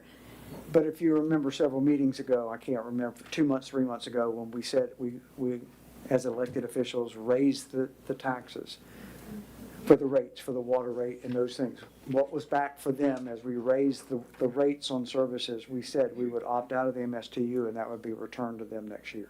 That was part of our plan.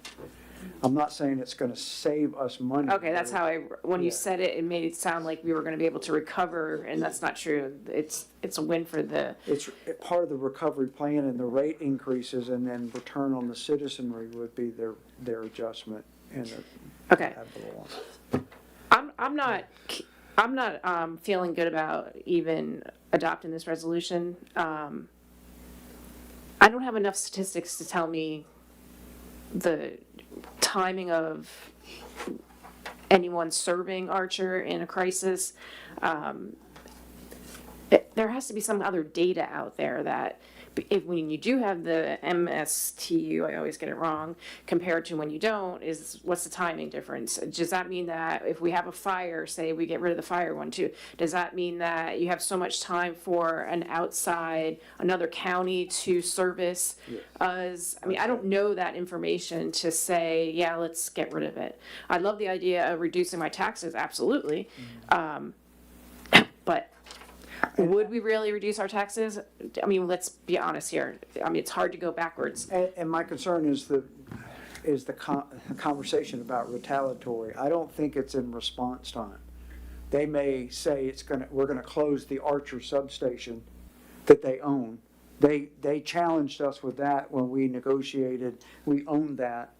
They leased it, they being the county, for a substation, for the fire station for how many years? 15, 20 years. Then they wanted a new roof, wanted no lease increase on it. I get that, but I don't have. That retaliatory situation was when then they said, well, we'll just move the substation to Parker Road. They still have that option to do that based on growth. They can do that whether we have the MSTU or not. They still. But there must have been a reason why we started it. I mean, were we not getting service when we said, oh, we're going to increase our service time by putting this in? I don't have enough information about it, so I'm not comfortable passing it. I'm not saying that it won't pass with the rest of you, but I'm not feeling good about making a decision tonight on something like this. That's not my opinion. Okay, let's have a motion on the floor before we go into full discussion. If we don't have a motion, then it dies for lack of a motion. Is there a motion to consider? Well, to clarify, there's no resolution connected to this. Yeah, it's not a resolution. So this is a item just for you all to give us direction. So we just need a consensus on this one. A question, I think it might need to go to a vote though, or you're gonna be spinning the wheels for nothing. okay, Mr. Mayor, Yes, ma'am. if I can ask this question, because I can't remember the amount.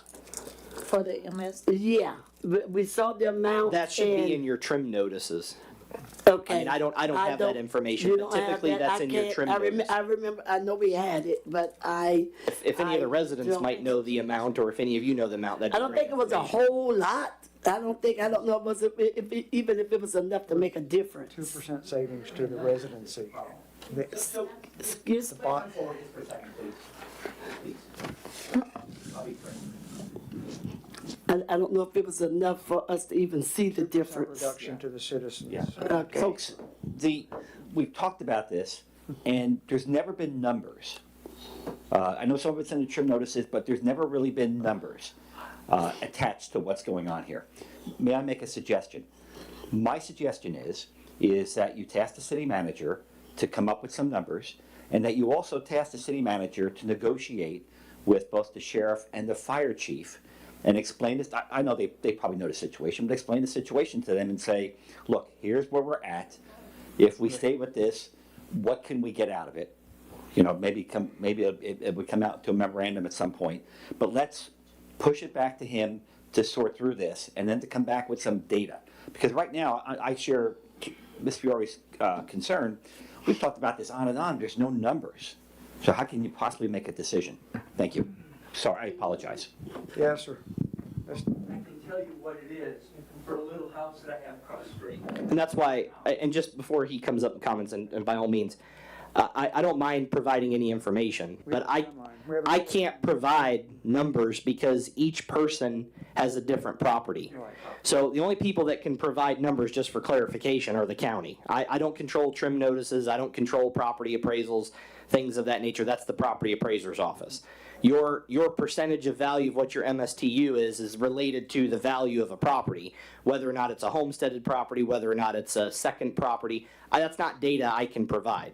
It's data that we could request from them, but that's going to be something that they don't have to fulfill as a city to say, tell us all of our residents. Nor will the fire chief, nor the sheriff give us accurate answers on opting out of MSTU and response time. In respect to the vice mayor reaching out, I mean, one of your homework assignments months ago, what was that, 6 months ago, you tried to get specific info. What do we get if we opt out of the, or what do we not get? There was never any response times, I don't think, Vice Mayor, was there? There wasn't, but let's hear what he's got. And the fire chief is certainly not going to do Just to give you an example, $56,000 for the little house, okay? And sheriff law enforcement, $176.54. For fire services, $205.27. But that may not be all of that is not your MSTU. Some of that is a tax that you would have regardless of whether you were in Gainesville or High Springs. Some of that's just part of your normal property. What we'd need them to break out is what percentage of those, and if you're saying it's 2%, it's 2%. But it's of each one of those charges. It's the millage. It Yes. does the millage on there, Yeah. and that's the number. Yes, sir. With the millage. Yeah. Because yours, it separates by the public library, correct? There's one for the library. Yep.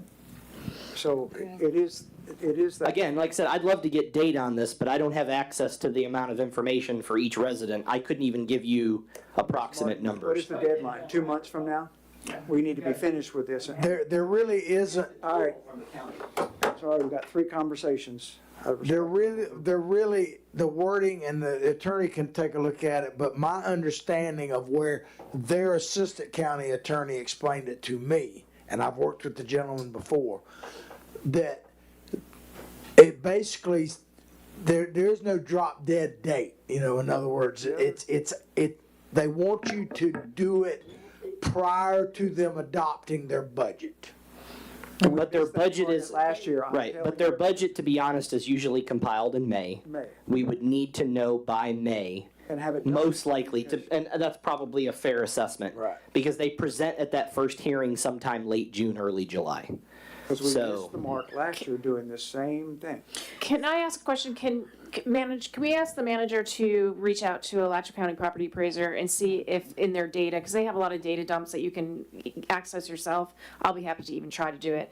And they should be able to give us a figure how much was collected in Archer for each of the sections. If you don't have time, I know you're crazy busy, but I'll be happy to help. And then bring that back to us and give us a figure that this is gonna save the residents XYZ And then we would have a number, and then is that going to be enough savings to justify not having Okay, so th- if I these get this, we're anymore? gonna table this, get further information and bring it back as an agenda item for April meeting and make a decision. I do not wanna take this to May. For that purpose, what is our inclination, right? So if I put a resolution, do you want a resolution Opt out. to opt out, and then if we don't pass it, it just dies? Or do you, or, you know, how, what is the inclination? I know I missed part of what was being said, but when I was coming in, you were talking about speaking with the county and proposing that it's not that we don't want to, but at this point, we can't afford to. So I would like to go at the angle of petitioning them to help us with this, you know, where we don't have to pay, but we are still able to receive the services. Will they even allow that as the commission, if that is who we have to talk to? I think that we should do that first, and then we'll know. In addition, I do think that if we could find out numbers for the city, then we'll have a better idea of what we can and cannot do as well. Here. I'd like to make a motion for the inkling to be to opt out in the resolution, so that if it dies for lack of interest, fine. With the numbers reviewed, fine. But the preparation for the resolution is in a timely manner that we hit the timeline. Because we're 8 weeks out. We're not gonna have time to hit it if we don't have an opt-out resolution. Otherwise, we continue the MSTU. I second. All right, so we have. Based on that we're getting the data from, Right, I mean, it's twofold, but the exercise to opt-out resolution is prepared for us so that we hit the timeline All right. for that savings to our citizens. So we have a motion by the mayor and a second by Commissioner Fiore. Any commissioner discussion? I'm just concerned, as the city manager said, I'm afraid of retaliation myself. My theory is always safety first. And we've been having great police presence. Yes, in the city, since Mr. Scott been in the chair. And I would love to see that continue. So I don't want any retaliation. I just believe in safety first. My opinion is if it may stop in a year or two anyway, Commissioner Green, I'd rather be safe than sorry and see how it play out in another year. Because if we don't have to pay it anyway, and it completely stopped, you know, it looked like we working with them and they're working with us. I do want our city manager to talk to them and see, can we get a cut, or how can they work with us that we don't have to pay as much, but if it might be over in like a year or so, I say just go ahead and pay it for another year and see if it's gonna end.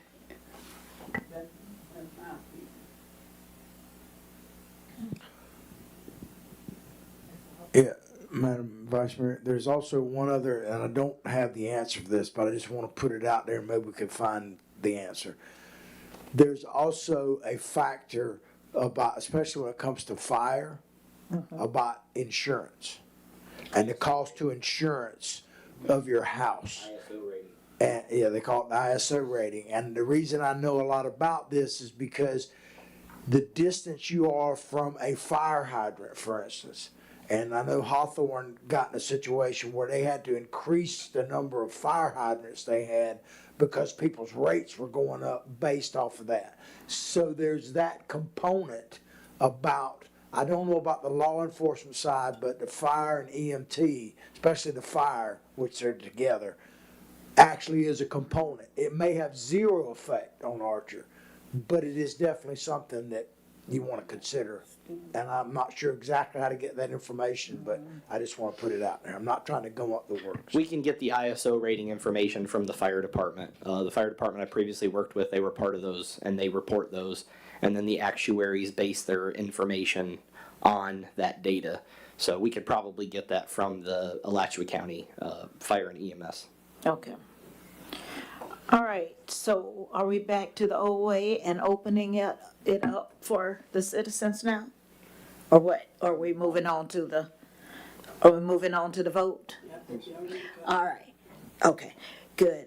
All in favor of the motion on the floor signify by saying aye. Aye. All opposed likewise, aye. Okay, so I didn't, where were you? Motion carries 5-0. That Oh, then- wasn't, that did not, cause I'm sorry, said- That was 3 to that was 2? 2-3. Did you change your vote? 3 to 2. No, wait a minute. I voted against. I voted against. Against and against. So it's 2-3, ain't it? 2-3. Okay. That's what I crossed We it out. voted against having a To opt out. resolution. They're opting out. To opting out.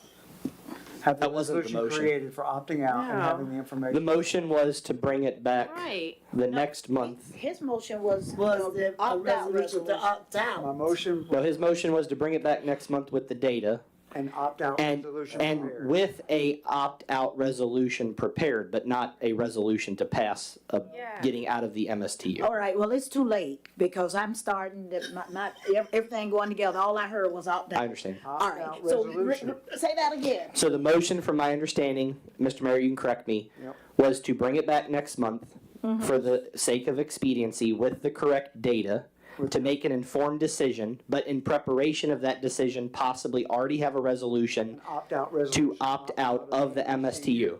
If you didn't vote for the resolution, it would die, and then we would remain, but it would be discussed next Resolution month. Be prepared to be Perfect, considered. because that's what I wanted. Thank you.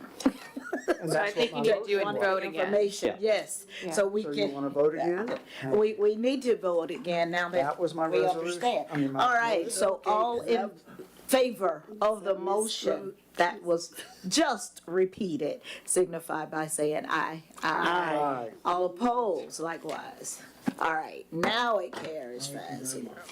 Okay, I'll consider extending the meeting 20 more minutes. See? We have 1, 2, 3, 4, 5, 6 items. I entertain a motion to go to 10, So moved. 50. I have a motion, 10:50. I second. A motion, second, extend the meeting 20 minutes. Next item. All right, we're gonna go ahead and move beyond, because we've already gone over item 7B, surplus property. I think we've all explained that. You guys have given me clear direction during the staff report, so we're gonna move past that. Next is Resolution 2026-17, a resolution of the City Commission of the City of Archer, Florida, authorizing the city manager and staff to initiate the auditor selection process and issue a request for proposal, RFP, for independent certified public accounting services to conduct the city's annual financial audit for fiscal year 2025, providing for compliance with Section 218.39 and Section 218.391 Florida statutes and the rules of the Auditor General, authorizing a designee to conduct negotiations as permitted by law, providing for appeal of conflicting resolutions, and providing an effective date. This is basically asking just for you guys to give us a resolution to go after an RFP. We cannot piggyback on auditor services. It is my recommendation that we do not do a continuing contract with our current auditor, but we go out there and see what is available. But again, that is totally up to y'all what you want to do. So moved. I have a motion I from second. Vice Mayor, a second from Commissioner Sini. Any Bless you, further bless you. discussion from the commission? Hearing none, any concerns or questions from the constituents in the audience regarding going to an RFP for auditing services? Hearing none, let's go to a vote. All those in favor of Resolution 2026-17, RFP for auditor for 2025, say aye. Aye. Aye as well, nays like sign, hearing none, motion carries 5-0. Next item, Resolution 2026. 2026-19 has been brought before you. It's been voted on before, but unfortunately, the DEP refused to accept it because we had changed anything to their document. They seem to be a little bit stubborn, but that's okay because they give us a lot of money.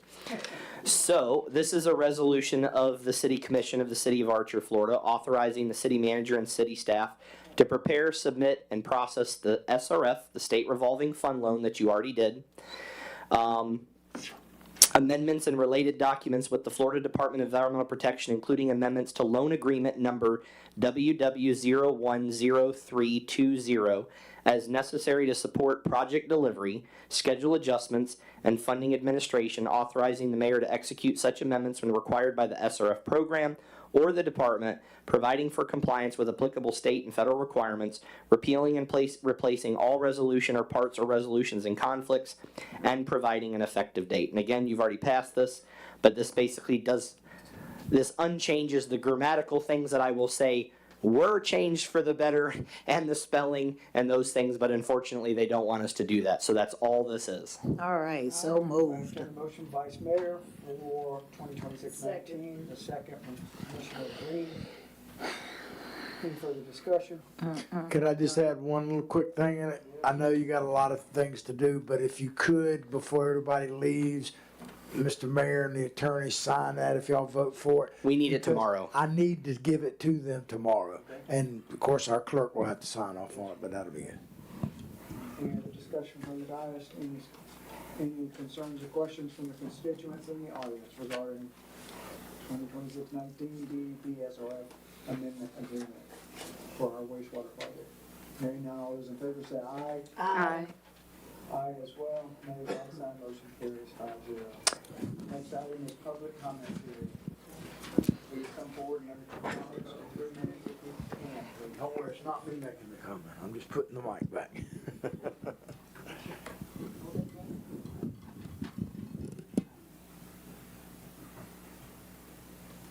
Lori Costello, citizen. I want to thank Mr. Barber and Mr. Martin for everything they did with Roberta's repass, for Roberta's repass. And I also want to thank Calvin and John for the work that they did at the community center also. And also, Steve, yes, thank you, I'm so sorry. Yeah, sorry, wrong name. And I want to thank Commissioner Penny and Mayor Hope for what they have done also. I was also extremely impressed with the communication from Mr. Martin and Mr. Barber too. We haven't had that great a communication in a long time, and it just feels good to have managers and people at City Hall that really dig in, and it was a good feeling. I really think that y'all should have 2 meetings a month, at least until we get up and running. Sitting back there, hearing, this needs to be done, that needs to be done, that needs to be done by a certain time. You got too much business that you have deadlines on, and meeting once a month that just don't get it. Plus these meetings go very long. The citizens there wasn't that many citizens that spoke for Roberta because we were tired at that time too. So it's just, you need to meet the deadlines. We need to get things accomplished and done. And so if y'all had the 2 meetings a month, I think it would work out a lot better. And not to say that has to be forever, but just until we can get back on track again. Thank you. Yes. Charles Stefano, thank you. Yeah, just a few comments. One thing I'd like to ask Mr. Barber and Mr. Martin. I typically jog Southwest 154th and the Archer Trail and all that stuff pretty regularly. About a month ago, during that entire month, so this was before Mr. Barber coming on board, I would at least once or twice a week pass the Public Works truck. I think the one day I stopped and chatted with the guys there. I think John was driving, there was another person in there. I was like, hey guys, what's up? And it's typically about 4 in the afternoon. So the answer I got was that they were just driving around the roads looking for downed tree limbs. So what I would ask you to do is, I would suggest that we stop that immediately. One, because the truck is a diesel truck, and two, there's 2 men in it just driving around. What I would say is maybe when you send the water bills out, you could just put a little note to the citizens that says, should you see, which I think most people do, but should you see a downed tree limb on your road, call the office and we'll come take care of it. But it just doesn't make sense for me to have 2 guys in a truck driving around. Now, this was, I pretty much do this weekly, regularly, and it was pretty much for the entire month of February that I'd see them at least once or twice on Southwest 150. It's a limestone road that runs towards the bike trail there. So I don't know if you're aware that that's what they're doing, but I would suggest we look at that. Maybe we can stop it. The other thing I wanted to ask you guys to reconsider is, given our current financial situation, this rug's probably not much worse than mine. I would not replace it at this point. You were talking about replacing the flooring here, so I would urge you not to do that. And lastly, it's been a long meeting, but I'm really encouraged about what you two have brought to the city. I want to thank you for all these great ideas. It's like we're back trying to run a business again and hold people accountable and put procedures in place, and it's encouraging. So thank you very much. Appreciate it.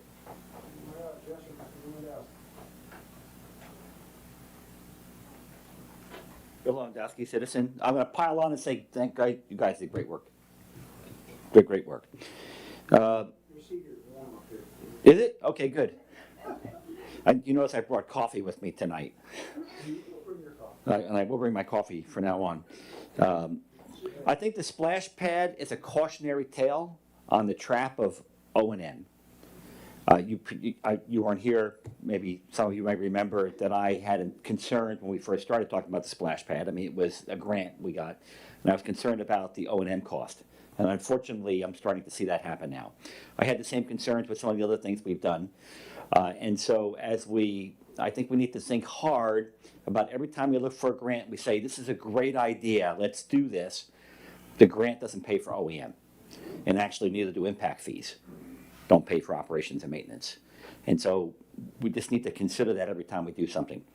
I look forward to hearing the status of the concrete batch plant site plan from the attorney's office. I know, sir, you don't have any idea what that's, I'm sure you weren't briefed on it. But I've been asking for that now. It's going on close to 10 months. And so I'm really looking forward to hearing from the law firm a formal answer on that. I'm concerned about the cost of being a resident here because we're going to be surprising people with the cost of sewer. You know, their sewer bills, their wastewater bills are going to be high. We're going to be increasing the cost of our trash, almost certainly. And so it's going to be a shock for a lot of residents. They've talked about sewer, it's a great thing, wastewater, you know, humma humma. What do they get the bill? I'd like to hear some details when you guys go to these meetings for like Leagues of City, Regional Planning Council. I think it was great tonight that we had some additional detail on what that was being discussed, but there are some of these things at the regional level that really impact us as residents, and I really would like to hear those details. You don't have to say it at the meeting. If you can include it in the packet, that would be great. One of the things in particular I've been concerned about are some of these bills going through the Senate right now in regards to developers being able to increase density. I mean, we have some agricultural area zone agriculture developers have purchased, and I'm really concerned that we have comprehensive plans that do not take into account this possibility they can turn around and increase density on us if these bills get through. So these are the types of things I think need to come up and would really be nice to hear from you guys. The last thing is website. You probably have read the paper that local firms have been sued over their website, these ADA things. we talked about this a couple of years ago, and so I think it's prudent to go back to see to make sure that our website is ADA compliant. Because we know there's an attorney, I think, down in South Florida that's going around suing everybody they can find. Satchels has beat them at their own game. I don't know how we are. Thank you.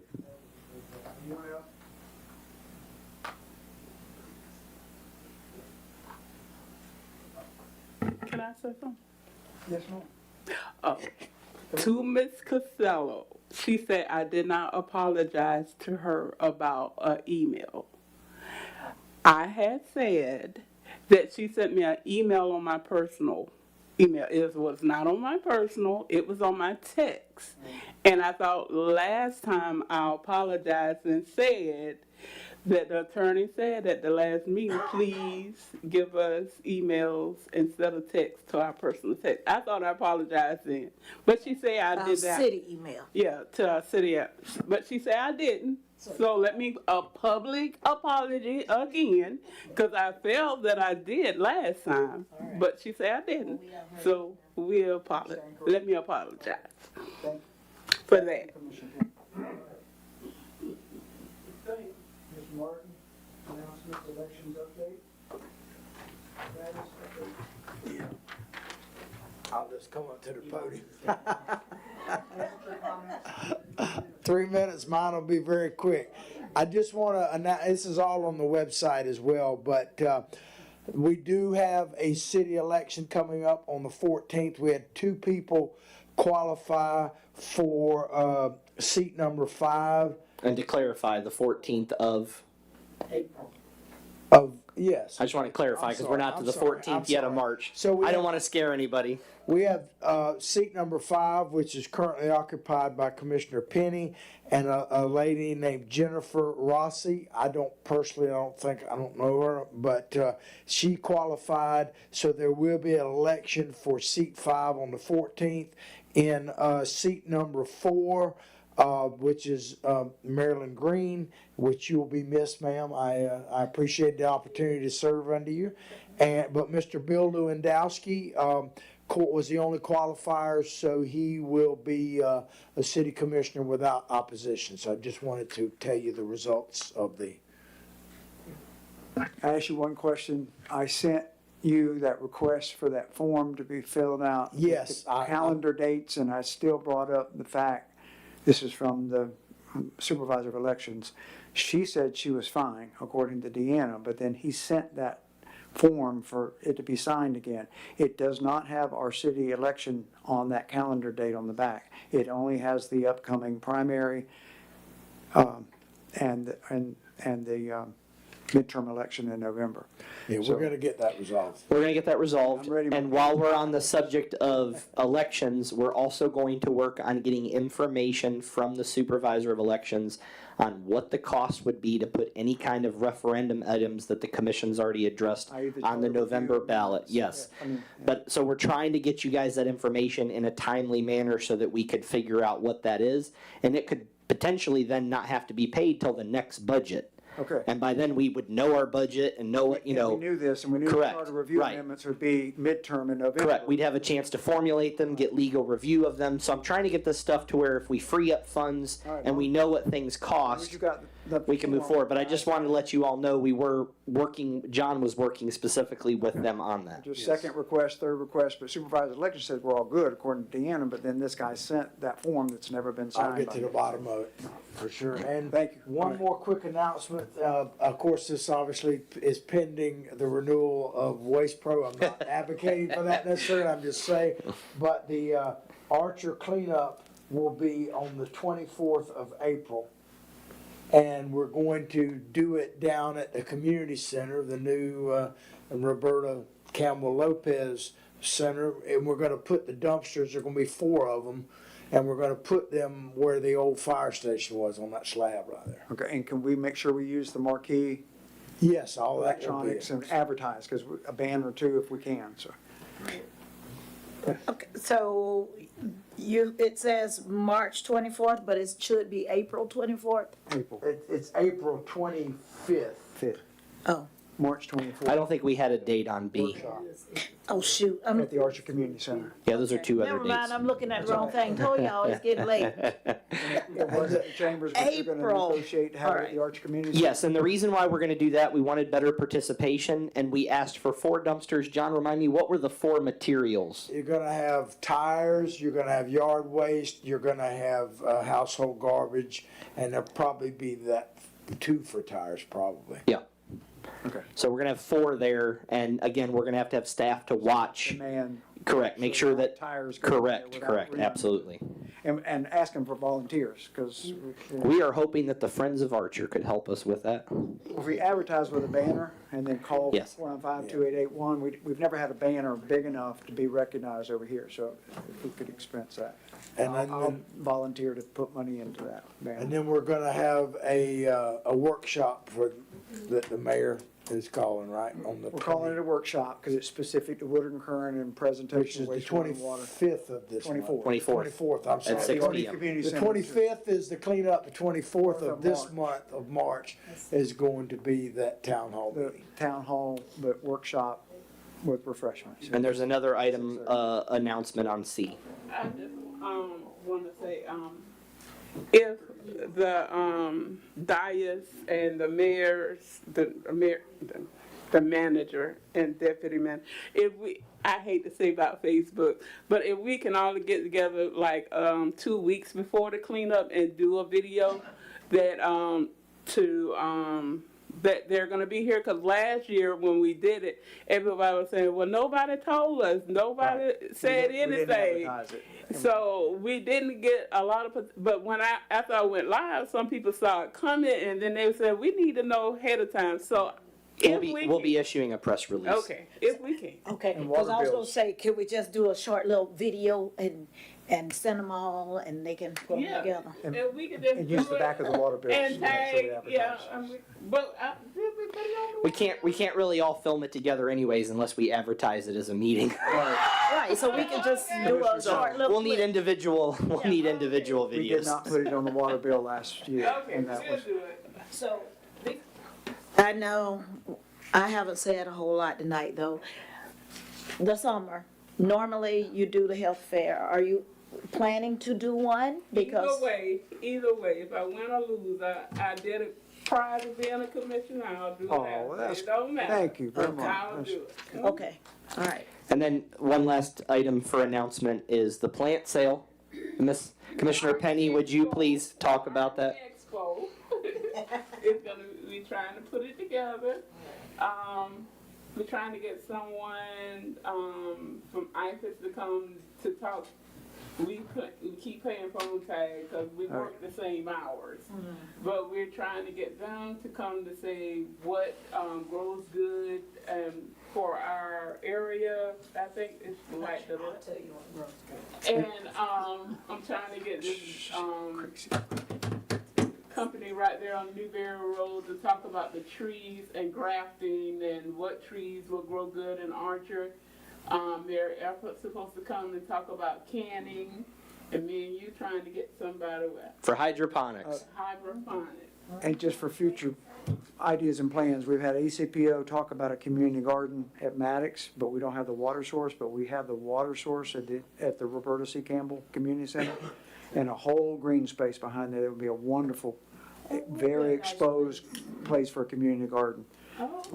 Just for thoughts. Sounds like a great project for the Friends For of the Archer Friends to of Archer, launch. and exposure as people drive by to see truly community out there. Okay. Anything else for the good of the country, this meeting? One last item, Mr. Mayor, and then you can adjourn. It's not an item to be considered. I just want to thank the staff that is here at the City of Archer because they've embraced some of these changes, and that's hard. And a lot of them had what I would consider PTSD. They've seen so much changes and they've seen so much influx. And you know, to go to work every day and be scared for your job all the time is a difficult thing to then embrace change. I secondly want to thank the residents. There's many residents that have reached out that have given me the opportunity and Mr. Martin the opportunity to meet with them, talk to them in their businesses, their homes. So they've been very welcoming, and I haven't given them all roses and, lollipop speeches. I mean, there's some hard discussions that have been had, but all of them have been extremely respectful, and I've really gotten the sense that the residents want to see a shift and change in the direction that the town's moving. And then last, I want to thank all of you for the opportunity, and I know Mr. Martin would agree with me on all those comments, so. Thank you, sir. This meeting's adjourned at Appreciate you all as well. 10:48 PM. All right.